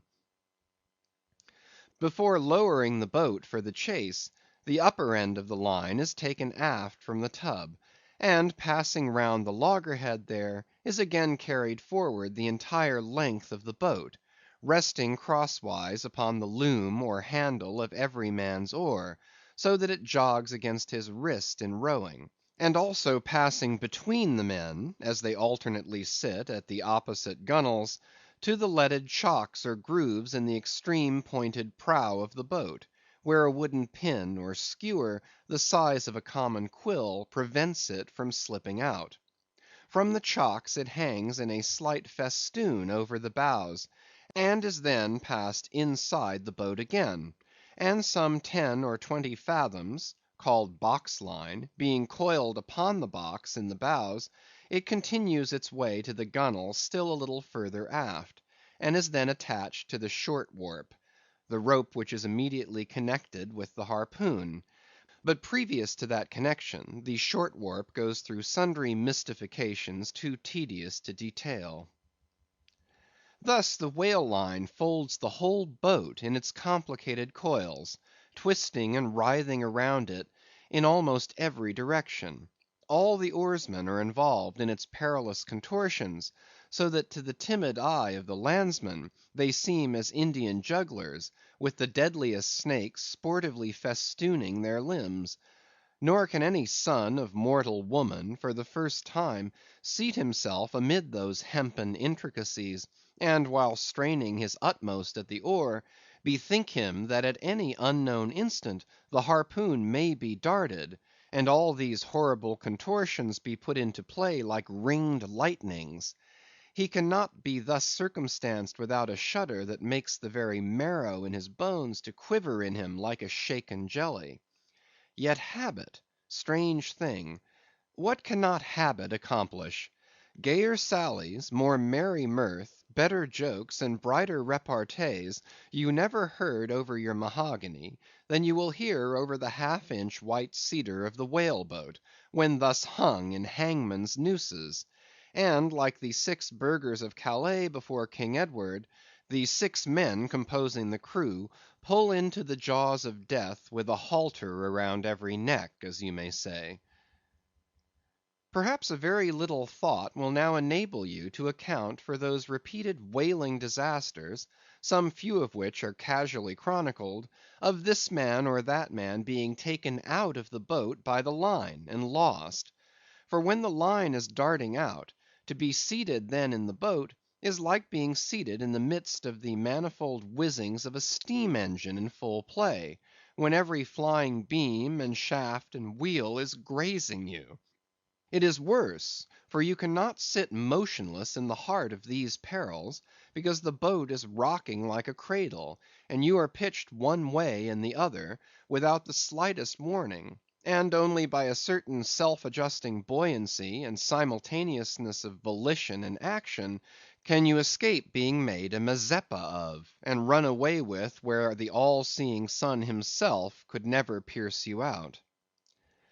Again, as the profound calm, which only apparently precedes and prophesies of the storm, is perhaps more awful than the storm itself; for indeed the calm is but the wrapper and envelope of the storm, and contains it in itself, as the seemingly harmless rifle holds the fatal powder, and the ball, and the explosion; so the graceful repose of the line, as it silently serpentines about the oarsman before being brought into actual play, this is a thing which carries more of true terror than any other aspect of this dangerous affair. But why say more? All men live enveloped in whale lines; all are born with halters round their necks; but it is only when caught in the swift sudden turn of death that mortals realize the silent, subtle, ever–present perils of life; and if you be a philosopher, though seated in a whale boat, you would not at heart feel one whit more of terror, than though seated before your evening fire with a poker and not a harpoon by your side. CHAPTER 61. Stubb kills a Whale. If to Starbuck the apparition of the squid was a thing of portents, to Queequeg it was quite a different object. "When you see him quid," said the savage, honing his harpoon in the bow of his hoisted boat, "then you quick see him parm whale." The next day was exceedingly still and sultry, and with nothing special to engage them, the Pequod's crew could hardly resist the spell of sleep induced by such a vacant sea. For this part of the Indian Ocean through which we were voyaging is not what whalemen call a lively ground; that is, it affords fewer glimpses of porpoises, dolphins, flying fish, and other vivacious denizens of more stirring waters, than those off the Rio de la Plata, or the inshore ground off Peru. It was my turn to stand at the foremast head; and with my shoulders leaning against the slackened royal shrouds, to and fro I idly swayed in what seemed an enchanted air. No resolution could withstand it. In that dreamy mood, losing all consciousness, at last my soul went out of my body, though my body still continued to sway as a pendulum will, long after the power which first moved it is withdrawn. Ere forgetfulness altogether came over me, I had noticed that the seamen at the main and mizzen mast heads were already drowsy; so that at last all three of us lifelessly swung from the spars; and for every swing that we made, there was a nod from below from the slumbering helmsman. The waves, too, nodded their indolent crests; and across the wide trance of the sea, east nodded to west, and the sun over all. Suddenly bubbles seemed bursting beneath my closed eyes; like vices my hands grasped the shrouds; some invisible, gracious agency preserved me; with a shock I came back to life; and lo! close under our lee, not 40 fathoms off, a gigantic sperm whale lay rolling in the water like the capsized hull of a frigate, his broad glossy back, of an Ethiopian hue, glistening in the sun's rays like a mirror. But lazily undulating in the trough of the sea, and ever and anon tranquilly spouting his vapory jet, the whale looked like a portly burgher smoking his pipe of a warm afternoon. But that pipe, poor whale, was thy last. As if struck by some enchanter's wand, the sleepy ship and every sleeper in it all at once started into wakefulness; and more than a score of voices from all parts of the vessel, simultaneously with the three notes from aloft, shouted forth the accustomed cry, as the great fish slowly and regularly spouted the sparkling brine into the air.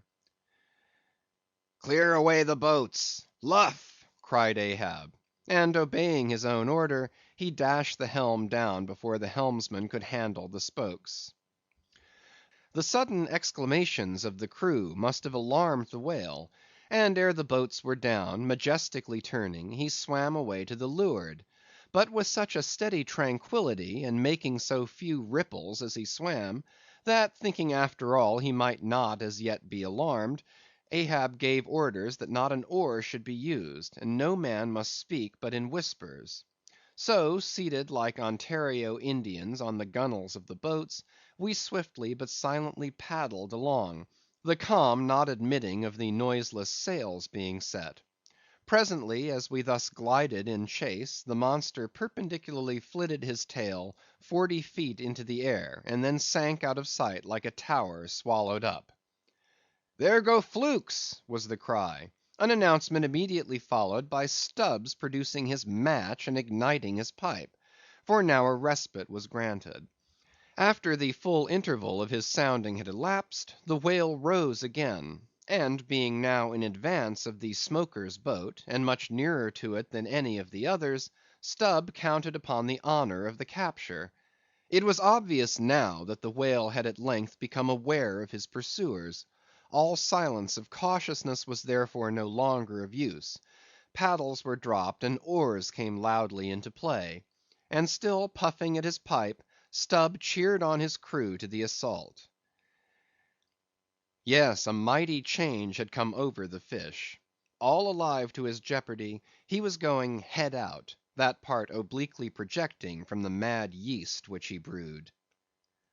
Footnote: It will be seen in some other place of what a very light substance the entire interior of the sperm whale's enormous head consists. Though apparently the most massive, it is by far the most buoyant part about him; so that with ease he elevates it in the air, and invariably does so when going at his utmost speed. Besides, such is the breadth of the upper part of the front of his head, and such the tapering cutwater formation of the lower part, that by obliquely elevating his head, he thereby may be said to transform himself from a bluff-bowed sluggish galliot into a sharp-pointed New York pilot boat. "Start her! Start her, my men! Don't hurry yourselves; take plenty of time; but start her like thunderclaps, that's all!" cried Stubb, spluttering out the smoke as he spoke. "Start her now! Give 'em the long and strong stroke, Tashtego! Start her, Tash, my boy; start her all; but keep cool, keep cool; cucumbers is the word. Easy, easy; Only start her like grim death and grinning devils, and raise the buried dead perpendicular out of their graves, boys. That's all. Start her. Woo-hoo! Wah-hee! Screamed the gay-header in reply, raising some old war-whoop to the skies, as every oarsman in the strained boat involuntarily bounced forward with the one tremendous leading stroke which the eager Indian gave. But his wild screams were answered by others quite as wild. Ki-hee! Ki-hee! yelled Daggoo, straining forwards and backwards on his seat, like a pacing tiger in his cage. Kala! Kooloo! howled Queequeg, as if smacking his lips over a mouthful of grenadier's steak. And thus, with oars and yells, the keels cut the sea. Meanwhile, Stubb, retaining his place in the van, still encouraged his men to the onset, all the while puffing the smoke from his mouth. Like desperadoes, they tugged and they strained, till the welcome cry was heard, "Stand up, Tashtego! Give it to him!" The harpoon was hurled. "Stern all!" The oarsmen backed water. The same moment something went hot and hissing along every one of their wrists. It was the magical line. An instant before, Stubb had swiftly caught two additional turns with it round the loggerhead, whence, by reason of its increased rapid circlings, a hempen blue smoke now jetted up and mingled with the steady fumes from his pipe. As the line passed round and round the loggerhead, so also, just before reaching that point, it blisteringly passed through and through both of Stubb's hands, from which the hand cloths or squares of quilted canvas sometimes worn at these times had accidentally dropped. It was like holding an enemy's sharp two-edged sword by the blade, and that enemy all the time striving to wrest it out of your clutch. "Wet the line! Wet the line!" cried Stubb to the tub oarsman, him seated by the tub, who, snatching off his hat, dashed sea water into it. Footnote: Partly to show the indispensableness of this act, it may here be stated, that in the old Dutch fishery, a mop was used to dash the running line with water. In many other ships, a wooden piggin or bailer is set apart for that purpose. Your hat, however, is the most convenient. End of footnote. More turns were taken, so that the line began holding its place. The boat now flew through the boiling water, like a shark all fins. Stubb and Tashtego here changed places, stem for stern; a staggering business, truly, in that rocking commotion. From the vibrating line extending the entire length of the upper part of the boat, and from its now being more tight than a harp string, you would have thought the craft had two keels, one cleaving the water, the other the air, as the boat churned on through both opposing elements at once. A continual cascade played at the bows, a ceaseless whirling eddy in her wake; and at the slightest motion from within, but even of a little finger, the vibrating, cracking craft canted over her spasmodic gunwale into the sea. Thus they rushed, each man with might and main clinging to his seat, to prevent being tossed to the foam, and the tall form of Tashtego at the steering oar crouching almost double, in order to bring down his centre of gravity. Whole Atlantics and Pacifics seemed passed as they shot on their way, till at length the whale somewhat slackened his flight. "Haul in! Haul in!" cried Stubb to the bowsman; and facing round towards the whale, all hands began pulling the boat up to him, while yet the boat was being towed on. Soon ranging up by his flank, Stubb, firmly planting his knee in the clumsy cleat, darted dart after dart into the flying fish; at the word of command, the boat alternately sterning out of the way of the whale's horrible wallow, and then ranging up for another fling. The red tide now poured from all sides of the monster, like brooks down a hill. His tormented body rolled, not in brine, but in blood, which bubbled and seethed for furlongs behind in their wake. The slanting sun playing upon this crimson pond in the sea, sent back its reflection into every face, so that they all glowed to each other like red men. And all the while jet after jet of white smoke was agonizingly shot from the spiracle of the whale, and vehement puff after puff from the mouth of the excited headsman, as at every dart, hauling in upon his crooked lance by the line attached to it, Stubb straightened it again and again by a few rapid blows against the gunwale, and then again and again sent it into the whale. "Pull up! Pull up!" he now cried to the bowsman, as the waning whale relaxed in his wrath. "Pull up! Close to!" and the boat ranged along the fish's flank. When reaching far over the bow, Stubb slowly churned his long sharp lance into the fish, and kept it there, carefully churning and churning, as if cautiously seeking to feel after some gold watch that the whale might have swallowed, and which he was fearful of breaking ere he could hook it out. But that gold watch he sought was the innermost life of the fish. And now it is struck; for, starting from his trance into that unspeakable thing called his flurry, the monster horribly wallowed in his blood, overwrapped himself in impenetrable, mad, boiling spray, so that the imperilled craft, instantly dropping astern, had much ado blindly to struggle out from that frenzied twilight into the clear air of day. And now, abating in his flurry, the whale once more rolled out into view, surging from side to side, spasmodically dilating and contracting his spout hole, with sharp, cracking, agonized respirations. At last, gush after gush of clotted red gore, as if it had been the purple lees of red wine, shot into the frighted air, and falling back again, ran dripping down his motionless flanks into the sea. His heart had burst. "He's dead, Mr. Stubb," said Tashtego. "Yes, both pipes smoked out." And withdrawing his own from his mouth, Stubb scattered the dead ashes over the water, and for a moment stood thoughtfully eyeing the vast corpse he had made. CHAPTER 62. The Dart. A word concerning an incident in the last chapter. According to the invariable usage of the fishery, the whale boat pushes off from the ship, with the headsman or whale killer as temporary steersman, and the harpooneer or whale fastener pulling the foremost oar, the one known as the harpooneer oar. Now, it needs a strong, nervous arm to strike the first iron into the fish; for often, in what is called a long dart, the heavy implement has to be flung to the distance of 20 or 30 feet. But however prolonged and exhausting the chase, the harpooneer is expected to pull his oar meanwhile to the uttermost; indeed, he is expected to set an example of superhuman activity to the rest, not only by incredible rowing, but by repeated loud and intrepid exclamations.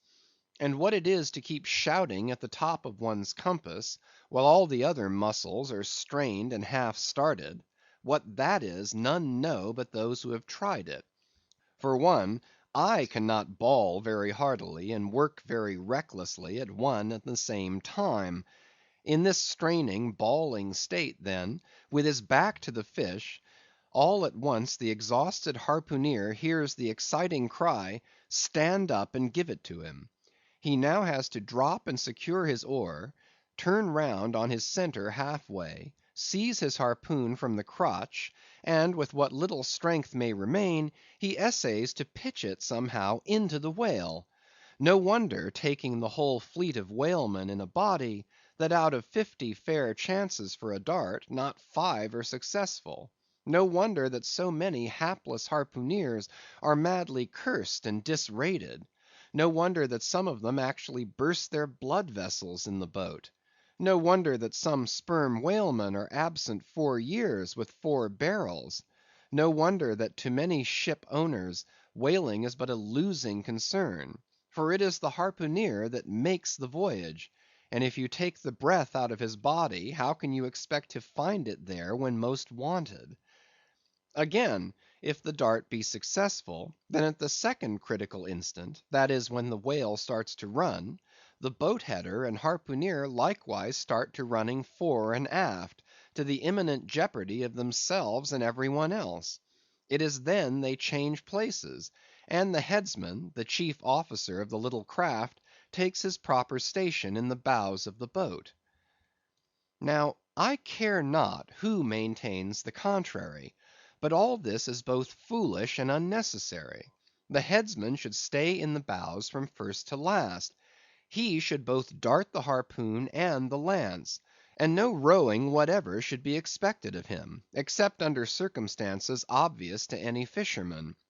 I know that this would sometimes involve a slight loss of speed in the chase; but long experience in various whalemen of more than one nation has convinced me that in the vast majority of failures in the fishery, it has not by any means been so much the speed of the whale as the before described exhaustion of the harpooneer that has caused them. To ensure the greatest efficiency in the dart, the harpooneers of this world must start to their feet from out of idleness, and not from out of toil. CHAPTER 63. The Crotch. Out of the trunk the branches grow, out of them the twigs. So, in productive subjects, grow the chapters. The crotch alluded to on a previous page deserves independent mention. It is a notched stick of a peculiar form, some 2 feet in length, which is perpendicularly inserted into the starboard gunwale near the bow, for the purpose of furnishing a rest for the wooden extremity of the harpoon, whose other naked barbed end slopingly projects from the prow. Thereby the weapon is instantly at hand to its hurler, who snatches it up as readily from its rest as a backwoodsman swings his rifle from the wall. It is customary to have 2 harpoons reposing in the crotch, respectively called the first and second irons. But these 2 harpoons, each by its own cord, are both connected with the line; the object being this: to dart them both if possible, one instantly after the other, into the same whale, so that if, in the coming drag, one should draw out, the other may still retain a hold. It is a doubling of the chances. But it very often happens, that owing to the instantaneous, violent, convulsive running of the whale upon receiving the first iron, it becomes impossible for the harpooneer, however lightning like in his movements, to pitch the second iron into him. Nevertheless, as the second iron is already connected with the line, and the line is running, hence that weapon must, at all events, be anticipatingly tossed out of the boat, somehow and somewhere, else the most terrible jeopardy would involve all hands. Tumbled into the water it accordingly is in such cases; the spare coils of box line, mentioned in a preceding chapter, making this feat in most instances prudently practicable. But this critical act is not always unattended with the saddest and most fatal casualties. Furthermore, you must know that when the second iron is thrown overboard, it thenceforth becomes a dangling, sharp‐edged terror, skittishly curvetting about both boat and whale, entangling the lines or cutting them, and making a prodigious sensation in all directions. Nor, in general, is it possible to secure it again until the whale is fairly captured and a corpse. Consider, now, how it must be in the case of 4 boats, all engaging one unusually strong, active, and knowing whale, when, owing to these qualities in him, as well as to the 1,000 concurring accidents of such an audacious enterprise, 8 or 10 loose second irons may be simultaneously dangling about him. For, of course, each boat is supplied with several harpoons to bend on to the line, should the first one be ineffectually darted without recovery. All these particulars are faithfully narrated here, as they will not fail to elucidate several most important, however intricate, passages in scenes hereafter to be painted. End of chapters 59 to 63. Chapters 64 to 67. Chapter 64. Stubb's Supper. Stubb's whale had been killed some distance from the ship. It was a calm, so forming a tandem of 3 boats, we commenced the slow business of towing the trophy to the Pequod. And now, as we 18 men, with our 36 arms, and 180 thumbs and fingers, slowly toiled hour after hour upon that inert sluggish corpse in the sea, and it seemed hardly to budge at all, except at long intervals, good evidence was hereby furnished of the enormousness of the mass we moved. For upon the great canal of Hang Ho, or whatever they call it, in China, 4 or 5 laborers on the footpath will draw a bulky freighted junk at the rate of a mile an hour; but this grand argosy we towed heavily forged along, as if laden with pig lead in bulk. Darkness came on, but 3 lights up and down in the Pequod's main rigging dimly guided our way, till drawing nearer we saw Ahab dropping one of several more lanterns over the bulwarks. Vacantly eyeing the heaving whale for a moment, he issued the usual orders for securing it for the night, and then handing his lantern to a seaman, went his way into the cabin, and did not come forward again until morning.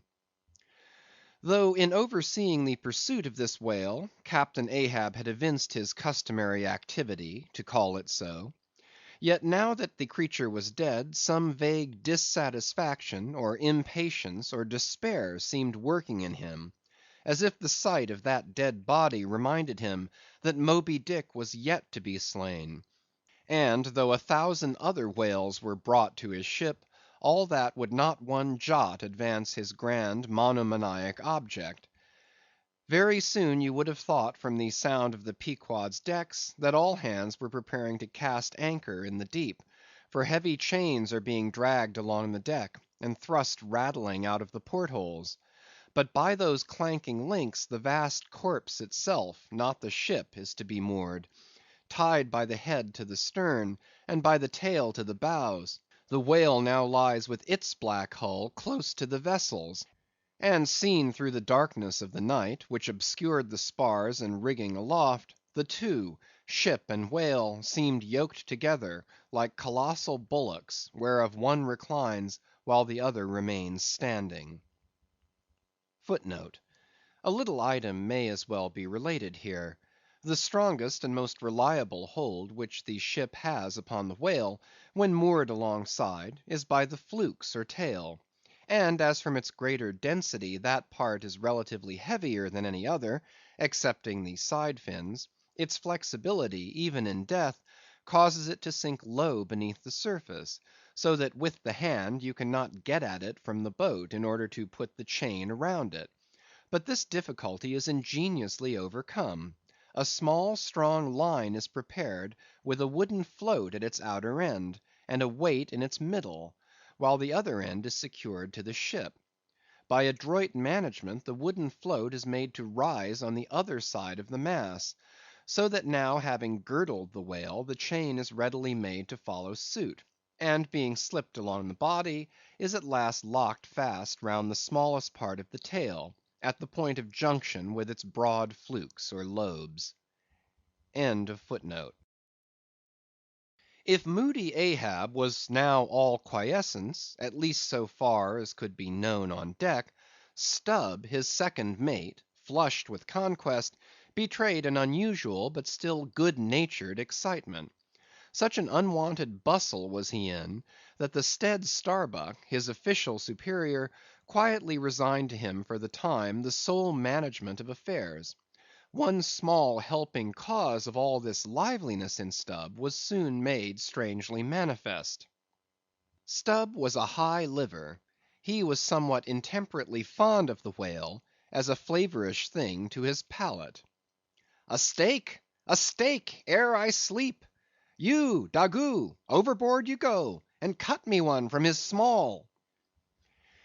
Here be it known, that though these wild fishermen do not as a general thing, according to the great military maxim, make the enemy defray the current expenses of the war, at least before receiving the proceeds of the voyage, Yet now and then you find some of these Nantucketers who have a genuine relish for that particular part of the sperm whale designated by Stubb, comprising the tapering extremity of the body. About midnight that steak was cut and cooked, and lighted by 2 lanterns of sperm oil, Stubb stoutly stood up to his spermaceti supper at the capstan head, as if that capstan were a sideboard. Nor was Stubb the only banqueter on whale's flesh that night. Mingling their mumblings with his own mastications, thousands on thousands of sharks, swarming round the dead Leviathan, smackingly feasted on its fatness. The few sleepers below in their bunks were often startled by the sharp slapping of their tails against the hull, within a few inches of the sleepers' hearts. Peering over the side, you could just see them, as before you heard them, wallowing in the sullen, black waters, and turning over on their backs as they scooped out huge globular pieces of the whale, of the bigness of a human head. This particular feat of the shark seems all but miraculous. How, at such an apparently unassailable surface, they contrive to gouge out such symmetrical mouthfuls, remains a part of the universal problem of all things. The mark that they thus leave in the whale may best be likened to a hollow made by a carpenter in countersinking for a screw. Though amid all the smoking horror and diabolism of a sea fight, sharks will be seen longingly gazing up to the ship's decks, like hungry dogs round a table where red meat is being carved, ready to bolt down every killed man that is tossed to them; and though, while the valiant butchers over the deck table are thus cannibally carving each other's live meat with carving knives all gilded and tasseled, the sharks also, with their jewel-hilted mouths, are quarrelsomely carving away under the table at the dead meat; and though, were you to turn the whole affair upside down, it would still be pretty much the same thing; that is to say, a shocking, sharkish business enough for all parties; and though sharks also are the invariable outriders of all slave ships crossing the Atlantic, symmetrically trotting alongside to be handy in case a parcel is to be carried anywhere, or a dead slave to be decently buried; and though one or two other like instances might be set down, touching the set terms, places, and occasions when sharks do most socially congregate, and most hilariously feast, yet there is no conceivable time or occasion when you will find them in such countless numbers, and in gayer or more jovial spirits, than around a dead sperm whale, moored by night to a whale ship at sea. If you have never seen that sight, then suspend your decision about the propriety of devil worship, and the expediency of conciliating the devil. But as yet Stubb heeded not the mumblings of the banquet that was going on so nigh him, no more than the sharks heeded the smacking of his own epicurean lips. "Cook! Cook! Where's that old fleece?" he cried at length, widening his legs still further, as if to form a more secure base for his supper, and at the same time darting his fork into the dish, as if stabbing with his lance. "Cook! You cook! Sail this way, cook!" The old black, not in any very high glee at having been previously roused from his warm hammock at a most unseasonable hour, came shambling along from his galley; for like many old blacks, there was something the matter with his knee pans, which he did not keep well scoured like his other pans. This old fleece, as they called him, came shuffling and limping along, assisting his step with his tongs, which, after a clumsy fashion, were made of straightened iron hoops. This old ebony floundered along, and in obedience to the word of command, came to a dead stop on the opposite side of Stubb's sideboard; when with both hands folded before him, and resting on his 2-legged cane, he bowed his arched back still further over, at the same time sideways inclining his head, so as to bring his best ear into play. "Cook," said Stubb, rapidly lifting a rather reddish morsel to his mouth, "don't you think this steak is rather overdone? You've been beating this steak too much, cook; it's too tender. Don't I always say that to be good a whale steak must be tough? There are those sharks now over the side. Don't you see they prefer it tough and rare? What a shindy they are kicking up! Cook, go and talk to 'em. Tell 'em they are welcome to help themselves civilly, and in moderation, but they must keep quiet. Blast me, if I can hear my own voice. Away, cook, and deliver my message. Here, take this lantern, snatching one from his sideboard. Now then, go and preach to 'em. Sullenly taking the offered lantern, old Fleece limped across the deck to the bulwarks, and then, with one hand dropping his light low over the sea, so as to get a good view of his congregation, with the other hand he solemnly flourished his tongs, and leaning far over the side, in a mumbling voice, began addressing the sharks, while Stubb, softly crawling behind, overheard all that was said. Fellow critters, I's ordered here to say dat you must stop dat damn noise dere. You hear? Stop dat damn smacking of de lips. Massa Stubb say dat you can fill your damn bellies up to de hatchings, but by gor you must stop dat damn racket. Cook! Here interposed Stubb, accompanying the word with a sudden slap on the shoulder. Cook! Why, damn your eyes, you mustn't swear that way when you're preaching. That's no way to convert sinners, cook. Who dat? Den preach to him yourself. Sullenly turning to go. No, cook. Go on, go on. Well den, beloved fellow critters.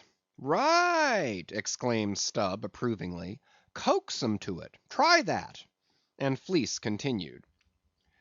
Though you is all sharks, and by natur very woracious, yet I say to you, fellow critters, dat woraciousness top dat damn slapping of de tail. How you tink to hear, s'pose you keep up such de damn slapping and biting dere? Cook, cried Stubb, collaring him, I won't have that swearing. Talk to 'em gentlemanly. Once more the sermon proceeded. Your woraciousness, fellow critters, I don't blame you so much for. Dat is natur, and can't be helped. But to govern dat wicked natur, dat is de pint. You is sharks, sartain; but if you govern de shark in you, why den you be angel; for all angel is nothing more dan de shark well governed. Now look here, brederen. Just try once to be civil, a helping yourselves from dat whale. Don't be tearing de blubber out of your neighbor's mout, I say. Is not one shark dood right as t'udder to dat whale? And by gor, none of you has de right to dat whale. Dat whale belong to some one else. I know some of you has berry brig mout, brigger dan others. But den de big mouths sometimes have de small bellies, so dat de brigness of de mouth is not to swaller with, but to bit off de blubber for de small fry ob sharks, that can't get into de scrouge to help themselves. Well done, old Fleece, cried Stubb. That's Christianity. Go on. No use going on. De damn willains will keep a scouging and a slapping each other, Massa Stubb. They don't hear one word. No use a preaching to such damn gluttons as you call 'em, till their bellies is full, and their bellies is bottomless. And when they do get 'em full, they won't hear you den, for den they sink in the sea, go fast asleep on de coral, and can't hear nothing at all, no more for ever and ever. Upon my soul, I am about of the same opinion. So give the benediction, Fleece, and I'll away to my supper. Upon this, Fleece, holding both hands over the fishy mob, raised his shrill voice and cried, Cursed fellow critters, kick up de damnedest row as ever you can. Fill your damn bellies till they burst, and then die. Now, cook, said Stubb, resuming his supper at the capstan, stand just where you stood before there, over against me, and pay particular attention. All attention, said Fleece, again stooping over his tongs in the desired position. Well, said Stubb, helping himself freely meanwhile, I shall now go back to the subject of this steak. In the first place, how old are you, cook?" "What dat to do with the take?" said the old black testily. "Silence! How old are you, cook?" "'Bout 90, dey say," he gloomily muttered. "And you have lived in this world hard upon 100 years, cook, and don't know yet how to cook a whale steak?" rapidly bolting another mouthful at the last word, so that morsel seemed a continuation of the question. "Where were you born, cook?" "Hind de hatchway, in ferry boat, going ober de Roanoke." "Born in a ferry boat! That's queer, too. But I want to know what country you were born in, cook." "Didn't I say de Roanoke country?" he cried sharply. "No, you didn't, cook. But I'll tell you what I'm coming to, cook. You must go home and be born over again. You don't know how to cook a whale steak yet." "Bress my soul if I cook nodder one," he growled, angrily turning round to depart. "Come back here, cook. Here, hand me those tongs. Now take that bit of steak there, and tell me if you think that steak cooked as it should be. Take it, I say," holding the tongs toward him. "Take it, and taste it." Faintly smacking his withered lips over it for a moment, the old negro muttered, "Best cooked take I ever taste. Juicy, berry juicy." "Cook," said Stubb, squaring himself once more, "do you belong to the church?" "Passed one once in Cape Town," said the old man sullenly. "And you have once in your life passed a holy church in Cape Town, where you doubtless overheard a holy parson addressing his hearers as his beloved fellow creatures, have you, cook? And yet you come here and tell me such a dreadful lie as you did just now, eh?" said Stubb. "Where do you expect to go to, cook?"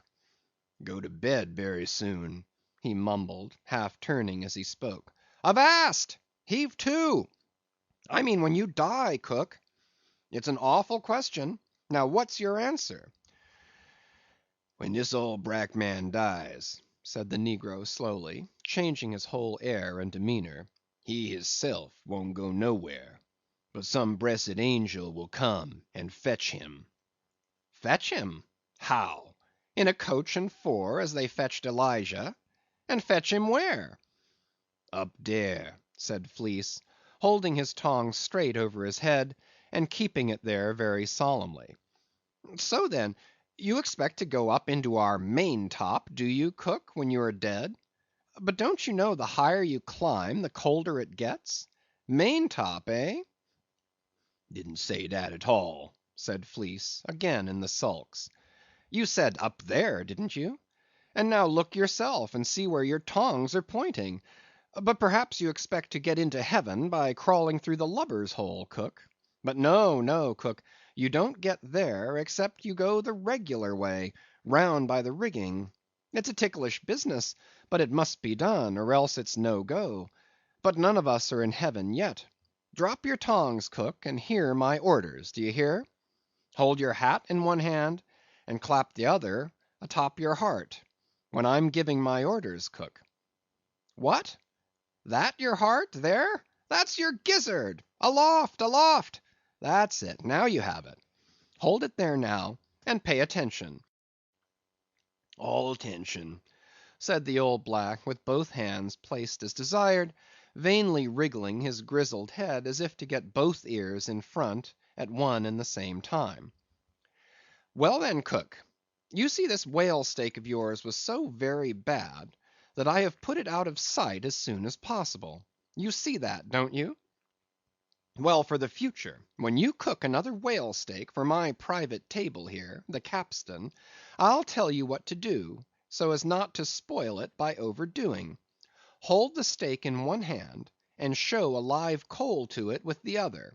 That done, dish it, do you hear? And now tomorrow, cook, when we are cutting in the fish, be sure you stand by to get the tips of his fins, have them put in pickle. As for the ends of the flukes, have them soused, cook. There, now you may go." But Fleece had hardly got 3 paces off when he was recalled. "Cook, give me cutlets for supper tomorrow night in the mid watch. Do you hear? Away you sail then. Hallo! Stop! Make a bow before you go. Avast! Heaving again! Whale balls for breakfast, don't forget. Wish, by gor, whale eat him, stead of him eat whale. I'm bressed if he ain't more of shark than Massa Shark hisself, muttered the old man, limping away, with which sage ejaculation he went to his hammock. CHAPTER 65. The Whale as a Dish.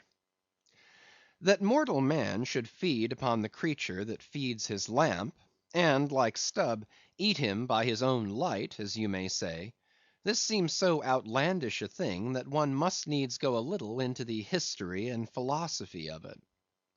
It is upon record that 3 centuries ago the tongue of the right whale was esteemed a great delicacy in France, and commanded large prices there. Also, that in Henry VIII's time, a certain cook of the court obtained a handsome reward for inventing an admirable sauce to be eaten with barbecued porpoises, which, you remember, are a species of whale. Porpoises, indeed, are to this day considered fine eating. The meat is made into balls about the size of billiard balls, and being well seasoned and spiced, might be taken for turtle balls or veal balls. The old monks of Dunfermline were very fond of them. They had a great porpoise grant from the crown. The fact is, that among his hunters at least, the whale would by all hands be considered a noble dish, were there not so much of him. But when you come to sit down before a meat pie nearly 100 feet long, it takes away your appetite. Only the most unprejudiced of men, like Stubb, nowadays partake of cooked whales. But the Esquimaux are not so fastidious.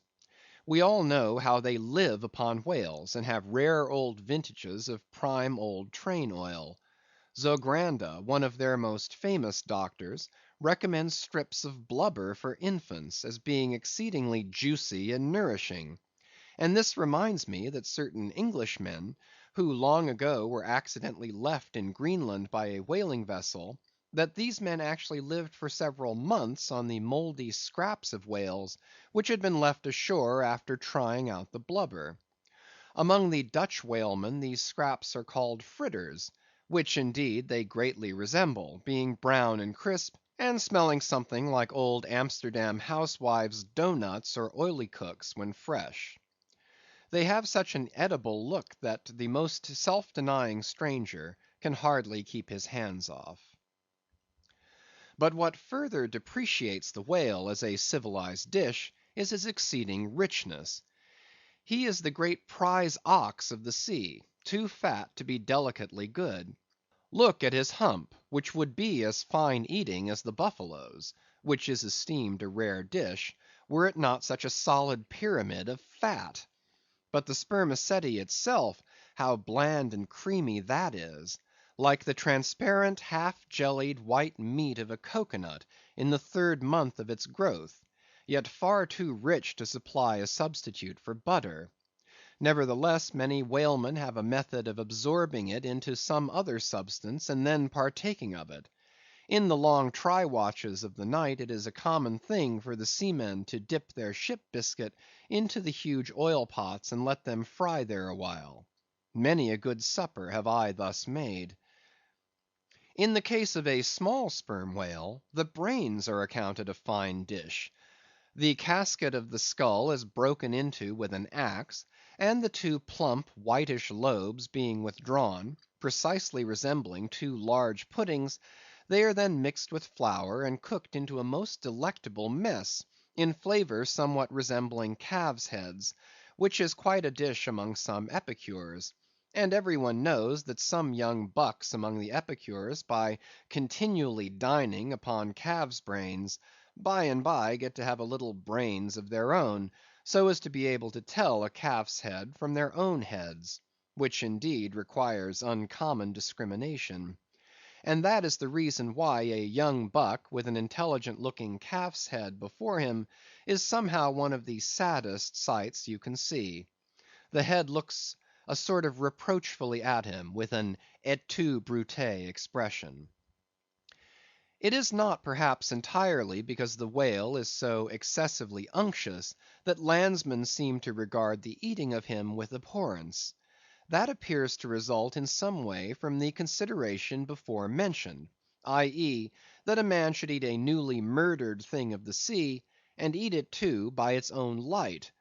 But no doubt the first man that ever murdered an ox was regarded as a murderer; perhaps he was hung; and if he had been put on his trial by oxen, he certainly would have been; and he certainly deserved it, if any murderer does. Go to the meat market of a Saturday night, and see the crowds of live bipeds staring up at the long rows of dead quadrupeds. Does not that sight take a tooth out of the cannibal's jaw? Cannibals? Who is not a cannibal? I tell you, it will be more tolerable for the Feejee that salted down a lean missionary in his cellar against a coming famine; it will be more tolerable for that provident Feejee, I say, in the day of judgment, than for thee, civilized and enlightened gourmand, who nailest geese to the ground, and feastest on their bloated livers in thy pate de foie gras. But Stubb, he eats the whale by its own light, does he? And that is adding insult to injury, is it? Look at your knife handle there, my civilized and enlightened gourmand, dining off that roast beef. What is that handle made of? What but the bones of the brother of the very ox you are eating? And what do you pick your teeth with after devouring that fat goose? With a feather of the same fowl.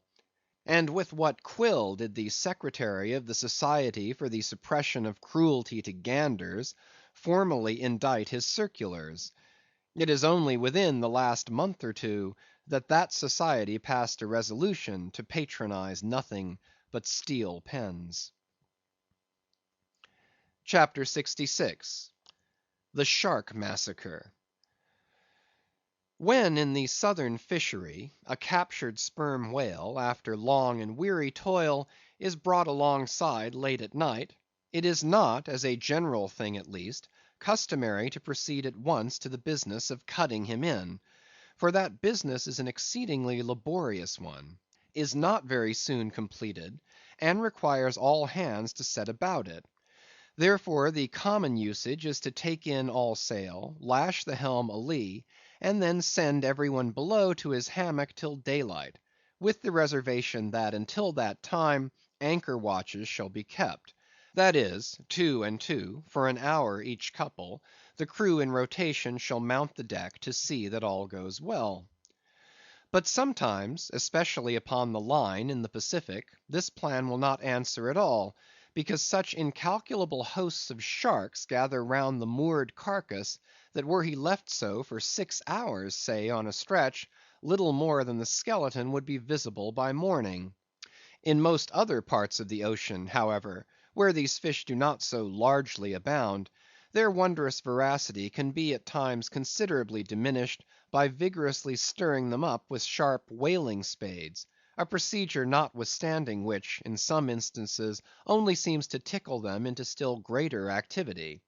But it was not thus in the present case with the Pequod sharks; though, to be sure, any man unaccustomed to such sights, to have looked over her side that night, would have almost thought the whole round sea was one huge cheese, and those sharks the maggots in it. Nevertheless, upon Stubb setting the anchor watch after his supper was concluded, and when, accordingly, Queequeg and a forecastle seaman came on deck, no small excitement was created among the sharks; for immediately suspending the cutting stages over the side, and lowering 3 lanterns so that they cast long gleams of light over the turbid seas, these 2 mariners, darting their long whaling spades, kept up an incessant murdering of the sharks, by striking the keen steel deep into their skulls, seemingly their only vital part. *The whaling spade used for cutting in is made of the very best steel, is about the bigness of a man's spread hand, and in general shape corresponds to the garden implement after which it is named, only its sides are perfectly flat, and its upper end considerably narrower than the lower.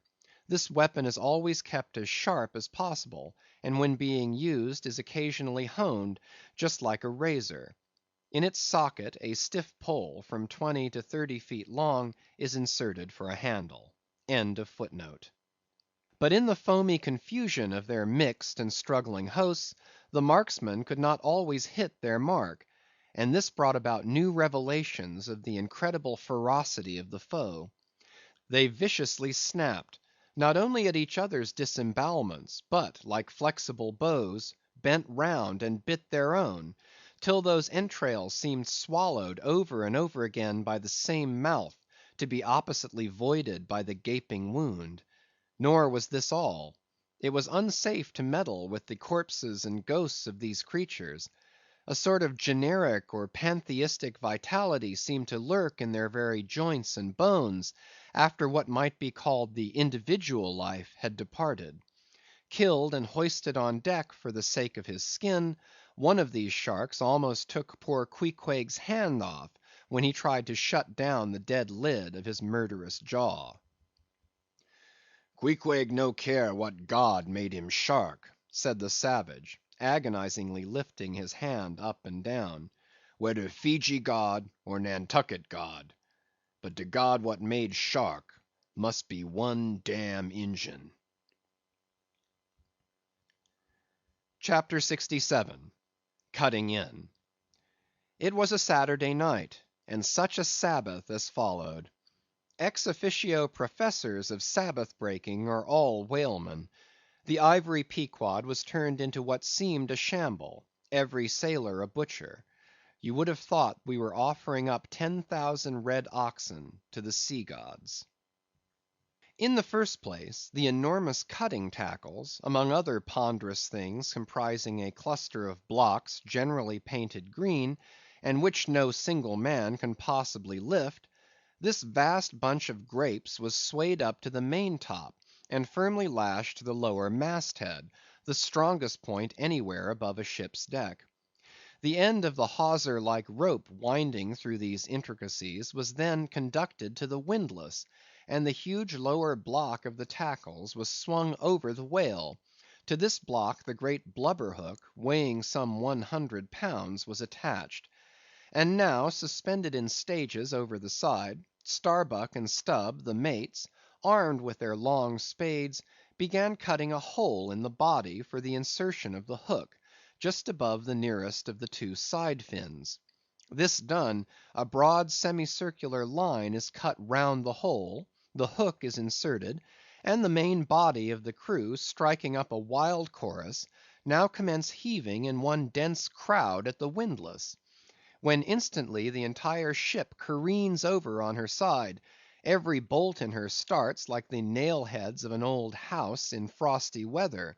She trembles, quivers, and nods her frighted mastheads to the sky. More and more she leans over to the whale, while every gasping heave of the windlass is answered by a helping heave from the billows, till at last a swift startling snap is heard. With a great swash the ship rolls upward and backwards from the whale, and the triumphant tackle rises into sight, dragging after it the disengaged semicircular end of the first strip of blubber.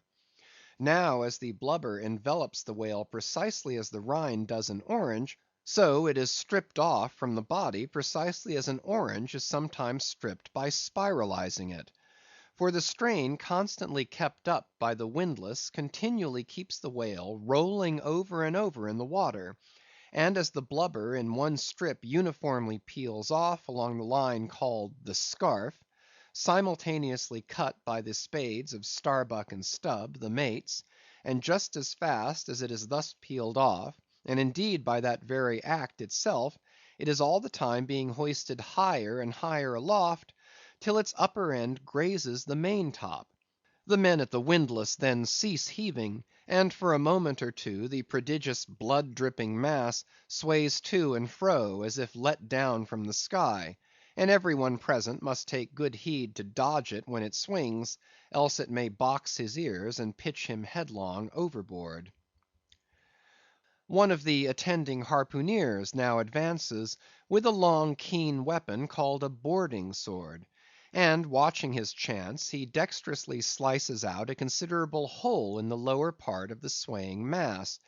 Into this hole, the end of the second alternating great tackle is then hooked, so as to retain a hold upon the blubber, in order to prepare for what follows.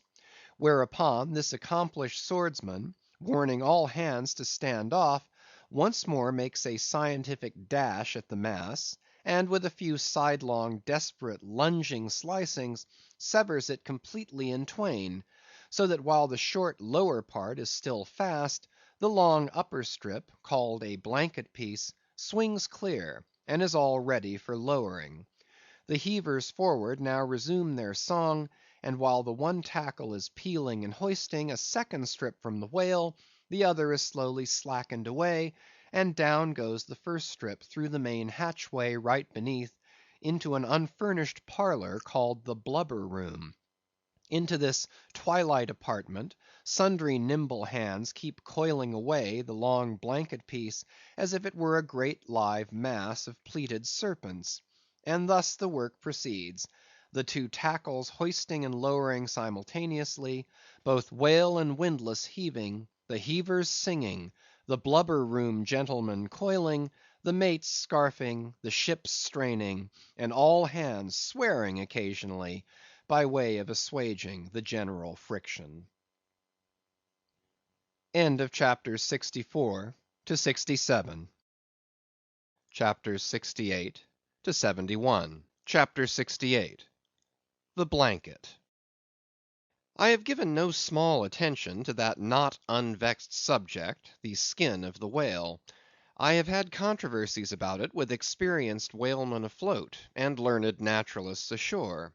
My original opinion remains unchanged, but it is only an opinion. The question is, what and where is the skin of the whale? Already you know what his blubber is. That blubber is something of the consistence of firm, close-grained beef, but tougher, more elastic and compact, and ranges from 8 or 10 to 12 and 15 inches in thickness. Now, however preposterous it may at first seem to talk of any creature's skin as being of that sort of consistence and thickness, yet in point of fact these are no arguments against such a presumption, because you cannot raise any other dense enveloping layer from the whale's body but that same blubber, and the outermost enveloping layer of any animal, if reasonably dense, what can that be but the skin? True, from the unmarred dead body of the whale, you may scrape off with your hand an infinitely thin, transparent substance, somewhat resembling the thinnest shreds of isinglass, only it is almost as flexible and soft as satin; that is, previous to being dried, when it not only contracts and thickens, but becomes rather hard and brittle. I have several such dried bits, which I use for marks in my whale books. It is transparent, as I said before, and being laid upon the printed page, I have sometimes pleased myself with fancying it exerted a magnifying influence. At any rate, it is pleasant to read about whales through their own spectacles, as you may say. But what I am driving at here is this. The same infinitely thin isinglass substance, which, I admit, invests the entire body of the whale, is not so much to be regarded as the skin of the creature, as the skin of the skin, so to speak; for it were simply ridiculous to say that the proper skin of the tremendous whale is thinner and more tender than the skin of a new-born child. But no more of this.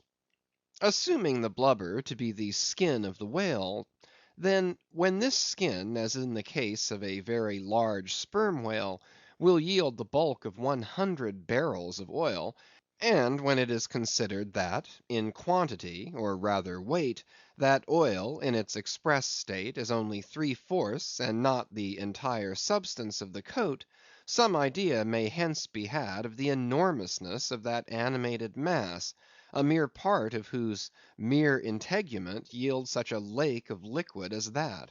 Reckoning 10 barrels to the ton, you have 10 tons for the net weight of only 3/4 of the stuff of the whale's skin. In life, the visible surface of the sperm whale is not the least among the many marvels he presents.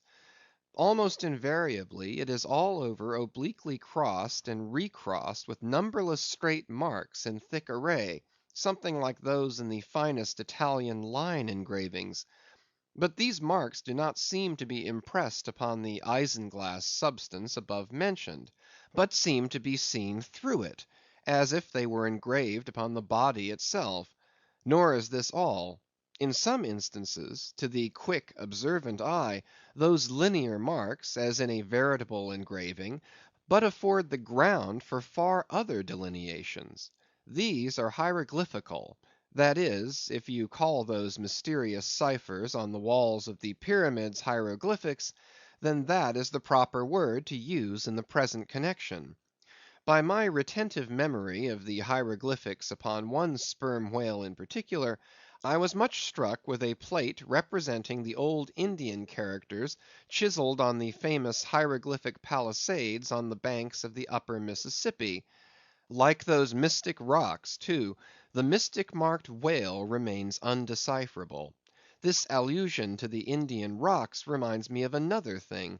Besides all the other phenomena which the exterior of the sperm whale presents, he not seldom displays the back, and more especially his flanks, effaced in great part of the regular linear appearance by reason of numerous rude scratches, altogether of an irregular, random aspect.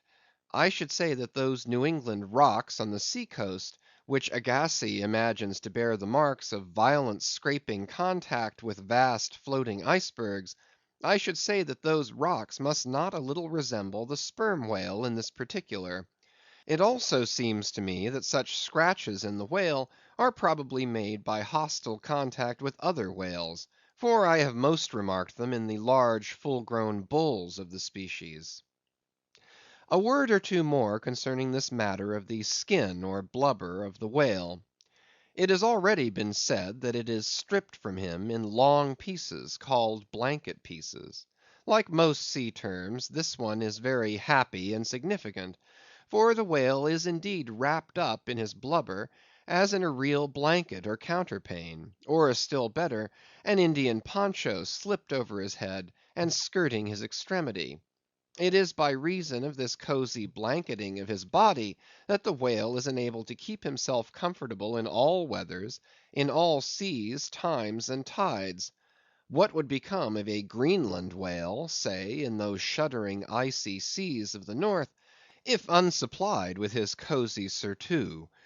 True, other fish are found exceedingly brisk in those Hyperborean waters; but these, be it observed, are your cold blooded, lungless fish, whose very bellies are refrigerators; creatures that warm themselves under the lee of an iceberg, as a traveller in winter would bask before an inn fire; whereas, like man, the whale has lungs and warm blood. Freeze his blood, and he dies. How wonderful it is then, except after explanation, that this great monster, to whom corporeal warmth is as indispensable as it is to man, how wonderful that he should be found at home, immersed to his lips for life in those Arctic waters, where, when seamen fall overboard, they are sometimes found months afterward, perpendicularly frozen into the hearts of fields of ice, as a fly is found glued in amber. But more surprising it is to know, as has been proved by experiment, that the blood of a polar whale is warmer than that of a Borneo negro in summer. It does seem to me that herein we see the rare virtue of a strong individual vitality, and the rare virtue of thick walls, and the rare virtue of interior spaciousness. Oh, man! admire and model thyself after the whale. Do thou, too, remain warm among ice. Do thou, too, live in this world without being of it. Be cool at the equator; keep thy blood fluid at the pole. Like the great dome of St. Peter's, and like the great whale, retain, O man, in all seasons, a temperature of thine own. But how easy and how hopeless to teach these fine things! Of erections how few are domed like St. Peter's! of creatures, how few vast as the whale. CHAPTER 69. The Funeral. Haul in the chains! Let the carcass go astern! The vast tackles have now done their duty. The peeled white body of the beheaded whale flashes like a marble sepulchre; though changed in hue, it has not perceptibly lost anything in bulk. It is still colossal. Slowly it floats more and more away, the water round it torn and splashed by the insatiate sharks, and the air above vexed with rapacious flights of screaming fowls, whose beaks are like so many insulting poniards in the whale. The vast white headless phantom floats further and further from the ship, and every rod that it so floats, what seem square roods of sharks and cubic roods of fowls augment the murderous din. For hours and hours from the almost stationary ship that hideous sight is seen. Beneath the unclouded and mild azure sky, upon the fair face of the pleasant sea, wafted by the joyous breezes, that great mass of death floats on, till lost in infinite perspectives. There's a most doleful and most mocking funeral. The sea vultures all in pious mourning, the air sharks all punctiliously in black or speckled. In life but few of them would have helped the whale, I ween, if peradventure he had needed it; but upon the banquet of his funeral they most piously do pounce. Oh, horrible vulturism of earth, from which not the mightiest whale is free! Nor is this the end. Desecrated as the body is, a vengeful ghost survives and hovers over it to scare. Espied by some timid man of war or blundering discovery vessel from afar, when the distance obscuring the swarming fowls nevertheless still shows the white mass floating in the sun, and the white spray heaving high against it, straightway the whale's unharming corpse with trembling fingers is set down in the log. Shoals, rocks, and breakers hereabouts, beware! And for years afterwards, perhaps, ships shun the place, leaping over it as silly sheep leap over a vacuum, because their leader originally leaped there when a stick was held. There's your law of precedence; there's your utility of traditions; there's the story of your obstinate survival of old beliefs, never bottomed on the earth, and not now even hovering in the air. There's orthodoxy. Thus, while in life the great whale's body may have been a real terror to his foes, in his death his ghost becomes a powerless panic to the world. Are you a believer in ghosts, my friend? There are other ghosts than the Cock Lane one, and far deeper men than Dr. Johnson, who believe in them. CHAPTER 70. The Sphinx. It should not have been omitted that previous to completely stripping the body of the Leviathan, he was beheaded. Now, the beheading of the sperm whale is a scientific anatomical feat, upon which experienced whale surgeons very much pride themselves, and not without reason. Consider that the whale has nothing that can properly be called a neck. On the contrary, where his head and body seem to join, there, in that very place, is the thickest part of him. Remember also that the surgeon must operate from above, some 8 or 10 feet intervening between him and his subject, and that subject almost hidden in a discolored, rolling, and oftentimes tumultuous and bursting sea. Bear in mind, too, that under these untoward circumstances, he has to cut many feet deep in the flesh, and in that subterraneous matter, without so much as getting one single peep into the ever contracting gash thus made, he must skillfully steer clear of all adjacent interdicted parts, and exactly divide the spine at a critical point hard by its insertion into the skull. Do you not marvel, then, at Stubb's boast that he demanded but 10 minutes to behead a sperm whale? When first severed, the head is dropped astern, and held there by a cable till the body is stripped. That done, if it belong to a small whale, It is hoisted on deck to be deliberately disposed of. But with a full-grown Leviathan this is impossible, for the sperm whale's head embraces nearly 1/3 of his entire bulk, and completely to suspend such a burden as that, even by the immense tackles of a whaler, this were as vain a thing as to attempt weighing a Dutch barn in jeweller's scales. The Pequod's whale being decapitated and the body stripped, the head was hoisted against the ship's side, about half-way out of the sea, so that it might yet in great part be buoyed up by its native element; and there, with the strained craft steeply leaning over to it, by reason of the enormous downward drag from the lower mast-head, and every yard-arm on that side projecting like a crane over the waves, there that blood-dripping head hung to the Pequod's waist like the giant Holofernes from the girdle of Judith. When this last task was accomplished it was noon, and the seamen went below to their dinner. Silence reigned over the before tumultuous but now deserted deck. An intense copper calm, like a universal yellow lotus, was more and more unfolding its noiseless, measureless leaves upon the sea. A short space elapsed, and up into this noiselessness came Ahab alone from his cabin. Taking a few turns on the quarter‐deck, he paused to gaze over the side; then slowly getting into the main chains, he took Stubb's long spade, still remaining there after the whale's decapitation, and striking it into the lower part of the half‐suspended mass, placed its other end crutchwise under one arm, and so stood leaning over with eyes attentively fixed on this head. It was a black and hooded head, and hanging there in the midst of so intense a calm, it seemed the sphinxes in the desert.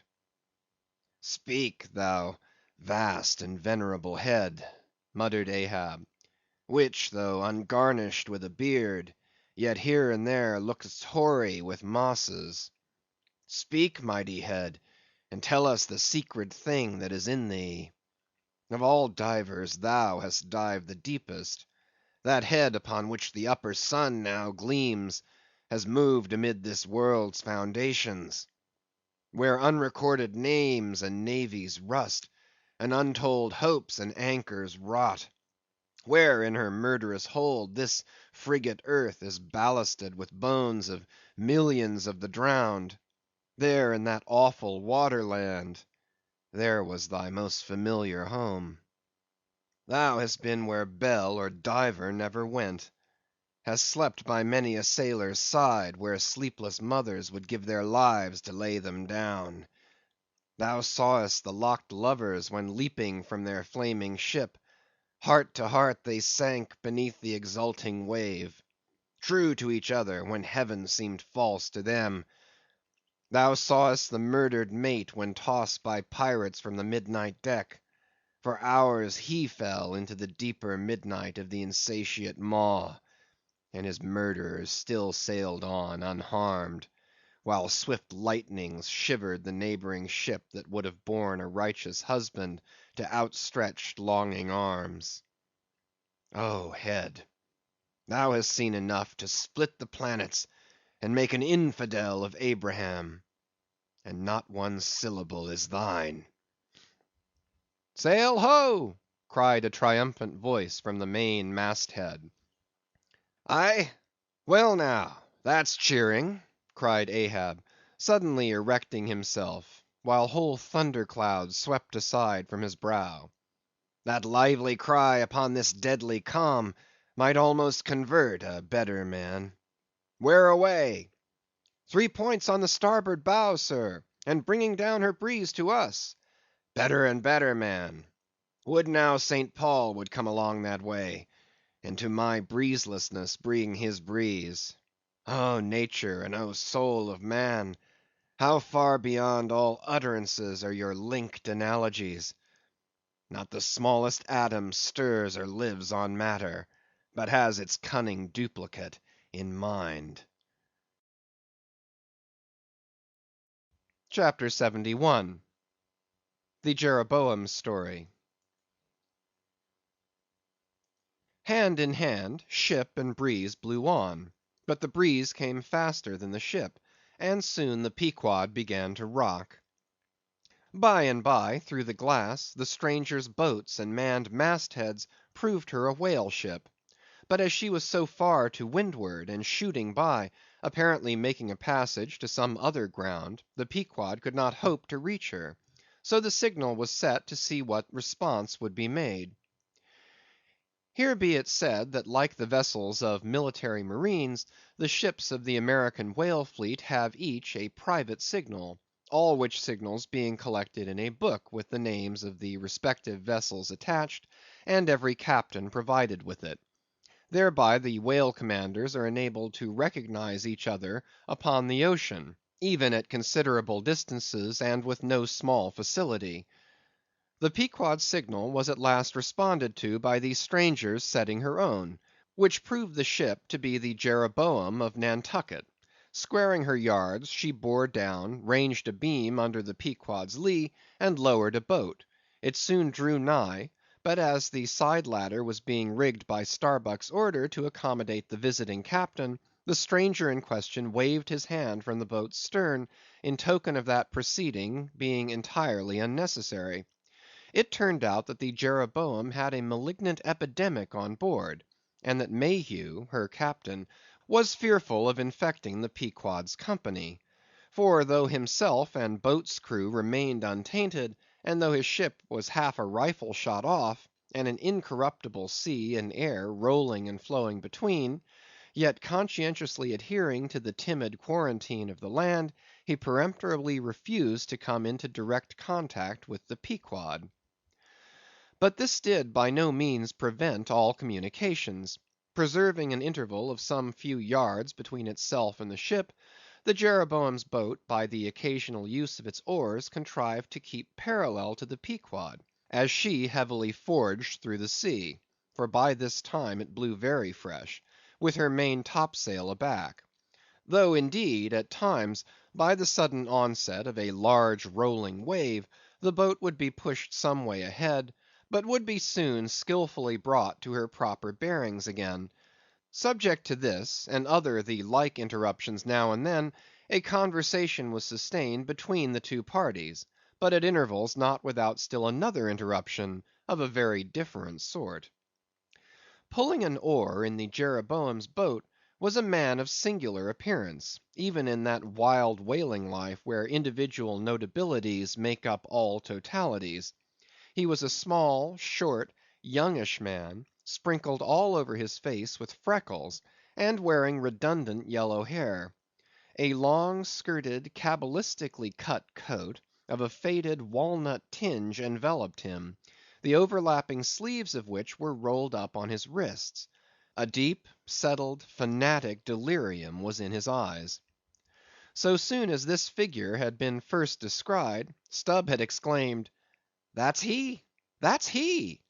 The long-togged scaramouche the Town Hose Company told us of." Stubb here alluded to a strange story told of the Jeroboam, and a certain man among her crew, some time previous when the Pequod spoke the Town Ho. According to this account, and what was subsequently learned, it seemed that the scaramouche in question had gained a wonderful ascendancy over almost everybody in the Jeroboam. His story was this. He had originally been nurtured among the crazy society of Nesciuna Shakers, where he had been a great prophet; in their cracked secret meetings having several times descended from heaven by way of a trap door, announcing the speedy opening of the seventh vial which he carried in his vest pocket, but which, instead of containing gunpowder, was supposed to be charged with laudanum. A strange apostolic whim having seized him, he had left Nesciuna for Nantucket, where with that cunning peculiar to craziness, he assumed a steady, common sense exterior, and offered himself as a green hand candidate for the Jeroboam's whaling voyage. They engaged him, but straightway upon the ship's getting out of sight of land, his insanity broke out in a freshet. He announced himself as the Archangel Gabriel, and commanded the captain to jump overboard. He published his manifesto, whereby he set himself forth as the deliverer of the isles of the sea and vicar general of all Oceanica. The unflinching earnestness with which he declared these things, the dark daring play of his sleepless excited imagination, and all the preternatural terrors of real delirium, united to invest this Gabriel in the minds of the majority of the ignorant crew with an atmosphere of sacredness. Moreover, they were afraid of him. As such a man, however, was not of much practical use in the ship, especially as he refused to work except when he pleased, the incredulous captain would fain have been rid of him; but apprised that that individual's intention was to land him in the first convenient port, the archangel forthwith opened all his seals and vials, devoting the ship and all hands to unconditional perdition, in case this intention was carried out. So strongly did he work upon his disciples among the crew, that at last in a body they went to the captain and told him, if Gabriel was sent from the ship, not a man of them would remain. He was therefore forced to relinquish his plan. Nor would they permit Gabriel to be any way maltreated, say or do what he would; so that it came to pass that Gabriel had the complete freedom of the ship. The consequence of all this was, that the archangel cared little or nothing for the captain and mates; and since the epidemic had broken out, he carried a higher hand than ever, declaring that the plague, as he called it, was at his sole command, nor should it be stayed but according to his good pleasure. The sailors, mostly poor devils, cringed, and some of them fawned before him, in obedience to his instructions, sometimes rendering him personal homage as to a god. Such things may seem incredible, but however wondrous, they are true. Nor is the history of fanatics half so striking in respect to the measureless self-deception of the fanatic himself, as his measureless power of deceiving and bedeviling so many others. But it is time to return to the Pequod. "I fear not thy epidemic, man," said Ahab from the bulwarks to Captain Mayhew, who stood in the boat's stern. "Come on board." But now Gabriel started to his feet. "Think, think of the fevers yellow and bilious! Beware of the horrible plague!" "Gabriel, Gabriel," cried Captain Mayhew, "thou must either—" But that instant a headlong wave shot the boat far ahead, and its seethings drowned all speech. "Hast thou seen the White Whale?" demanded Ahab, when the boat drifted back. "Think, think of thy whale boat, stoven and sunk! Beware of the horrible tale!" "I tell thee again, Gabriel, that—" But again the boat tore ahead, as if dragged by fiends. Nothing was said for some moments, while a succession of riotous waves rolled by, which by one of those occasional caprices of the seas, were tumbling, not heaving it. Meantime the hoisted sperm whale's head jogged about very violently, and Gabriel was seen eyeing it with rather more apprehensiveness than his archangel nature seemed to warrant. When this interlude was over, Captain Mayhew began a dark story concerning Moby Dick, not, however, without frequent interruptions from Gabriel, whenever his name was mentioned, and the crazy sea that seemed leagued with him.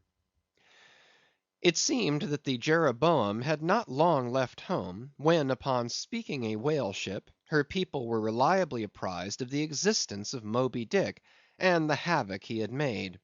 Greedily sucking in this intelligence, Gabriel solemnly warned the captain against attacking the White Whale, in case the monster should be seen; in his gibbering insanity, pronouncing the White Whale to be no less a being than the Shaker God incarnated, the Shakers receiving the Bible. But when some year or two afterward Moby Dick was fairly sighted from the mast heads, Macey, the chief mate, burned with ardor to encounter him; and the captain himself being not unwilling to let him have the opportunity, despite all the archangel's denunciations and forewarnings, Macey succeeded in persuading 5 men to man his boat. With them he pushed off, and after much weary pulling, and many perilous, unsuccessful onsets, he at last succeeded in getting one iron fast. Meantime Gabriel, ascending to the main royal masthead, was tossing one arm in frantic gestures, and hurling forth prophecies of speedy doom to the sacrilegious assailants of his divinity. Now, while Macey, the mate, was standing up in his boat's bow, and with all the reckless energy of his tribe was venting his wild exclamations upon the whale, and essaying to get a fair chance for his poised lance, lo! a broad white shadow rose from the sea, by its quick fanning motion temporarily taking the breath out of the bodies of the oarsmen. Next instant the luckless mate, so full of furious life, was smitten bodily into the air, and making a long arc in his descent, fell into the sea at a distance of about 50 yards. Not a chip of the boat was harmed, nor a hair of any oarsman's head, but the mate forever sank. It is well to parenthesize here, that of the fatal accidents in the sperm whale fishery, this kind is perhaps almost as frequent as any. Sometimes nothing is injured but the man who is thus annihilated; oftener the boat's bow is knocked off, or the thigh board, in which the headsman stands, is torn from its place and accompanies the body. But strangest of all is the circumstance, that in more instances than one, when the body has been recovered, not a single mark of violence is discernible, the man being stark dead. The whole calamity, with the falling form of Macey, was plainly descried from the ship. Raising a piercing shriek, "The vial! the vial!" Gabriel called off the terror-stricken crew from the further hunting of the whale. This terrible event clothed the archangel with added influence, because his credulous disciples believed that he had specifically foreannounced it, instead of only making a general prophecy, which any one might have done, and so have chanced to hit one of many marks in the wide margin allowed. He became a nameless terror to the ship. Mayhew having concluded his narration, Ahab put such questions to him that the stranger captain could not forbear inquiring whether he intended to hunt the white whale, if opportunity should offer. To which Ahab answered, "Aye." Straightway then, Gabriel once more started to his feet, glaring upon the old man, and vehemently exclaimed with downward pointed finger, "Think, think of the blasphemer, dead and down there! Beware of the blasphemer's end!" Ahab stolidly turned aside, then said to Mayhew, "Captain, I have just bethought me of my letter bag. There is a letter for one of thy officers, if I mistake it not. Starbuck, look over the bag." Every whale ship takes out a goodly number of letters for various ships, whose delivery to the persons to whom they may be addressed depends upon the mere chance of encountering them in the four oceans. Thus most letters never reach their mark, and many are only received after attaining an age of 2 or 3 years or more. Soon Starbuck returned with a letter in his hand. It was sorely tumbled, damp, and covered with a dull, spotted green mould, in consequence of being kept in a dark locker of the cabin. Of such a letter Death himself might well have been the post-boy. "Canst not read it?" cried Ahab. "Give it me, man. Aye, aye, it's but a dim scrawl. What's this?" As he was studying it out, Starbuck took a long cutting-spade pole, and with his knife slightly split the end to insert the letter there, and in that way hand it to the boat, without its coming any closer to the ship. Meantime, Ahab, holding the letter, muttered, "Mr. Harry's, yes, Mr. Harry, a woman's pinny hand, the man's wife, I'll wager. Aye, Mr. Harry Macey, ship Jeroboam. Why, it's Macey, and he's dead." "Poor fellow, poor fellow, and from his wife," sighed Mayhew. "But let me have it." "Nay, keep it thyself," cried Gabriel to Ahab. "Thou art soon going that way." "Curses throttle thee!" yelled Ahab. "Captain Mayhew, stand by now to receive it." And taking the fatal missive from Starbuck's hands, he caught it in the slit of the pole, and reached it over towards the boat. But as he did so, the oarsmen expectantly desisted from rowing. The boat drifted a little towards the ship's stern, so that, as if by magic, the letter suddenly ranged along with Gabriel's eager hand. He clutched it in an instant, seized the boat knife, and impaling the letter on it, sent it thus loaded back into the ship. It fell at Ahab's feet. Then Gabriel shrieked out to his comrades to give way with their oars, and in that manner the mutinous boat rapidly shot away from the Pequod. As, after this interlude, the seamen resumed their work upon the jacket of the whale, many strange things were hinted in reference to this wild affair. End of chapters 68 to 71. Chapters 72 and 73. Chapter 72. The Monkey Rope. In the tumultuous business of cutting in and attending to a whale, there is much running backwards and forwards among the crew. Now hands are wanted here, and then again hands are wanted there. There is no staying in any one place, for at one and the same time everything has to be done everywhere. It is much the same with him who endeavors the description of the scene. We must now retrace our way a little. It was mentioned that upon first breaking ground in the whale's back, the blubber hook was inserted into the original hole there cut by the spades of the mates. But how did so clumsy and weighty a mass as that same hook get fixed in that hole?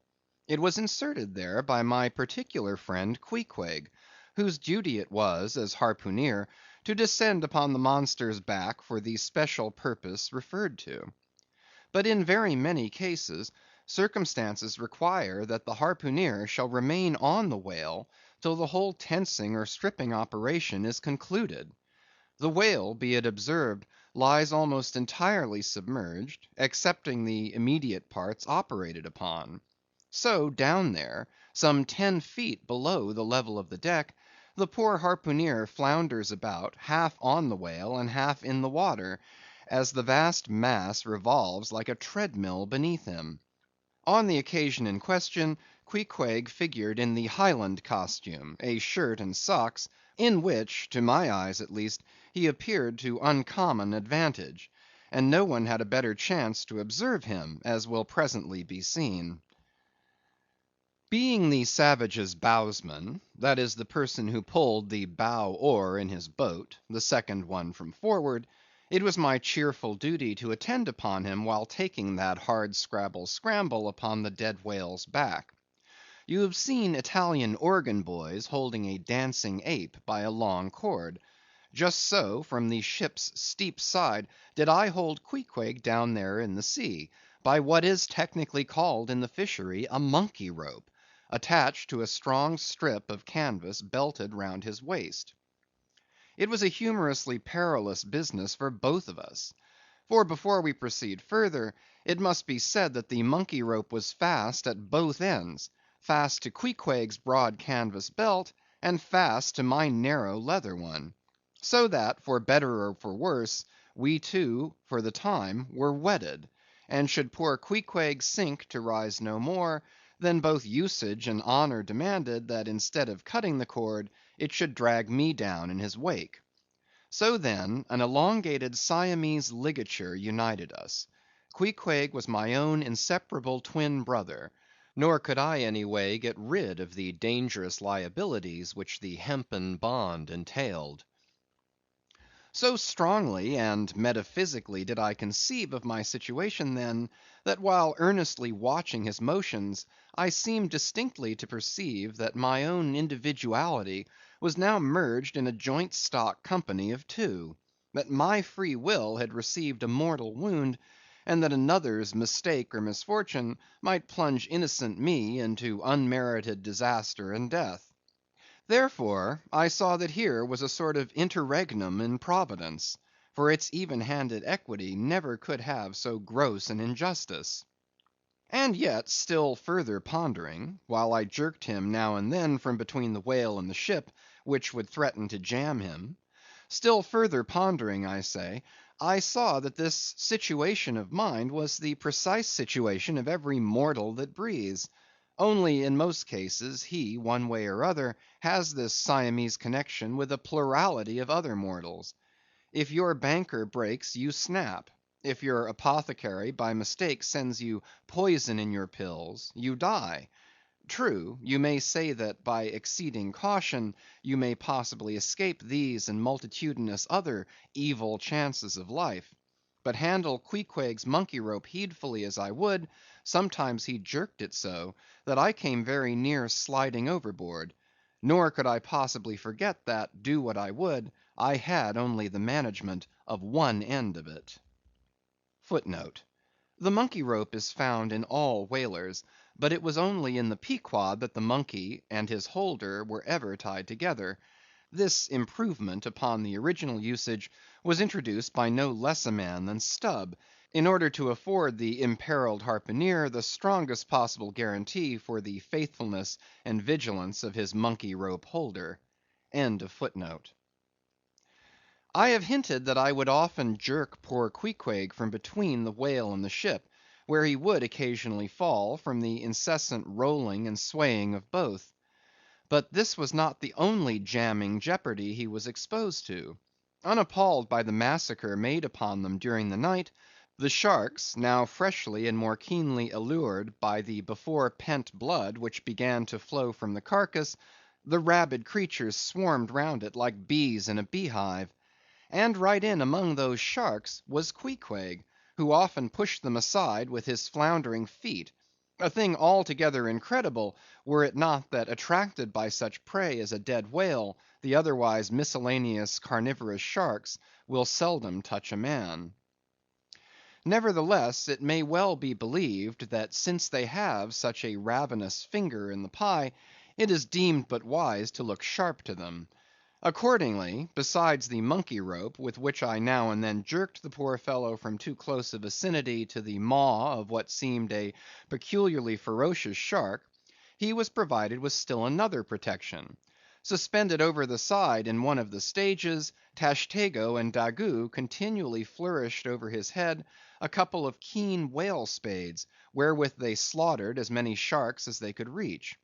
This procedure of theirs, to be sure, was very disinterested and benevolent of them. They meant Queequeg's best happiness, I admit; but in their hasty zeal to befriend him, and from the circumstance that both he and the sharks were at times half hidden by the blood-muddled water, those indiscreet spades of theirs would come nearer amputating a leg than a tail.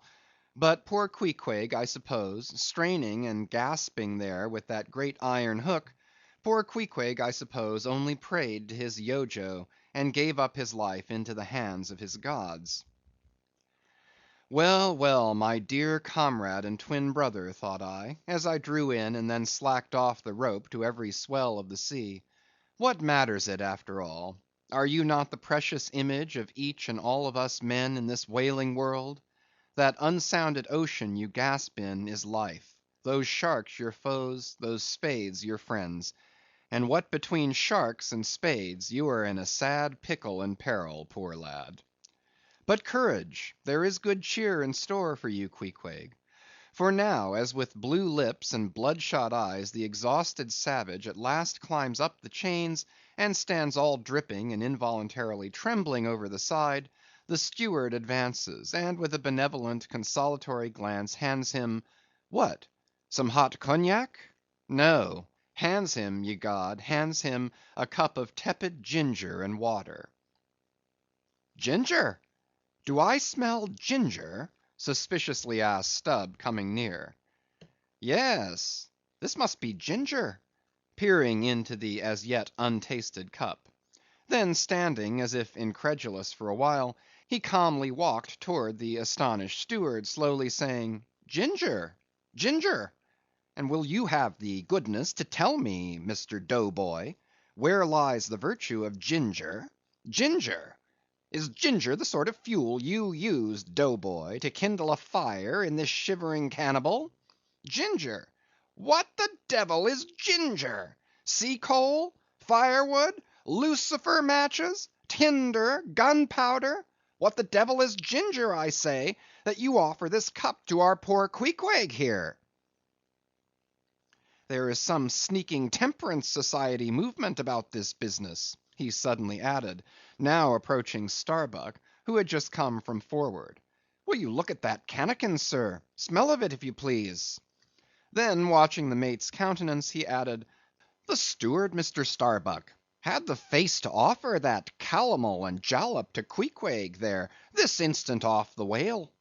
Is the steward an apothecary, sir? And may I ask whether this is the sort of bitters by which he blows back the life into a half-drowned man?" "I trust not," said Starbuck. "It is poor stuff enough." "Aye, aye, steward," cried Stubb. "We'll teach you to drug it, harpooneer. None of your apothecary's medicine here. You want to poison us, do you? You have got out insurance on our lives, and want to murder us all and pocket the proceeds, do you?" "It was not me," cried Dough Boy. "It was Aunt Charity that brought the ginger on board, and bade me never give the harpooneers any spirits, but only this ginger jub, so she called it." "Ginger jub, you gingery rascal! Take that, and run along with ye to the lockers, and get something better." "I hope I do no wrong, Mr. Starbuck. It is the captain's orders. Grog for the harpooneer on a whale." "Enough," replied Starbuck. "Only don't hit him again. But, oh, I never hurt when I hit, except when I hit a whale, or something of that sort. And this fellow's a weasel. What were you about saying, sir?" "Only this. Go down with him, and get what thou wantest thyself." When Stubb reappeared, he came with a dark flask in one hand, and a sort of tea caddy in the other. The first contained strong spirits, and was handed to Queequeg; the second was Aunt Charity's gift, and that was freely given to the waves. CHAPTER 73. Stubb and Flask kill a right whale, and then have a talk over him. It must be borne in mind that all this time we have a sperm whale's prodigious head hanging to the Pequod's side; but we must let it continue hanging there for a while, till we can get a chance to attend to it. For the present other matters press, and the best we can do now for the head is to pray Heaven the tackles may hold. Now, during the past night and forenoon, the Pequod had gradually drifted into a sea which, by its occasional patches of yellow brit, gave unusual tokens of the vicinity of right whales, a species of the Leviathan that but few supposed to be at this particular time lurking anywhere near. And though all hands commonly disdained the capture of those inferior creatures, and though the Pequod was not commissioned to cruise for them at all, and though she had passed numbers of them near the Crozetts without lowering a boat, yet now that a sperm whale had been brought alongside and beheaded, to the surprise of all, the announcement was made that a right whale should be captured that day, if opportunity offered. Nor was this long wanting. Tall spouts were seen to leeward, and two boats, Stubb's and Flask's, were detached in pursuit. Pulling further and further away, they at last became almost invisible to the men at the mast-head. But suddenly in the distance they saw a great heap of tumultuous white water, and soon after news came from aloft that one or both the boats must be fast. An interval passed, and the boats were in plain sight, in the act of being dragged right towards the ship by the towing whale. So close did the monster come to the hull, that at first it seemed as if he meant it malice; but suddenly going down in a maelstrom, within 3 rods of the planks, he wholly disappeared from view, as if diving under the keel. "Cut! cut!" was the cry from the ship to the boats, which for one instant seemed on the point of being brought with a deadly dash against the vessel's side. But having plenty of line yet in the tubs, and the whale not sounding very rapidly, they paid out abundance of rope, and at the same time pulled with all their might so as to get ahead of the ship. For a few minutes the struggle was intensely critical; for while they still slacked out the tightened line in one direction, and still plied their oars in another, the contending strain threatened to take them under.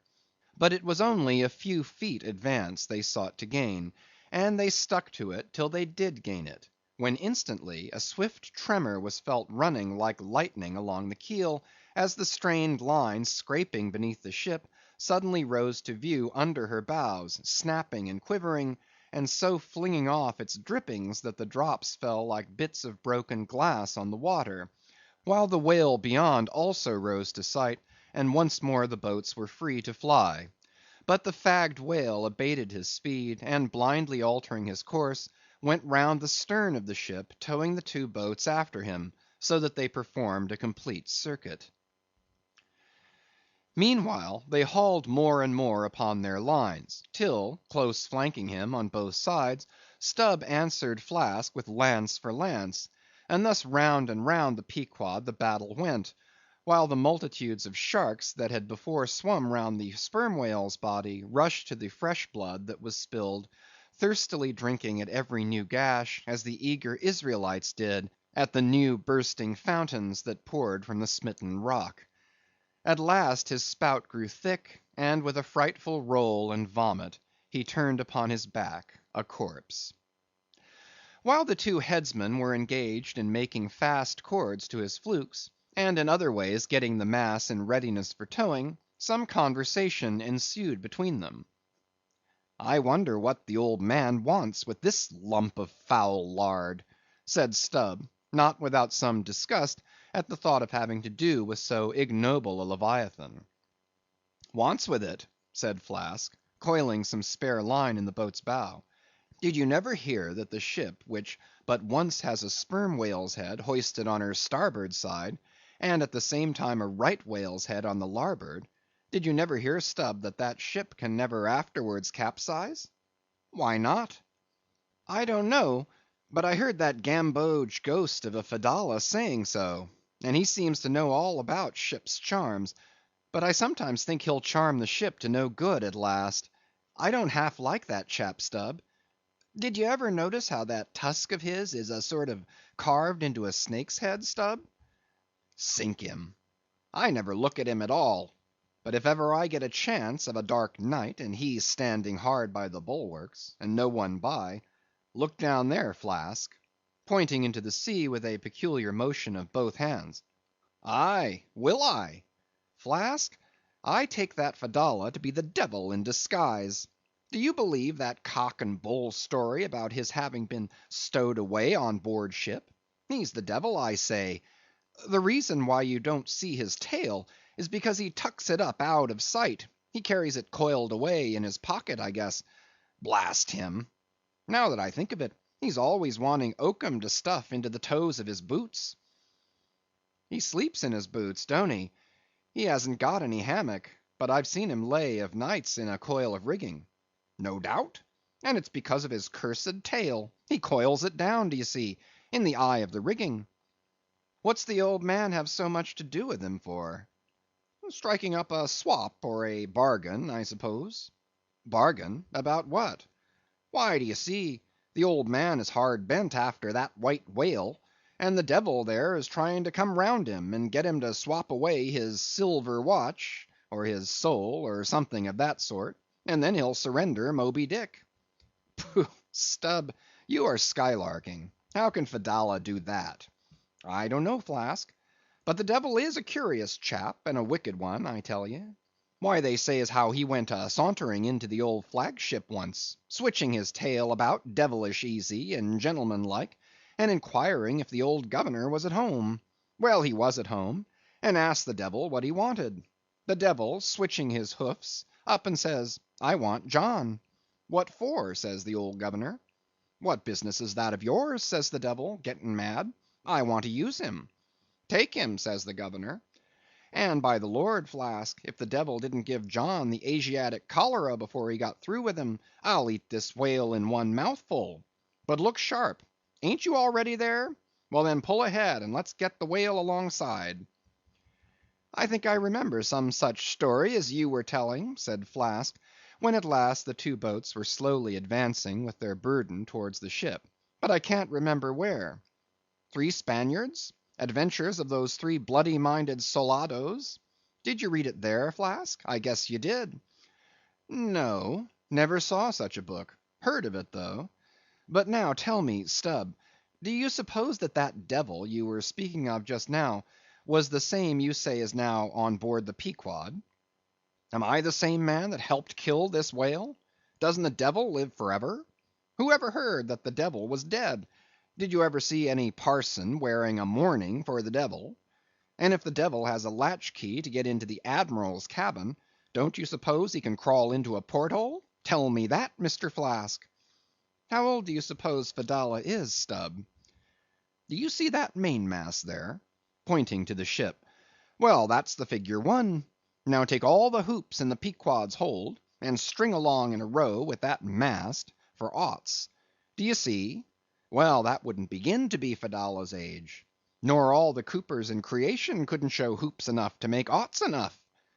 But see here, Stubb, I thought you a little boasted just now that you meant to give Fedallah a sea toss if you got a good chance. Now if he's so old as all those hoops of yours come to, and if he is going to live forever, what good will it do to pitch him overboard? Tell me that. Give him a good ducking anyhow. But he'd crawl back. Duck him again, and keep ducking him. Suppose he should take it into his head to duck you, though.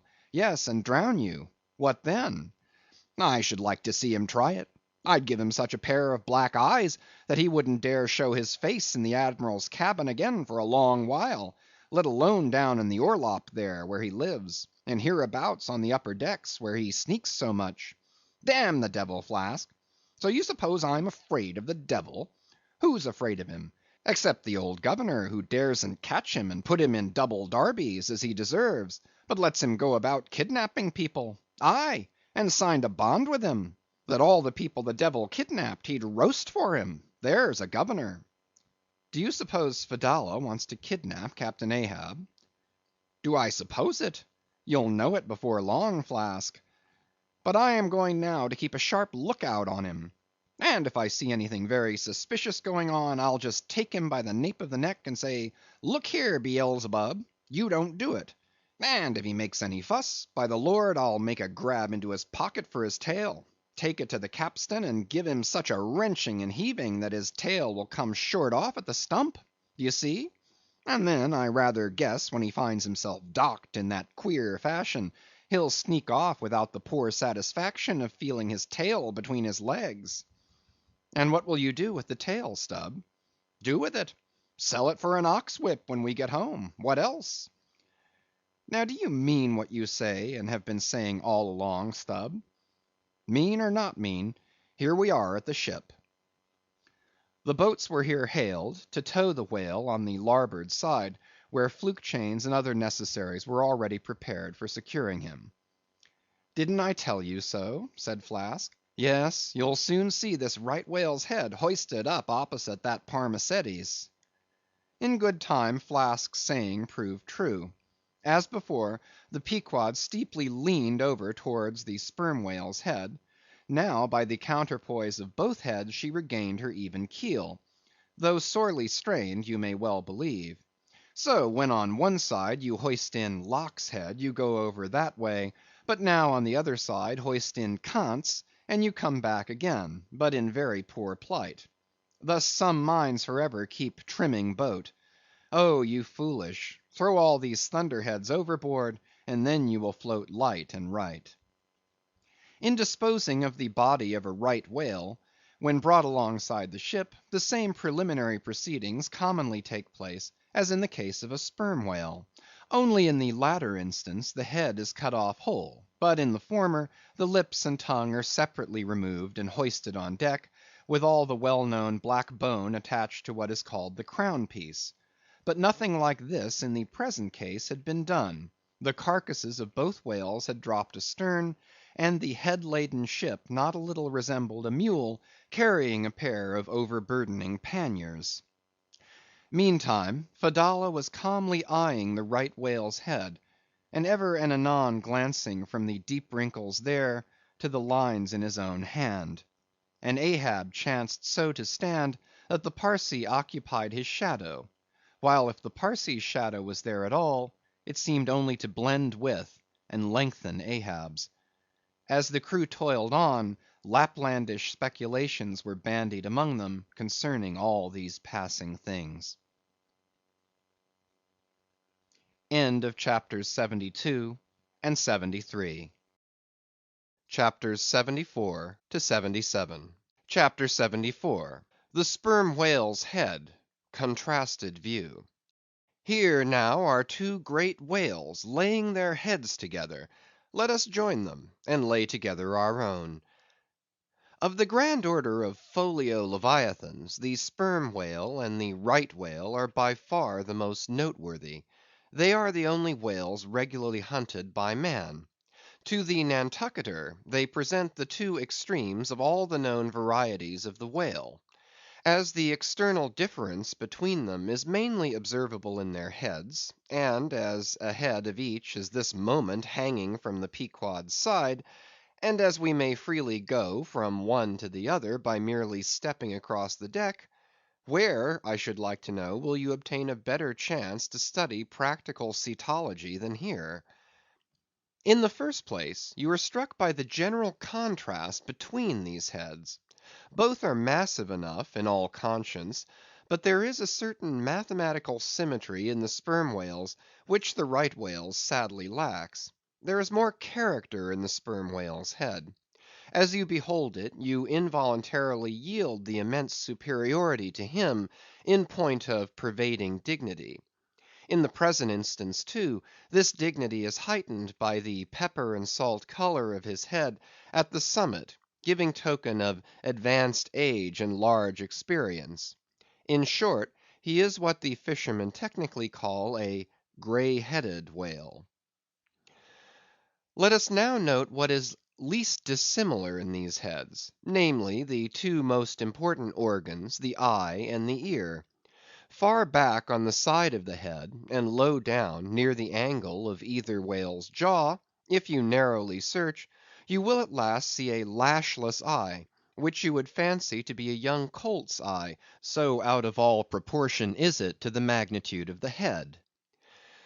Now from this peculiar sideway position of the whale's eyes, it is plain that he can never see an object which is exactly ahead, no more than he can one exactly astern. In a word, the position of the whale's eyes corresponds to that of a man's ears, and you may fancy for yourself how it would fare with you did you sideways survey objects through your ears. You would find that you could only command some 30 degrees of vision in advance of the straight side line of sight, and about 30 more behind it. If your bitterest foe were walking straight towards you, with dagger uplifted in broad day, you would not be able to see him, any more than if he were stealing upon you from behind. In a word, you would have two backs, so to speak, but at the same time also two fronts, side fronts. For what is it that makes the front of a man, what indeed, but his eyes? Moreover, while in most other animals that I can now think of, the eyes are so planted as imperceptibly to blend their visual power, so as to produce one picture and not two to the brain, the peculiar position of the whale's eyes, effectually divided as they are by many cubic feet of solid head, which towers between them like a great mountain separating two lakes in valleys, this of course must wholly separate the impressions which each independent organ imparts. The whale, therefore, must see one distinct picture on this side, and another distinct picture on that side, while all between must be profound darkness and nothingness to him.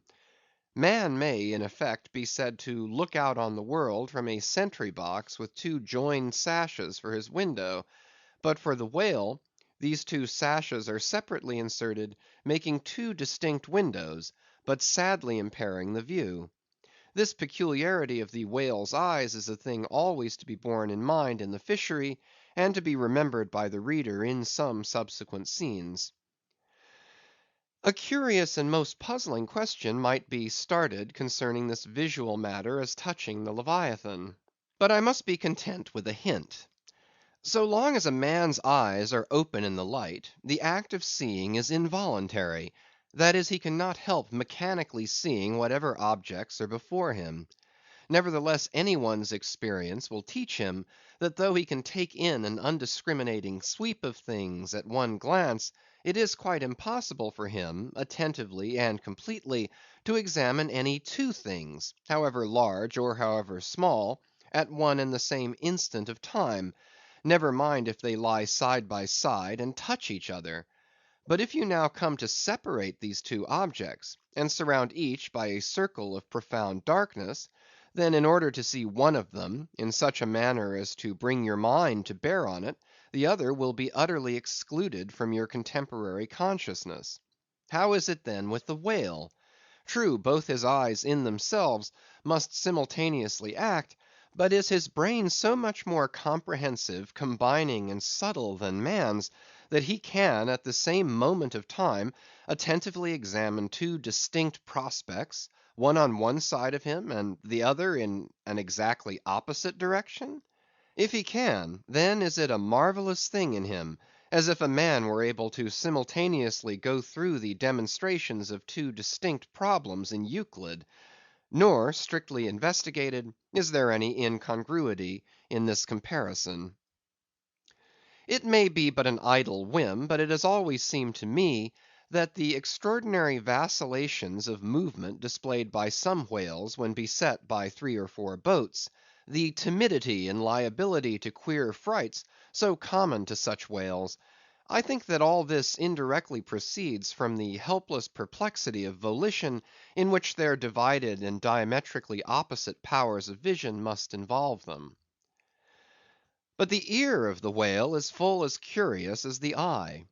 If you are an entire stranger to their race, you might hunt over these two heads for hours and never discover that organ. The ear has no external leaf whatever, and into the hole itself you can hardly insert a quill, so wondrously minute is it. It is lodged a little behind the eye. With respect to their ears, this important difference is to be observed between the sperm whale and the right. While the ear of the former has an external opening, that of the latter is entirely and evenly covered over with a membrane, so as to be quite imperceptible from without. Is it not curious that so vast a being as the whale should see the world through so small an eye, and hear the thunder through an ear which is smaller than a hare's? But if the eye were broad as the lens of Herschel's great telescope, and his ears capacious as the porches of cathedrals, would that make him any longer of sight or sharper of hearing? Not at all. Why then do you try to enlarge your mind? Subtilize it. Let us now, with whatever levers and steam engines we have at hand, cant over the sperm whale's head, that it may lie bottom up; then, ascending by a ladder to the summit, have a peep down the mouth. And were it not that the body is now completely separated from it, with a lantern we might descend into the great Kentucky mammoth cave of the stomach. But let us hold on here by this tooth, and look about us where we are. What a really beautiful and chaste looking mouth, from floor to ceiling lined, or rather papered, with a glistening white membrane, glossy as bridal satins. But come out now and look at this portentous lower jaw, which seems like the long narrow lid of an immense snuff box, with the hinge at one end instead of one side. If you pry it up so as to get it overhead, and expose its rows of teeth, it seems a terrific portcullis; and such, alas, it proves to many a poor wight in the fishery, upon whom these spikes fall with impaling force. But far more terrible is it to behold, when fathoms down in the sea, you see some sulky whale floating there suspended, with his prodigious jaw, some 15 feet long, hanging straight down at right angles with his body, for all the world like a ship's jib boom. This whale is not dead; he is only dispirited, out of sorts perhaps, hypochondriac, and so supine that the hinges of his jaw have relaxed, leaving him there in that ungainly sort of plight; a reproach to all his tribe, who must, no doubt, imprecate lockjaws upon him. In most cases this lower jaw, being easily unhinged by a practised artist, is disengaged and hoisted on deck for the purpose of extracting the ivory teeth, and furnishing a supply of that hard white whalebone with which the fishermen fashion all sorts of curious articles, including canes, umbrella stocks, and handles to riding whips.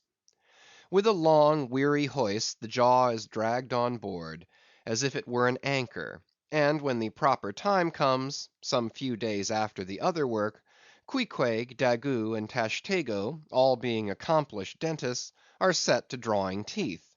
With a keen cutting spade, Queequeg lances the gums; then the jaw is lashed down to ring bolts, and a tackle being rigged from aloft, they drag out these teeth, as Michigan oxen drag stumps of old oaks out of wild woodlands.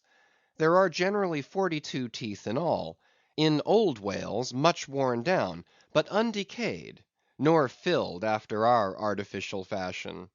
The jaw is afterwards sawn into slabs, and piled away like joists for building houses. CHAPTER 75. The Right Whale's Head. Contrasted View. Crossing the deck, let us now have a good long look at the right whale's head. As in general shape the noble sperm whale's head may be compared to a Roman war chariot, especially in front where it is so broadly rounded, so at a broad view the right whale's head bears a rather inelegant resemblance to a gigantic galliot-toed shoe. 200 years ago, an old Dutch voyager likened its shape to that of a shoemaker's last; and in this same last or shoe, that old woman of the nursery tale with her swarming brood might very comfortably be lodged, she and all her progeny. But as you come nearer to this great head, it begins to assume different aspects, according to your point of view. If you stand on its summit and look at these two F-shaped spout holes, you would take the whole head for an enormous bass viol, and these spiracles the apertures in its sounding board. Then again, if you fix your eyes upon this strange, crested, comb-like incrustation on the top of the mass, this green barnacled thing which the Greenlanders call the crown, and the southern fishers the bonnet of the right whale; fixing your eyes solely on this, you would take the head for a trunk of some huge oak, with a bird's nest in its crotch. At any rate, when you watch those live crabs that nestle here on this bonnet, such an idea will be almost sure to occur to you, unless indeed your fancy has been fixed by the technical term crown also bestowed upon it, in which case you will take great interest in thinking how this mighty monster is actually a diademed king of the sea, whose green crown has been put together for him in this marvellous manner. But if this whale be a king, he is a very sulky looking fellow to grace a diadem. Look at that hanging lower lip; what a huge sulk and pout is there! A sulk and pout by carpenter's measurement, about 20 feet long and 5 feet deep; a sulk and pout that will yield you some 500 gallons of oil and more. A great pity now that this unfortunate whale should be hare-lipped. The fissure is about a foot across. Probably the mother during an important interval was sailing down the Peruvian coast when earthquakes caused the beach to gape. Over this lip, as over a slippery threshold, we now slide into the mouth. Upon my word, were I at Mackinaw, I should take this to be the inside of an Indian wigwam. Good Lord! Is this the road that Jonah went? The roof is about 12 feet high, and runs to a pretty sharp angle, as if there were a regular ridge‐pole there; while these ribbed, arched, hairy sides present us with those wondrous, half vertical, scimitar‐shaped slats of whalebone, say 300 on a side, which, depending from the upper part of the head or crown bone, form those Venetian blinds which have elsewhere been cursorily mentioned. The edges of these bones are fringed with hairy fibres, through which the right whale strains the water, and in whose intricacies he retains the small fish when open-mouthed he goes through the seas of brit in feeding time. In the central blinds of bone, as they stand in their natural order, there are certain curious marks, curves, hollows, and ridges, whereby some whalemen calculate the creature's age, as the age of an oak by its circular rings. Though the certainty of this criterion is far from demonstrable, yet it has the savor of analogical probability. At any rate, If we yield to it, we must grant a far greater age to the right whale than at first glance will seem reasonable. In old times there seem to have prevailed the most curious fancies concerning these blinds. One voyager in Purchas calls them the wondrous whiskers inside of the whale's mouth; another, hog's bristles; a third old gentleman, in Hakluyt, uses the following elegant language: "There are about 250 fins growing on each side of his upper chop, which arch over his tongue on each side of his mouth." Footnote: This reminds us that the right whale really has a sort of whisker, or rather a mustache, consisting of a few scattered white hairs on the upper part of the outer end of the lower jaw. Sometimes these tufts impart a rather brigandish expression to his otherwise solemn countenance. As every one knows, these same hog's bristles, fins, whiskers, blinds, or whatever you please, furnish to the ladies their busks and other stiffening contrivances. But in this particular the demand has long been on the decline. It was in Queen Anne's time that the bone was in its glory, the farthingale being then all the fashion. And as those ancient dams moved about gaily, though in the jaws of the whale, as you may say, even so in a shower, with like thoughtlessness, do we nowadays fly under the same jaws for protection, the umbrella being a tent spread over the same bone. But now forget all about blinds and whiskers for a moment, and standing in the right whale's mouth, look around you afresh. Seeing all these colonnades of bone so methodically ranged about, would you not think you were inside of the great Haarlem organ, and gazing upon its thousand pipes? For a carpet to the organ we have a rug of the softest Turkey, the tongue, which is glued as it were to the floor of the mouth. It is very fat and tender, and apt to tear in pieces in hoisting it on deck. This particular tongue now before us, at a passing glance I should say it was a 6-barreler; that is, it will yield you about that amount of oil. Ere this, you must have plainly seen the truth of what I started with, that the sperm whale and the right whale have almost entirely different heads. To sum up, then, in the right whales there is no great well of sperm, no ivory teeth at all, no long slender mandible of a lower jaw like the sperm whales. Nor in the sperm whale are there any of those blinds of bone, no huge lower lip, and scarcely anything of a tongue. Again, the right whale has 2 external spout holes, the sperm whale only 1. Look your last now on these venerable hooded heads, while they yet lie together, for one will soon sink unrecorded in the sea, and the other will not be very long in following.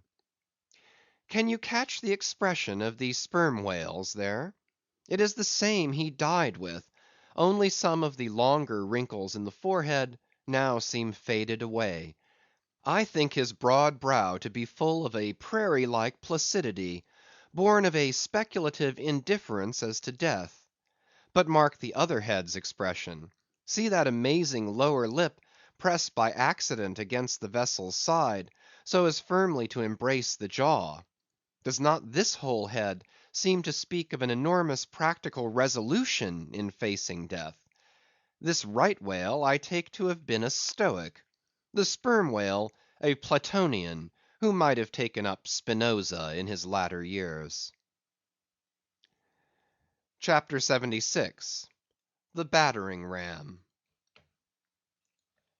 Ere quitting for the nonce the sperm whale's head, I would have you, as a sensible physiologist simply, particularly remark its front aspect, in all its compacted collectedness. I would have you investigate it now, with the sole view of forming to yourself some unexaggerated, intelligent estimate of whatever battering ram power may be lodged there. Here is a vital point; for you must either satisfactorily settle this matter with yourself, or forever remain an infidel as to one of the most appalling, but not the less true events perhaps anywhere to be found in all recorded history. You observe that in the ordinary swimming position of the sperm whale, the front of his head presents an almost wholly vertical plane to the water. You observe that the lower part of that front slopes considerably backwards, so as to furnish more of a retreat for the long socket which receives the boom-like lower jaw. You observe that the mouth is entirely under the head, much in the same way, indeed, as though your own mouth were entirely under your chin. Moreover, you observe that the whale has no external nose, and that what nose he has, his spout hole, is on the top of his head.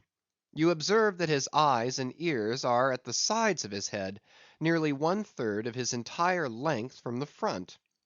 Wherefore, you must now have perceived that the front of the sperm whale's head is a dead blind wall, without a single organ or tender prominence of any sort whatsoever. Furthermore, you are now to consider that only in the extreme lower backward sloping part of the front of the head is there the slightest vestige of bone. And not till you get near 20 feet from the forehead do you come to the full cranial development. So that this whole enormous boneless mass is as one wad. Finally, though, as will soon be revealed, its contents partly comprise the most delicate oil, yet you are now to be apprised of the nature of the substance which so impregnably invests all that apparent effeminacy.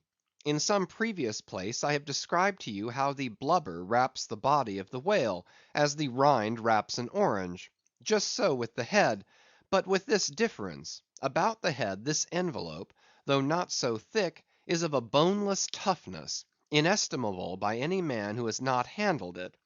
The severest pointed harpoon, the sharpest lance darted by the strongest human arm, impotently rebounds from it. It is as though the forehead of the sperm whale were paved with horses' hoofs. I do not think that any sensation lurks in it. Bethink yourself also of another thing. When two large loaded Indiamen chance to crowd and crush towards each other in the docks, what do the sailors do? They do not suspend between them, at the point of coming contact, any merely hard substance like iron or wood. No, they hold there a large round wad of tow and cork, enveloped in the thickest and toughest of ox hide. That, bravely and uninjured, takes the jam which would have snapped all their oaken handspikes and iron crowbars. By itself this sufficiently illustrates the obvious fact I drive at. But supplementary to this, it has hypothetically occurred to me, that as ordinary fish possess what is called a swimming bladder in them, capable at will of distension or contraction, and as the sperm whale, as far as I know, has no such provision in him; considering, too, the otherwise inexplicable manner in which he now depresses his head altogether beneath the surface, and anon swims with it high elevated out of the water; considering the unobstructed elasticity of its envelope; considering the unique interior of his head, it has hypothetically occurred to me, I say, that those mystical lung-celled honeycombs there may possibly have some hitherto unknown and unsuspected connection with the outer air, so as to be susceptible to atmospheric distension and contraction. If this be so, fancy the irresistibleness of that might to which the most impalpable and destructive of all elements contributes. Now, mark. Unerringly impelling this dead, impregnable, uninjurable wall, and this most buoyant thing within, there swims behind it all a mass of tremendous life, only to be adequately estimated as piled wood is, by the cord, and all obedient to one volition as the smallest insect. So that when I shall hereafter detail to you all the specialties and concentrations of potency everywhere lurking in this expansive monster; when I shall show you some of his more inconsiderable braining feats, I trust you will have renounced all ignorant incredulity, and be ready to abide by this: that though the sperm whale stove a passage through the Isthmus of Darien, and mixed the Atlantic with the Pacific, you would not elevate one hair of your eyebrow. For unless you own the whale, you are but a provincial and sentimentalist in truth. But clear truth is a thing for salamander giants only to encounter. How small the chances for the provincials then! What befell the weakling youth, lifting the dread goddess's veil at Lais? CHAPTER 77. The Great Heidelberg Tun. Now comes the bailing of the case. But to comprehend it aright, you must know something of the curious internal structure of the thing operated upon. Regarding the sperm whale's head as a solid oblong, you may on an inclined plane sideways divide it into two quoins, whereof the lower is the bony structure forming the cranium and jaws, and the upper an unctuous mass wholly free from bones, its broad forward end forming the expanded, vertical, apparent forehead of the whale. At the middle of the forehead, horizontally subdivide this upper quoin, and then you have two almost equal parts, which before were naturally divided by an internal wall of a thick tendinous substance. Footnote: Quoin is not a Euclidean term; it belongs to the pure nautical mathematics. I know not that it has been defined before. A quoin is a solid which differs from a wedge in having its sharp end formed by the steep inclination of one side, instead of the mutual tapering of both sides. End of footnote. The lower subdivided part, called the junk, is one immense honeycomb of oil, formed by the crossing and recrossing into 10,000 infiltrated cells of tough elastic white fibres throughout its whole extent. The upper part, known as the case, may be regarded as the great Heidelberg tun of the sperm whale. And as that famous great tierce is mystically carved in front, so the whale's vast pleated forehead forms innumerable strange devices for the emblematical adornment of his wondrous tun. Moreover, as that of Heidelberg was always replenished with the most excellent of wines from the Rhenish valleys, so the tun of the whale contains by far the most precious of all his oily vintages, namely, the highly prized spermaceti, in its absolutely pure, limpid, and odoriferous state. Nor is this precious substance found unalloyed in any other part of the creature. Though in life it remains perfectly fluid, yet upon exposure to the air after death, it soon begins to concrete, sending forth beautiful crystalline shoots, as when the first thin, delicate ice is just forming in water. A large whale's case generally yields about 500 gallons of sperm, though from unavoidable circumstances, considerable of it is spilled, leaks and dribbles away, or is otherwise irrevocably lost in the ticklish business of securing what you can.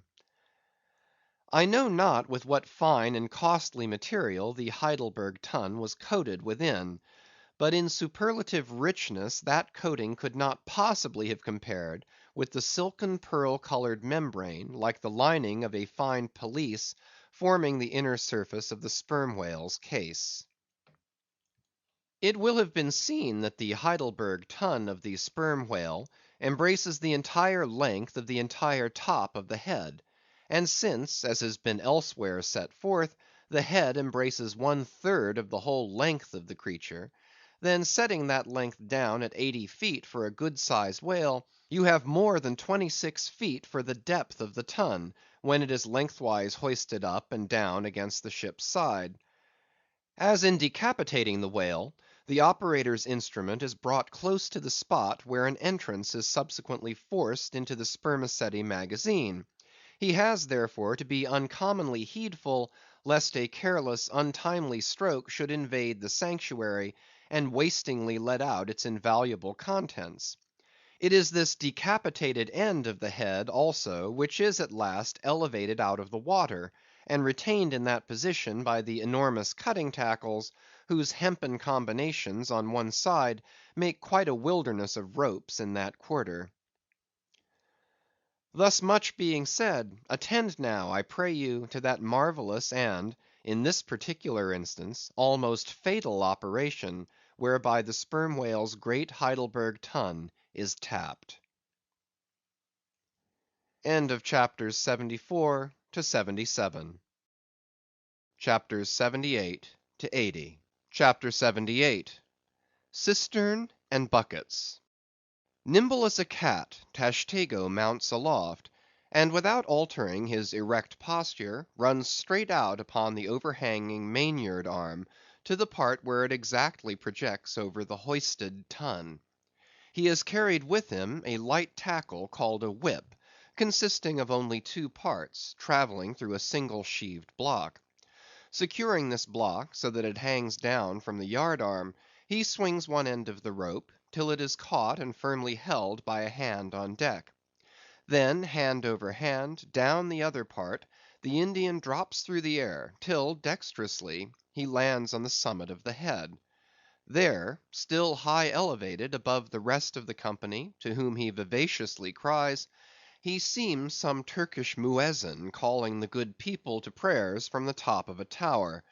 A short-handled sharp spade being sent up to him, he diligently searches for the proper place to begin breaking into the tun. In this business he proceeds very heedfully, like a treasure hunter in some old house, sounding the walls to find where the gold is masoned in. By the time this cautious search is over, a stout iron-bound bucket, precisely like a well bucket, has been attached to one end of the whip, while the other end, being stretched across the deck, is there held by 2 or 3 alert hands. These last now hoist the bucket within grasp of the Indian, to whom another person has reached up a very long pole. Inserting this pole into the bucket, Tashtego downward guides the bucket into the tun, till it entirely disappears. Then, giving the word to the seamen at the whip, up comes the bucket again, all bubbling like a dairymaid's pail of new milk. Carefully lowered from its height, the full freighted vessel is caught by an appointed hand, and quickly emptied into a large tub. Then remounting aloft, it again goes through the same round until the deep cistern will yield no more. Towards the end, Tashtego has to ram his long pole harder and harder, and deeper into the tun, until some 20 feet of the pole have gone down. Now, the people of the Pequod had been bailing some time in this way. Several tubs had been filled with the fragrant sperm, when all at once a queer accident happened. Whether it was that Tashtego, that wild Indian, was so heedless and reckless as to let go for a moment his one-handed hold on the great cabled tackles suspending the head, or whether the place where he stood was so treacherous and oozy, or whether the evil one himself would have it fall out so, without stating his particular reasons, how it was exactly there is no telling now, but on a sudden, as the 80th or 90th bucket came suckingly up, my God, poor Tashtego, like the twin reciprocating bucket in a veritable well, dropped head foremost down into this great tun of Heidelberg, and with a horrible oily gurgling went clean out of sight. "Man overboard!" cried Daggoo, who amid the general consternation first came to his senses. "Swing the bucket this way!" And putting one foot into it, so as the better to secure his slippery handhold on the whip itself, the hoisters ran him high to the top of the head, almost before Tashtego could have reached its interior bottom. Meantime there was a terrible tumult. Looking over the side, they saw the before lifeless head throbbing and heaving just below the surface of the sea, as if that moment seized with some momentous idea, whereas it was only the poor Indian unconsciously revealing by those struggles the perilous depth to which he had sunk. At this instant, while Daggoo on the summit of the head was clearing the whip, which had somehow got foul of the great cutting tackles, a sharp cracking noise was heard, and to the unspeakable horror of all, one of the 2 enormous hooks suspending the head tore out, and with a vast vibration the enormous mass sideways swung, till the drunk ship reeled and shook as if smitten by an iceberg. The one remaining hook, upon which the entire strain now depended, seemed every instant to be on the point of giving way, an event still more likely from the violent motions of the head. "Come down!" yelled the seamen to Daggoo, but with one hand holding on to the heavy tackles, so that if the head should drop he would still remain suspended, the negro having cleared the foul line, rammed down the bucket into the now collapsed well, meaning that the buried harpooneer should grasp it, and so be hoisted out. "In Heaven's name, man," cried Stubb, "are you ramming home a cartridge there? Avast! How'll that help him? Jamming that iron-bound bucket on top of his head? Avast, will ye?" "Stand clear of the tackle!" cried a voice like the bursting of a rocket. Almost in the same instant, with a thunder boom, the enormous mass dropped into the sea, like Niagara's Table Rock into the whirlpool. The suddenly relieved hull rolled away from it to far down her glittering copper, and all caught their breath, as half swinging, now over the sailors' heads, and now over the water, Daggoo, through a thick mist of spray, was dimly beheld clinging to the pendulous tackles, while poor buried alive Tashtego was sinking utterly down to the bottom of the sea. But hardly had the blinding vapor cleared away, when a naked figure with a boarding sword in his hand was for one swift moment seen hovering over the bulwarks. The next, a loud splash announced that my brave Queequeg had dived to the rescue.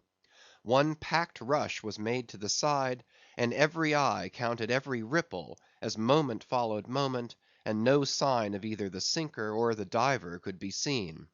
Some hands now jumped into a boat alongside, and pushed a little off from the ship.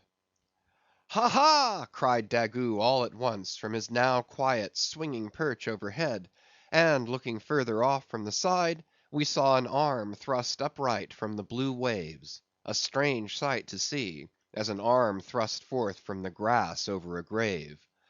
"Both! both! it is both!" cried Daggoo again with a joyful shout. And soon after, Queequeg was seen boldly striking out with one hand, and with the other clutching the long hair of the Indian. Drawn into the waiting boat, they were quickly brought to the deck; but Tashtego was long in coming to, and Queequeg did not look very brisk. Now how had this noble rescue been accomplished? Why, diving after the slowly descending head, Queequeg, with his keen sword, had made side lunges near its bottom, so as to scuttle a large hole there; then, dropping his sword, had thrust his long arm far inwards and upwards, and so hauled out poor Tash by the head.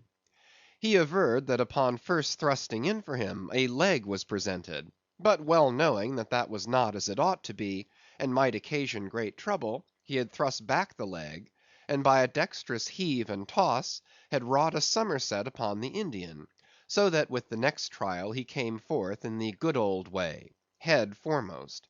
As for the great head itself, that was doing as well as could be expected. And thus through the courage and great skill in obstetrics of Queequeg, the deliverance, or rather delivery of Tashtego was successfully accomplished; in the teeth, too, of the most untoward and apparently hopeless impediments; which is a lesson by no means to be forgotten. Midwifery should be taught in the same course with fencing and boxing, riding and rowing. I know that this queer adventure of the Gay Headers will be sure to seem incredible to some landsmen, though they themselves have either seen or heard of some one's falling into a cistern ashore; an accident which not seldom happens, and with much less reason too than the Indians, considering the exceeding slipperiness of the curb of the sperm whale's well. But, peradventure, it may be sagaciously urged, how is this? We thought the tissued infiltrated head of the sperm whale was the lightest and most corky part about him, and yet thou makest it sink in an element of far greater specific gravity than itself. We have thee there. Not at all, but I have ye. For at the time poor Tash fell in, the case had been nearly emptied of its lighter contents, leaving little but the dense tendinous wall of the well; a double welded, hammered substance, as I have before said, much heavier than the sea water, and a lump of which sinks in it like lead almost. But the tendency to rapid sinking in this substance was in the present instance materially counteracted by the other parts of the head remaining undetached from it, so that it sank very slowly and deliberately indeed, affording Queequeg a fair chance for performing his agile obstetrics on the run, as you may say. Yes, it was a running delivery, so it was. Now, had Tashtego perished in that head, it had been a very precious perishing.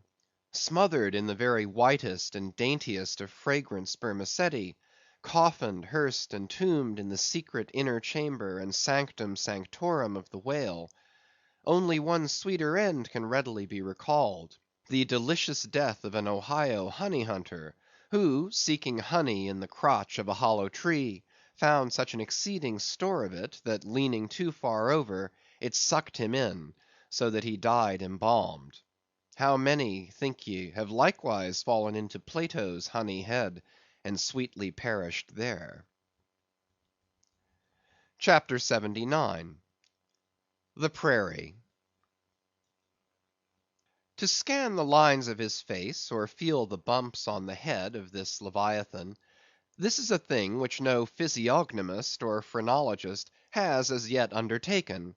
Such an enterprise would seem almost as hopeful as for Lavater to have scrutinized the wrinkles on the rock of Gibraltar, or for Gall to have mounted a ladder and manipulated the dome of the Pantheon. Still, in that famous work of his, Lavater not only treats of the various faces of men, but also attentively studies the faces of horses, birds, serpents, and fish, and dwells in detail upon the modifications of expression discernible therein. Nor have Gall and his disciple Spurzheim failed to throw out some hints touching the phrenological characteristics of other beings than man. Therefore, though I am but ill qualified for a pioneer in the application of these two semi‐sciences to the whale, I will do my endeavor. I try all things; I achieve what I can. Physiognomically regarded, the sperm whale is an anomalous creature. He has no proper nose; and since the nose is the central and most conspicuous of the features, and since it perhaps most modifies and finally controls their combined expression, hence it would seem that its entire absence, as an external appendage, must very largely affect the countenance of the whale. For, as in landscape gardening, a spire, cupola, monument, or tower of some sort is deemed almost indispensable to the completion of the scene, so no face can be physiognomically in keeping without the elevated open-work belfry of the nose. Dash the nose from Phidias's marble Jove, and what a sorry remainder! Nevertheless, Leviathan is of so mighty a magnitude, all his proportions are so stately, that the same deficiency which in the sculptured Jove were hideous, in him is no blemish at all; nay, it is an added grandeur. A nose to the whale would have been impertinent. As on your physiognomical voyage you sail round his vast head in your jolly boat, your noble conceptions of him are never insulted by the reflection that he has a nose to be pulled; a pestilent conceit which so often will insist upon obtruding even when beholding the mightiest royal beadle on his throne. In some particulars, perhaps the most imposing physiognomical view to be had of the sperm whale is that of the full front of his head. This aspect is sublime. In thought, a fine human brow is like the east when troubled with the morning. In the repose of the pasture, the curled brow of the bull has a touch of the grand in it. Pushing heavy cannon up mountain defiles, the elephant's brow is majestic. Human or animal, the mystical brow is as that great golden seal affixed by the German emperors to their decrees. It signifies, God, done this day by my hand. But in most creatures, nay, in man himself, very often the brow is but a mere strip of Alpine land lying along the snow line. Few are the foreheads which, like Shakespeare's or Melancthon's, rise so high and descend so low, that the eyes themselves seem clear, eternal, tideless mountain lakes; and all above them in the forehead's wrinkles you seem to track the antlered thoughts descending there to drink, as the Highland hunters track the snow prints of the deer. But in the great sperm whale, this high and mighty, godlike dignity inherent in the brow is so immensely amplified, that gazing on it, In that full front view, you feel the deity and the dread powers more forcibly than in beholding any other object of living nature. For you see no one point precisely, not one distinct feature is revealed, no nose, eyes, ears, or mouth, no face, he has none proper, nothing but that one broad firmament of a forehead, pleated with riddles, dumbly lowering with the doom of boats and ships and men.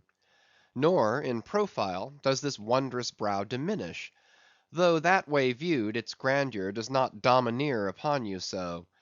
In profile, you plainly perceive that horizontal, semi-crescentic depression in the forehead's middle, which in man is Lavater's mark of genius. But how? Genius in the sperm whale? Has the sperm whale ever written a book, spoken a speech? No, his great genius is declared in his doing nothing particular to prove it. It is, moreover, declared in his pyramidical silence.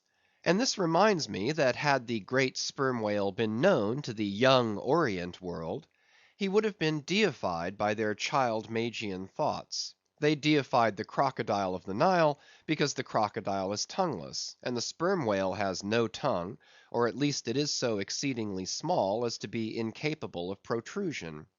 If hereafter any highly cultured, poetical nation shall lure back to their birthright the merry May day gods of old, and livingly enthrone them again in the now egotistical sky, in the now unhaunted hill, then be sure, exalted to Jove's high seat, the great sperm whale shall lord it.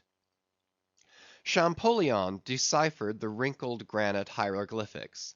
But there is no Champollion to decipher the Egypt of every man's and every being's face. Physiognomy, like every other human science, is but a passing fable. If, then, Sir William Jones, who read in 30 languages, could not read the simplest peasant's face in its profounder and more subtle meanings, how may unlettered Ishmael hope to read the awful Chaldee of the sperm whale's brow? I but put that brow before you.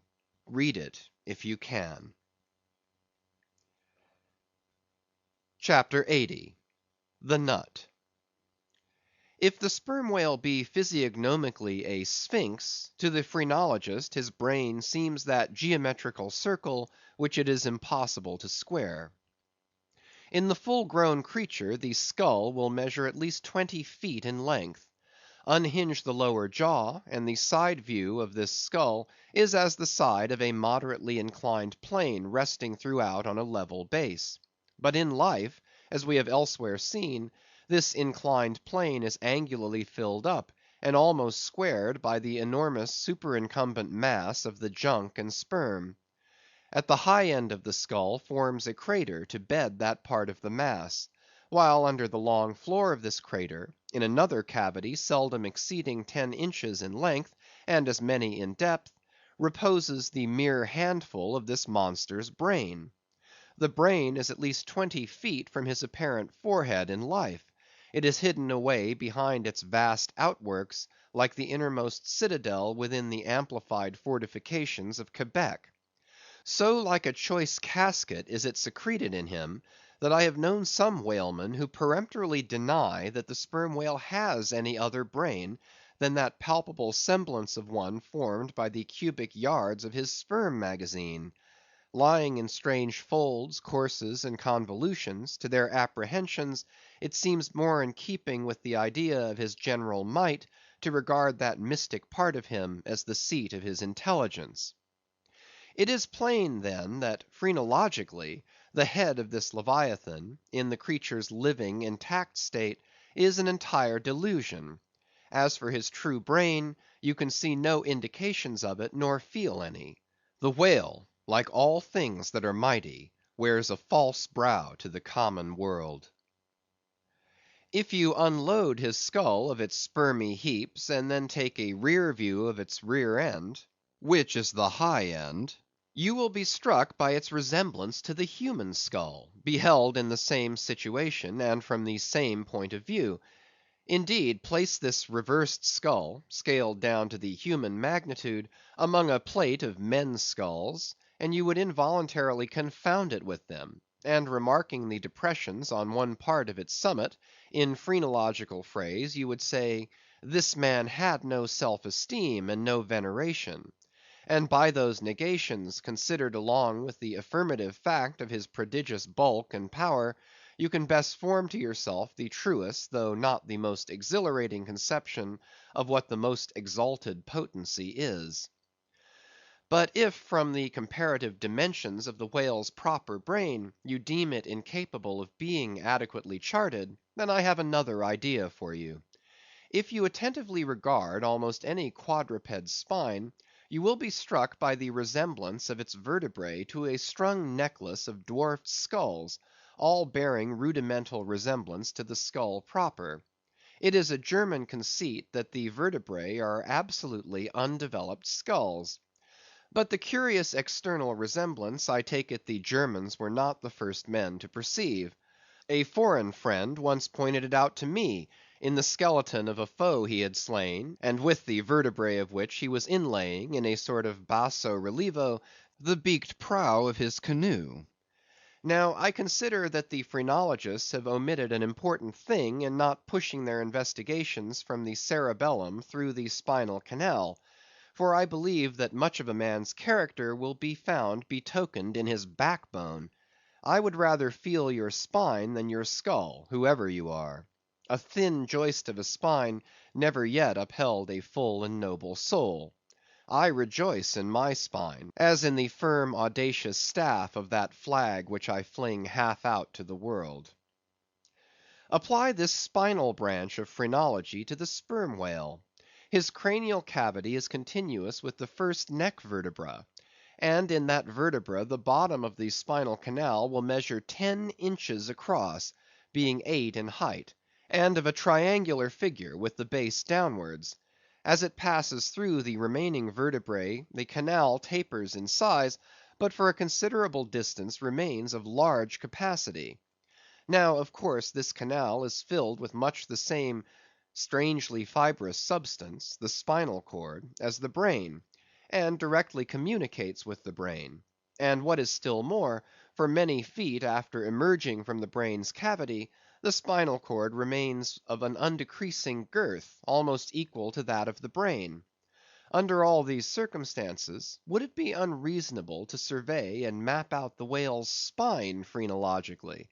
For viewed in this light, the wonderful comparative smallness of his brain proper is more than compensated by the wonderful comparative magnitude of his spinal cord. But leaving this hint to operate as it may with the phrenologist, I would merely assume the spinal theory for a moment, in reference to the sperm whale's hump. This august hump, if I mistake not, rises over one of the larger vertebrae, and is therefore in some sort the outer convex mould of it. From its relative situation, then, I should call this high hump the organ of firmness or indomitableness in the sperm whale.